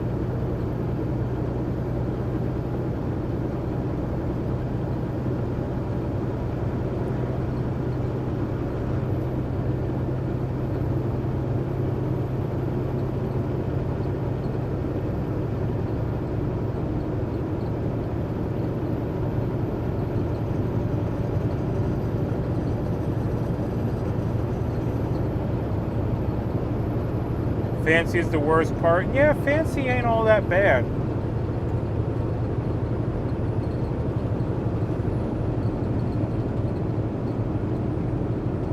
Yeah, fancy only stinks if you got a company truck and you ain't got no juice in it, you know. If you got a decent running truck with a little bit of power, I mean, fancy's a long grade, but it's not super steep.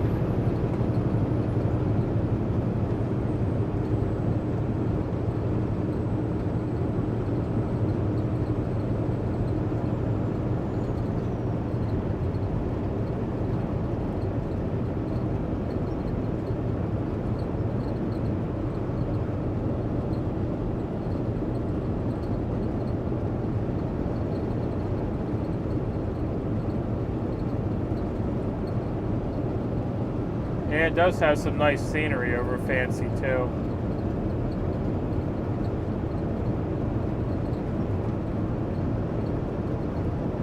I mean, pretty much however you go, you're going to hit mountains. That's why I always joke about where we're at in Tennessee. You can't get in or out without going over a mountain.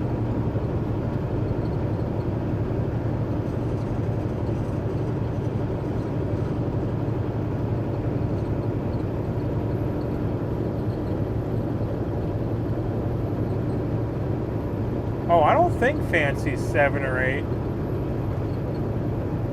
At least it's never seemed that steep to me. It could be, though.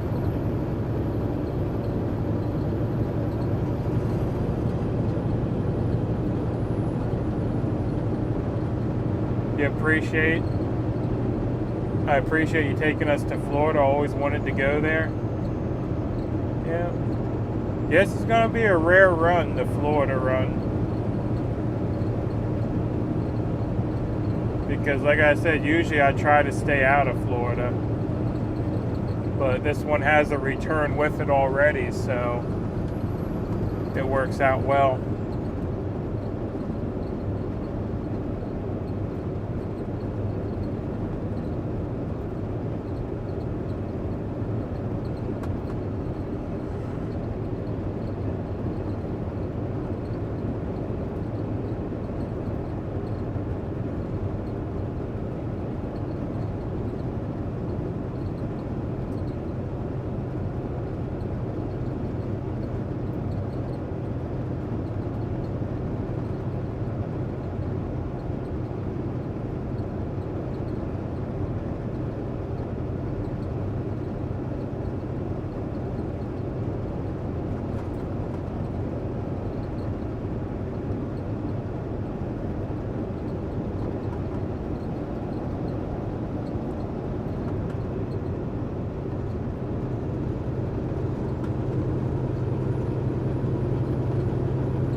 I was planning a trip to NC one year and decided to go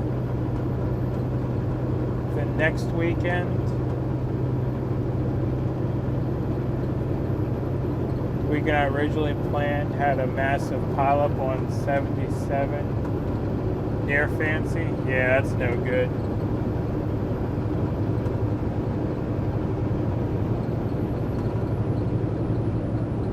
I love the northern part of Florida. The southern parts are too congested. Yeah, I agree.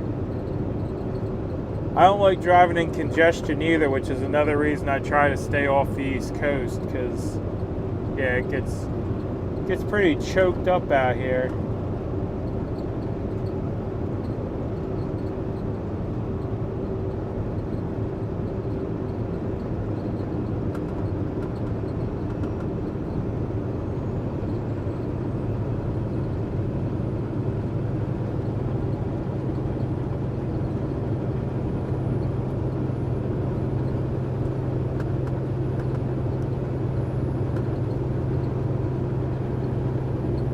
no, it's not an 11% on fancy. Like I said, fancy always seemed kind of gradual to me, so I'd guess a 4 or 5 at the most.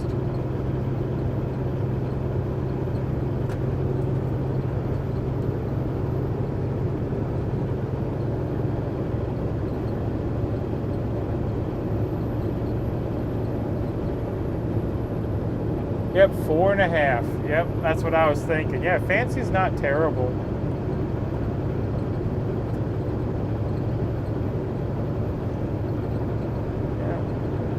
Yeah, everyone complains about fancy, but it's one of the lighter grades that you can go up.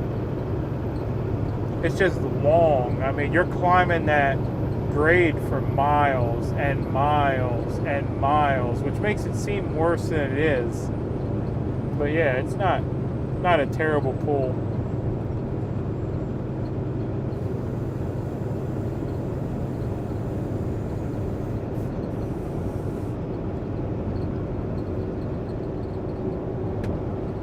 What's the steepest grade you drove?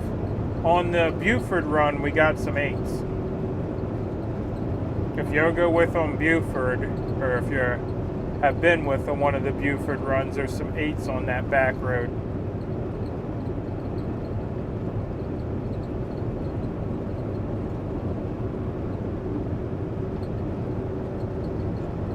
The steepest grade I've drove, though, I'm not even sure.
Why am I still awake at 3 a.m.? No idea.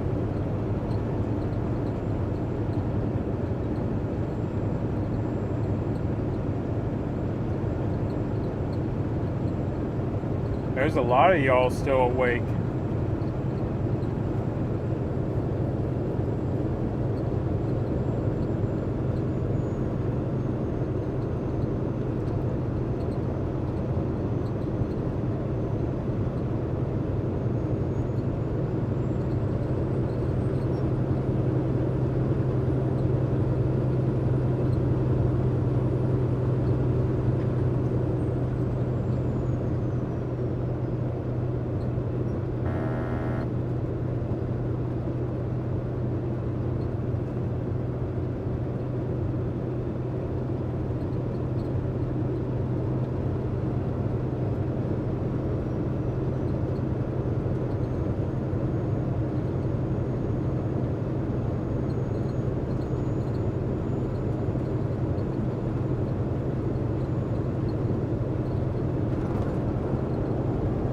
Sleep is overrated. Oh, goodness.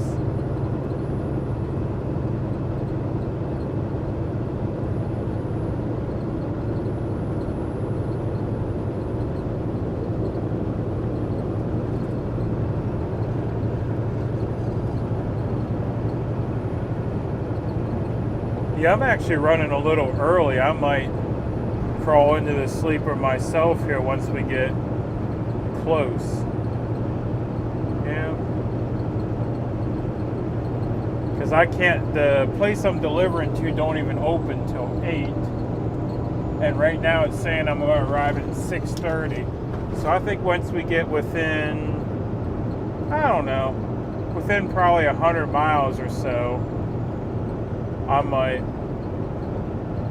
hit the rack for an hour, you know, because I got to take a half-hour break anyway, so might actually make use of the break tonight. Most of the time I complain about the half-hour break, but I think I might do a power nap.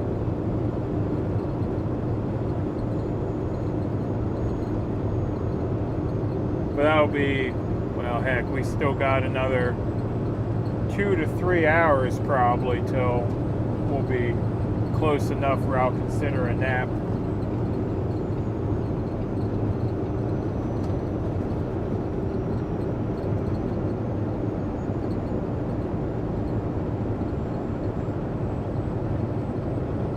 Gives you nap time? Yeah, that's exactly what I was thinking.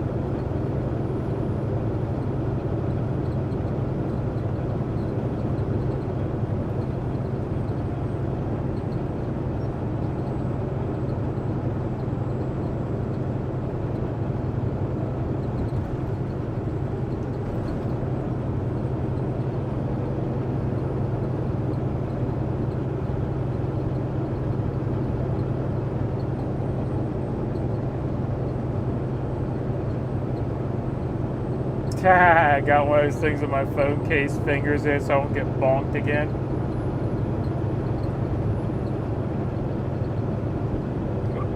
Yeah, taking your phone to the face is never any good.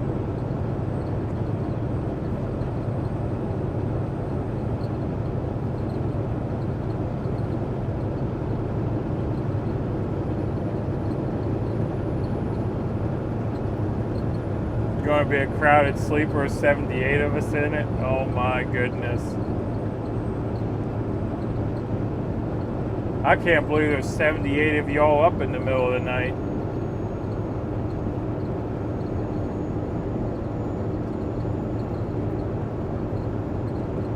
Now if we can just talk him into taking us all to Disney. Well, the funny thing is I have a friend of mine that owns a warehouse that is maybe 5 minutes up the road from Disney. And he's already told me if I get down that way, I'm more than welcome to park my truck at the warehouse.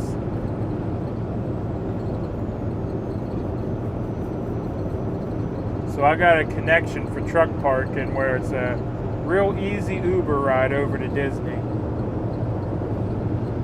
The problem is it's still like $200 just to get into Disney.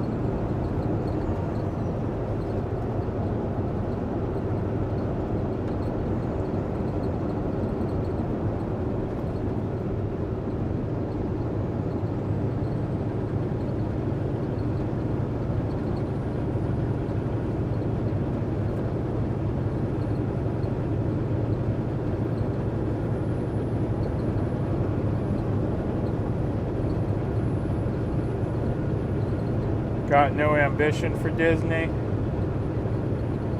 Yeah, I mean, it's one of those I'll go sometime just to say I went.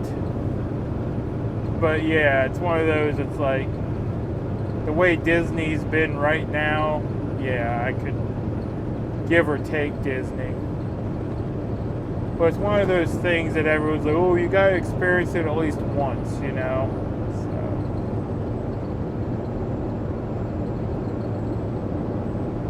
It's cozy in here.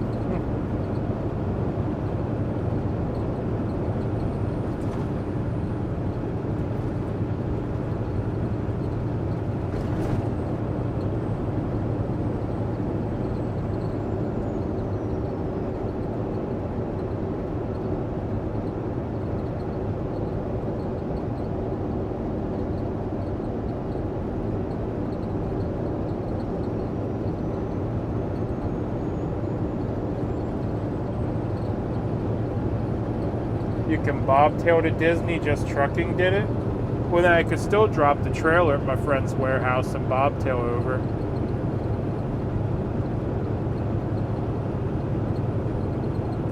That'd be interesting too.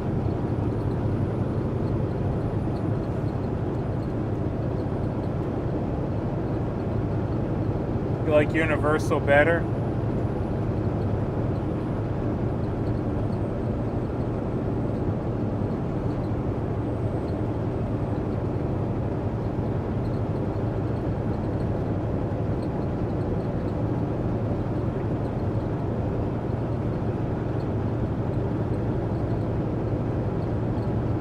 Oh goodness. Yeah, if someone had Taco Bell, we'll have to crack a window.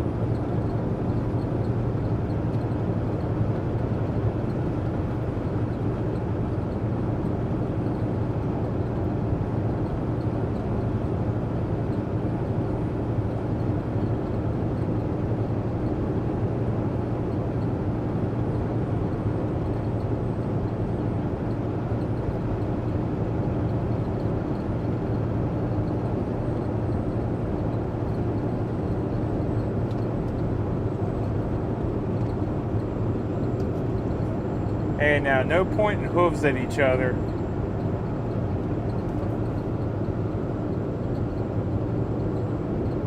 Make them ride on the catwalk. Oh, goodness. Could tie them to the hood, too, you know. That way I can keep an eye on them.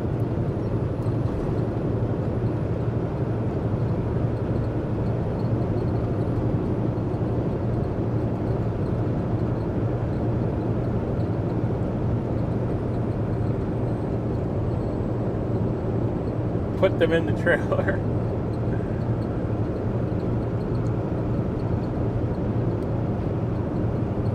Yeah, I don't know if anyone want to ride in this trailer. There's a lot of busted glass on the floor of this trailer.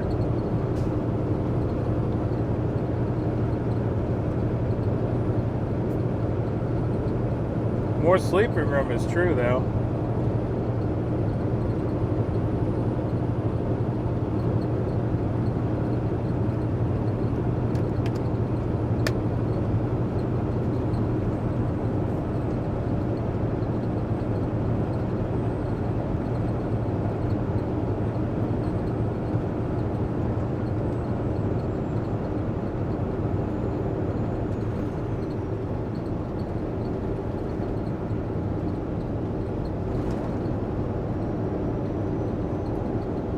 Just lead me to the trough.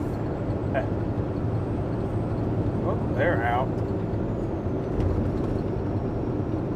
Not sure what they're up to, but they're outside their car walking around.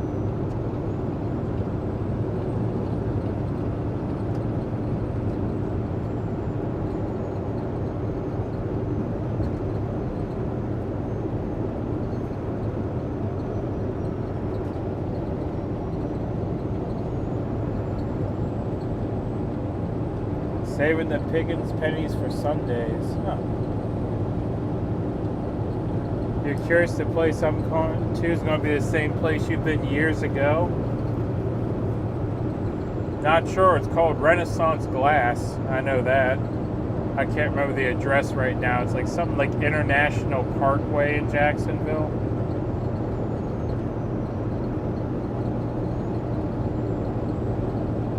Got a piggy for that but hasn't installed it yet. I do. I just gotta figure out how to get it on. But yeah, I got a pig hood ornament that I gotta figure out how to install.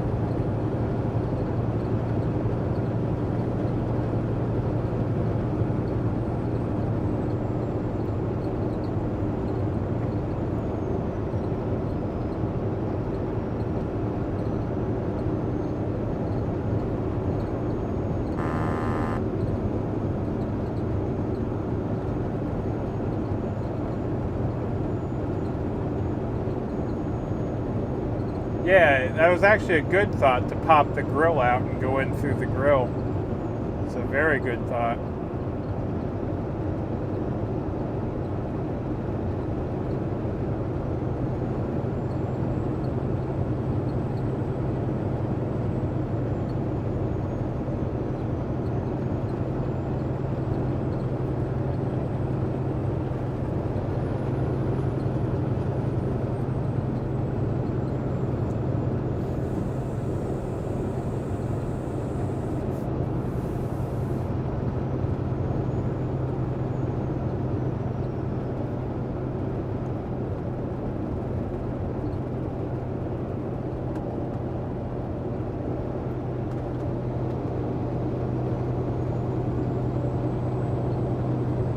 Oh, he fell over during one of the potholes. Hold on.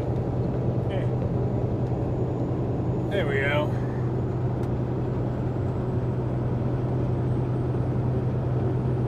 Yeah, he has a habit of doing that. We'll hit a big hole and then he'll end up toppling over.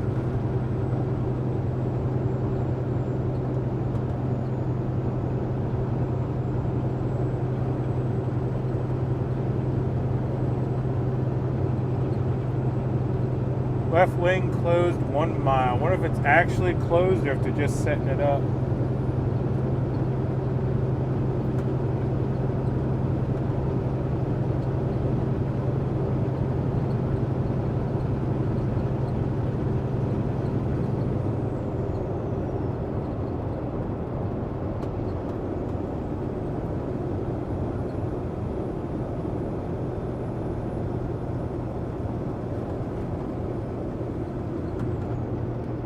More protein.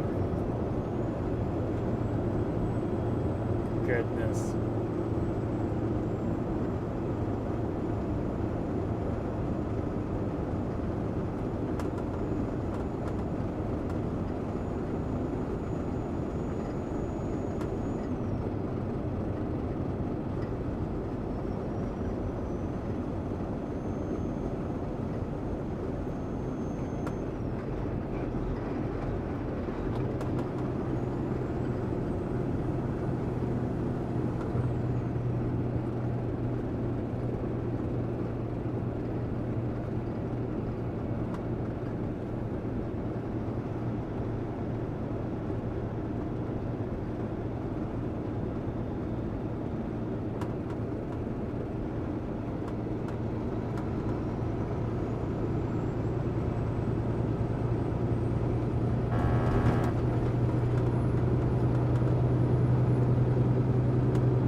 Oh, goodness.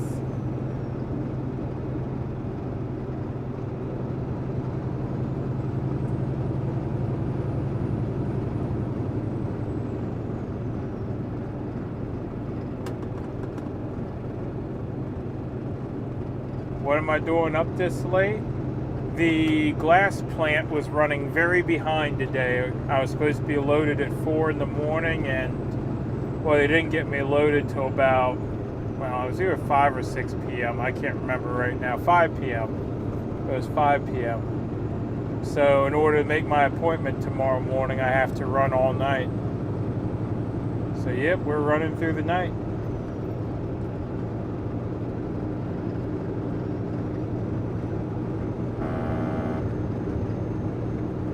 A huge beetle just hit your screen. They're out here.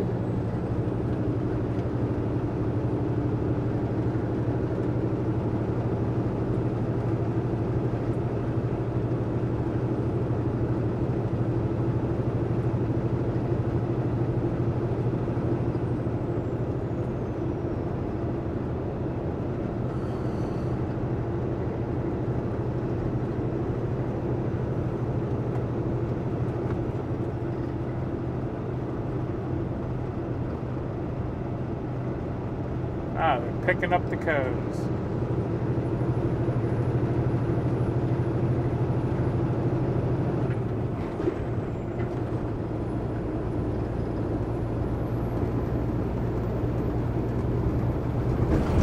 Oof.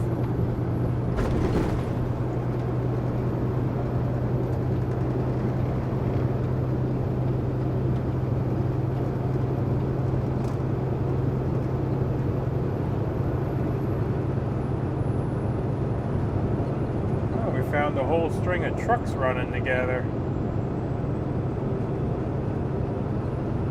Little mini convoy. In 1 3/4 miles, take exit 169A on the right to I-95 South.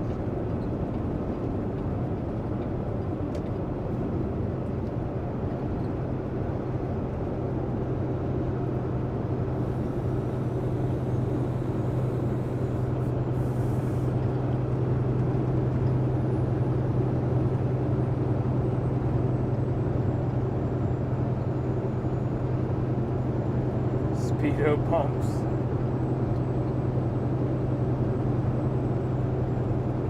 Yeah, reboot the brain. Time to hit the rack. Yeah. It's getting to be that time of the morning where it's hard to stay up. Because it's that real, like, super late time for some people, super early time for others. Yeah.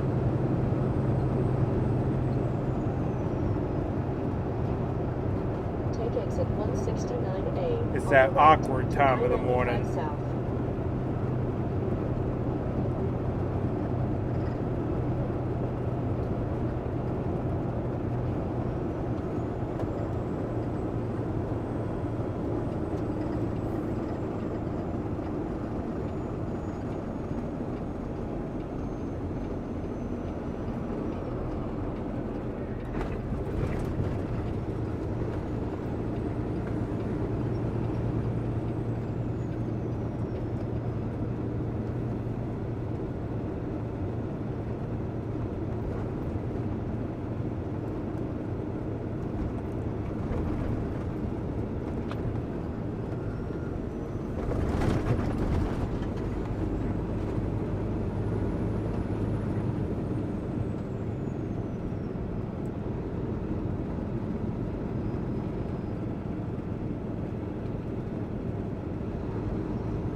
Continue at I-95.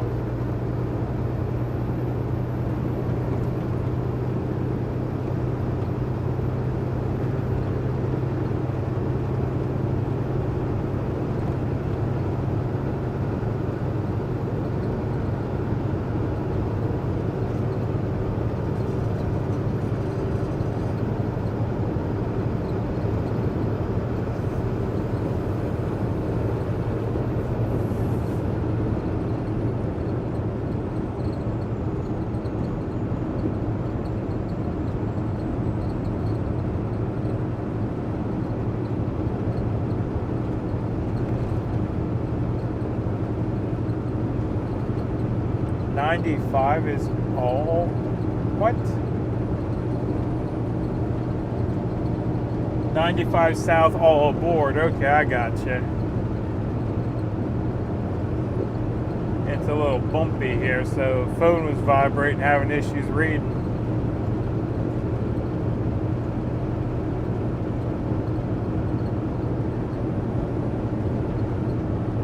Used to stay up to sunrise. Holy cow, 36 hours straight, goodness. Yeah, that's a little crazy, 36 hours straight. Didn't go to bed till 7 a.m. this morning, only slept a couple hours. Yeah, I can't do that no more. I usually need at least 6 or 8 hours to be happy. Sometimes I'll sleep for 12. Yeah, just depends.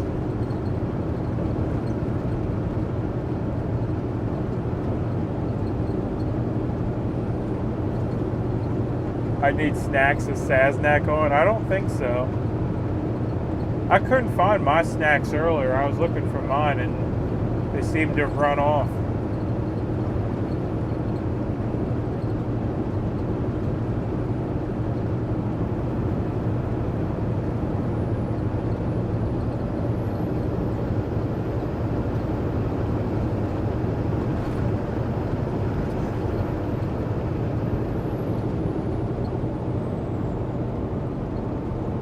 Just south of I-16 was the singing you picked a fine. Time to leave, no. What? fine time to leave, no loose wheel. Huh. Rough roads, get your hard hats on, for sure. Yeah, I'm having trouble reading. The phone's up there in the dash vibrating.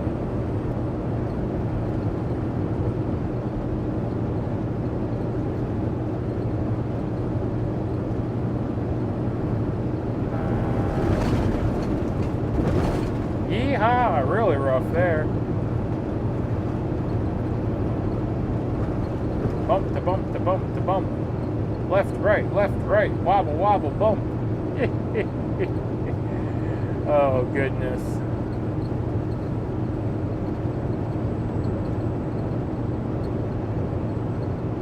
Oh, we got a slow truck. Holy cow, we're coming up on him quick.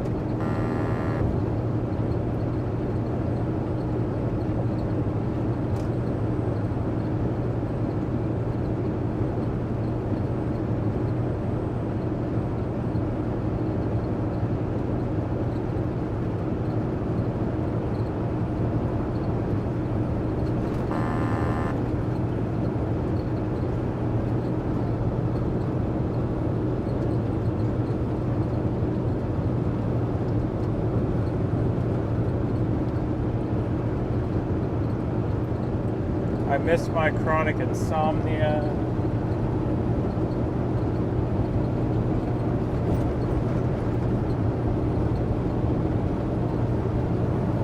Goodness. Can't read nothing with all this bumping.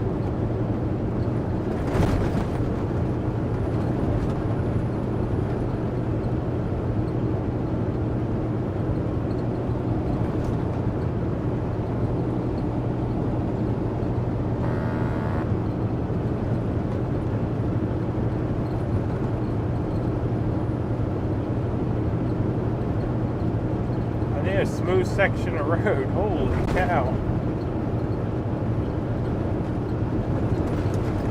All the text on my phone right now is blurry.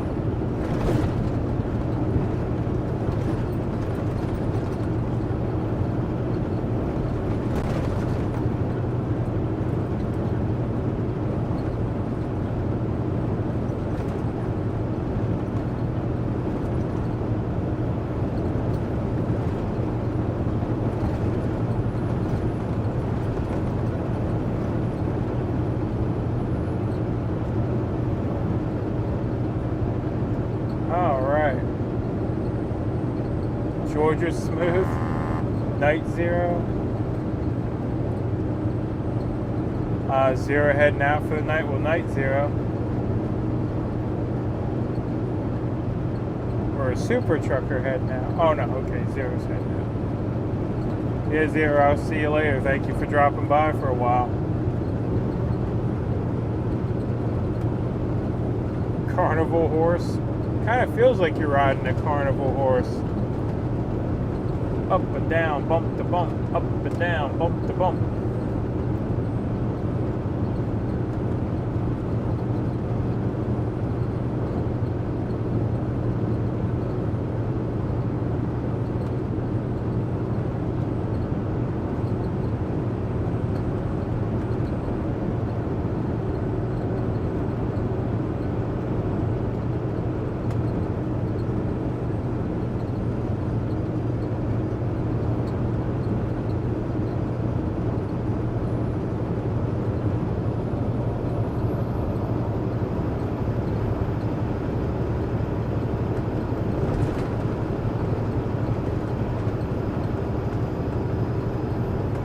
$5.03 for diesel, that's not terrible.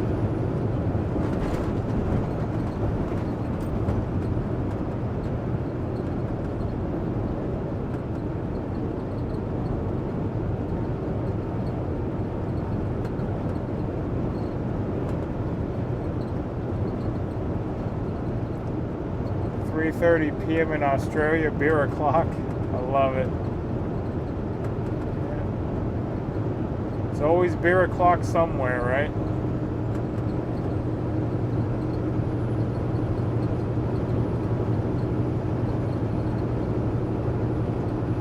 That's rather nice highway surface compared to 40 in Arizona.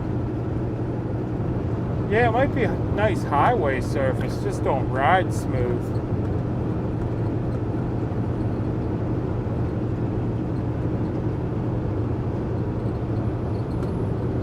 It's got these like ripples in it or something that's just causing the truck to buck.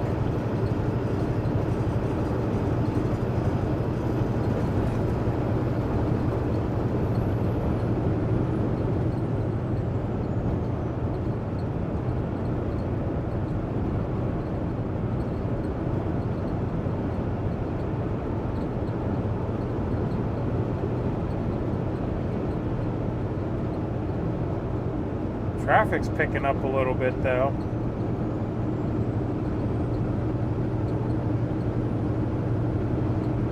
Hello again, how are you? Doing pretty good.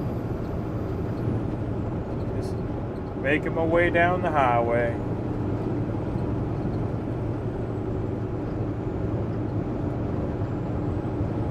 The heck? Oh, that's fancy. That van has like sideways shooting headlights or something. When he put his turn signals on, another headlight went over. Well, that's not a van, it's a bus.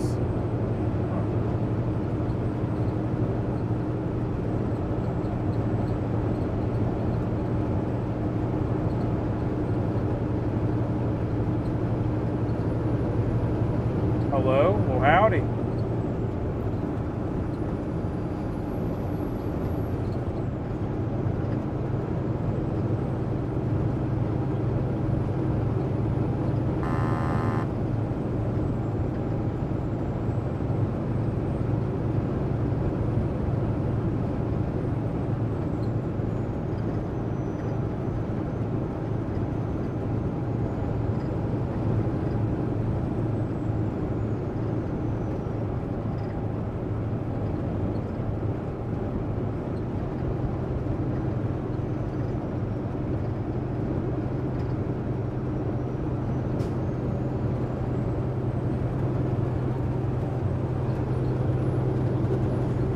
Helps them to see on turns. Few cars have them. Or a few cars have that.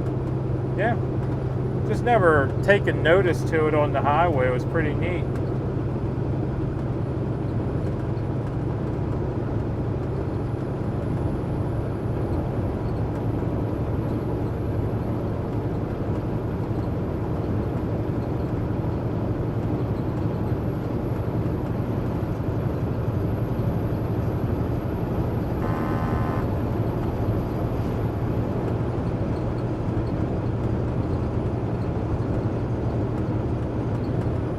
Got a wiggle wagon.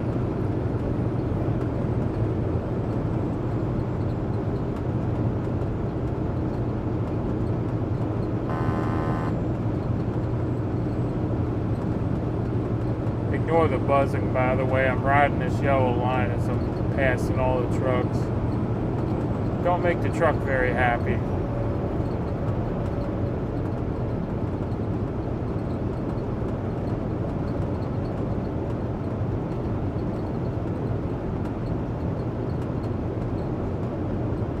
Why are you flashing me when I'm not even past you yet?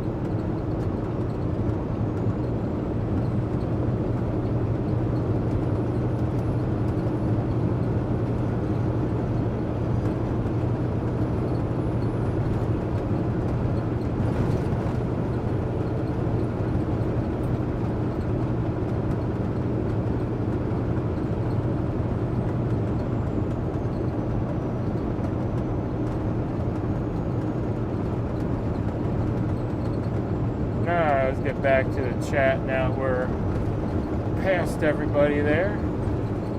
If I can read it with all the shaking. Jeez. I need a suspension for my phone.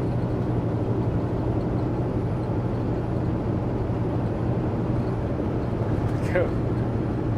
Grease lightning, go buzzing, go. Oh, goodness.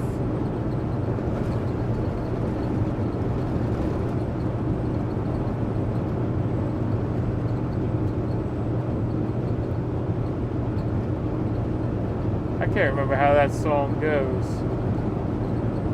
Grease lightning. That's a That's from Greece, but yeah. Well, what I can think of from Greece is that summer nights drifting away. Oh, all the summer nights. Well, oh, well, oh, well. Tell me more, tell me more. That's the only one I can remember from Greece. I can't remember all that.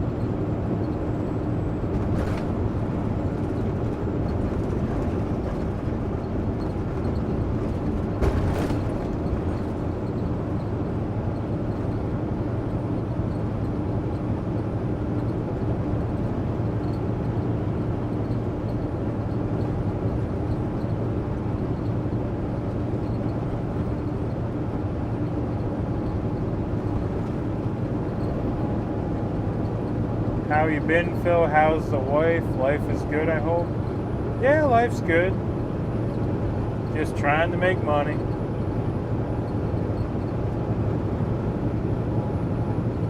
Yeah, I got no complaints.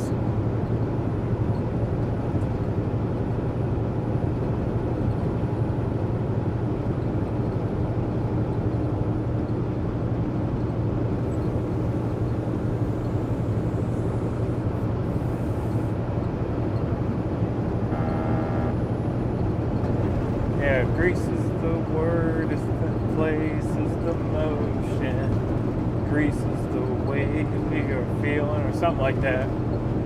That was right at the beginning, wasn't it?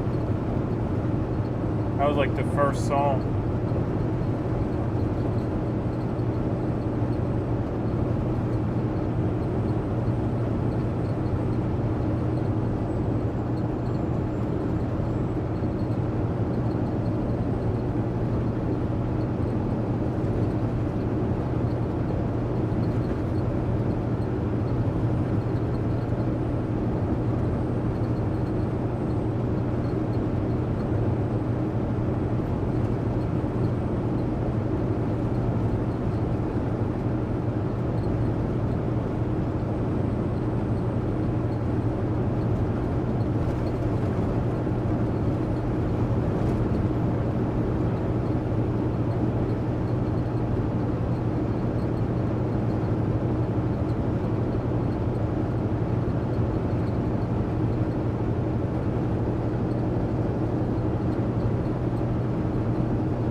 Trying to hold on to this truck with those bumps is fun.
Whoa, buddy.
cordless mic died, so you have to listen to the not so good mic.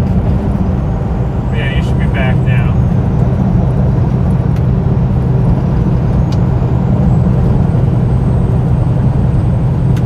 Yeah, I usually use a cordless mic, which has really good sound, but the battery don't last all day. So yeah, you should be able to hear me again, but it's gonna sound like I'm a lot further away now.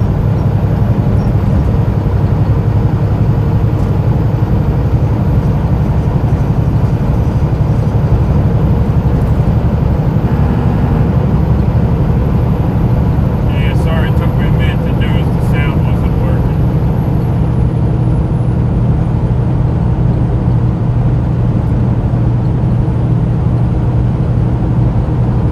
Yep, sound quit.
necessity to make the load appointment because they were way behind on loading today.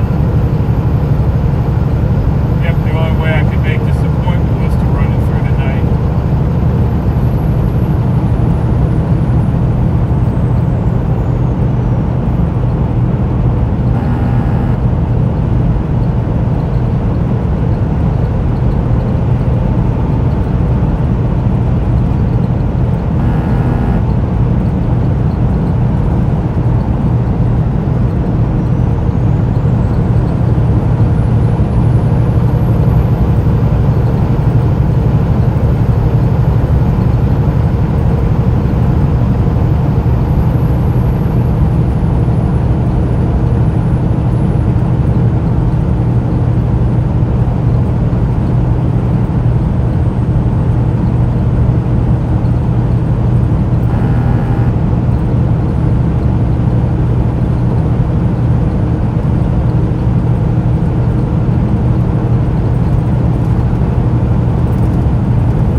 Part of trucking, getting the loads.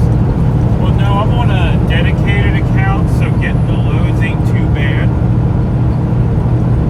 The problem I had with this one is it was supposed to load at 4 a.m. So, in reality, as we sit right now, I don't know what time it is. What time is it right now? Oh yeah, it's coming up on 4 a.m. So I've been up for 25 hours really. So yeah, it's starting to hurt a little bit because I got loaded at 5 p.m. and I took like an hour nap.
proceed on I-95.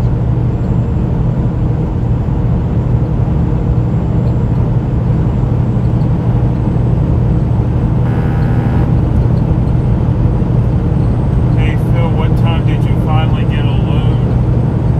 Saw the post things were delayed. Yeah, I was scheduled to pick up at 4 o'clock this morning, didn't get loaded till 5 p.m. It was the same load, they just were all messed up at the plant today.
on the charger right now. It should be done charging by the time I get done my half-hour break. Once I get up the road here a little bit, take my break. But I wanted to get to the other side of Savannah before I took my half hour.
onto I-95 southbound rest area number 105 on Highway 405 in Brunswick, gate.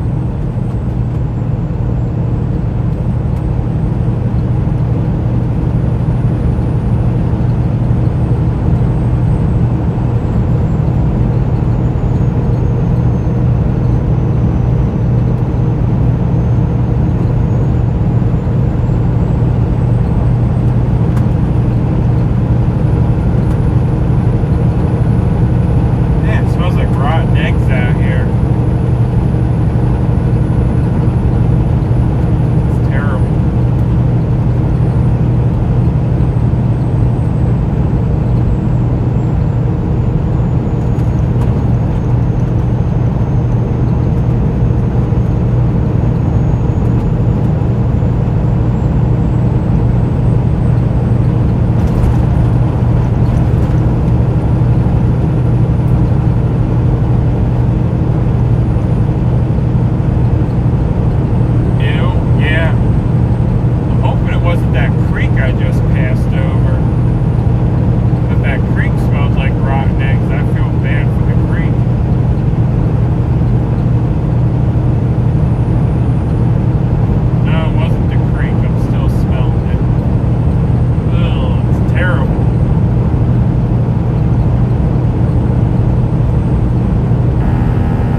southbound rest area number 105 on the right.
In 1/4 mile, arrive at I-95 southbound rest area number 105 on the right. Usually this time of the morning, there's a few people that like to start early, so there's usually always a spot somewhere to squeeze in.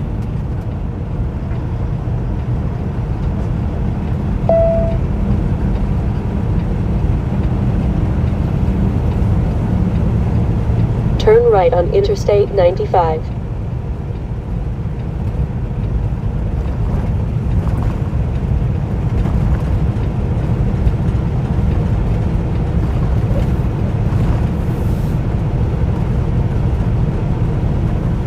Great place to park your car, Dolly, there.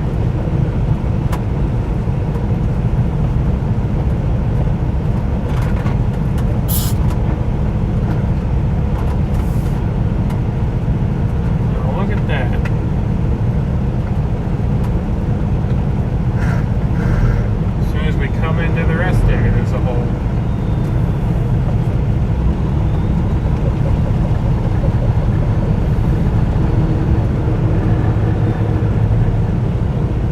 Well, can't beat that.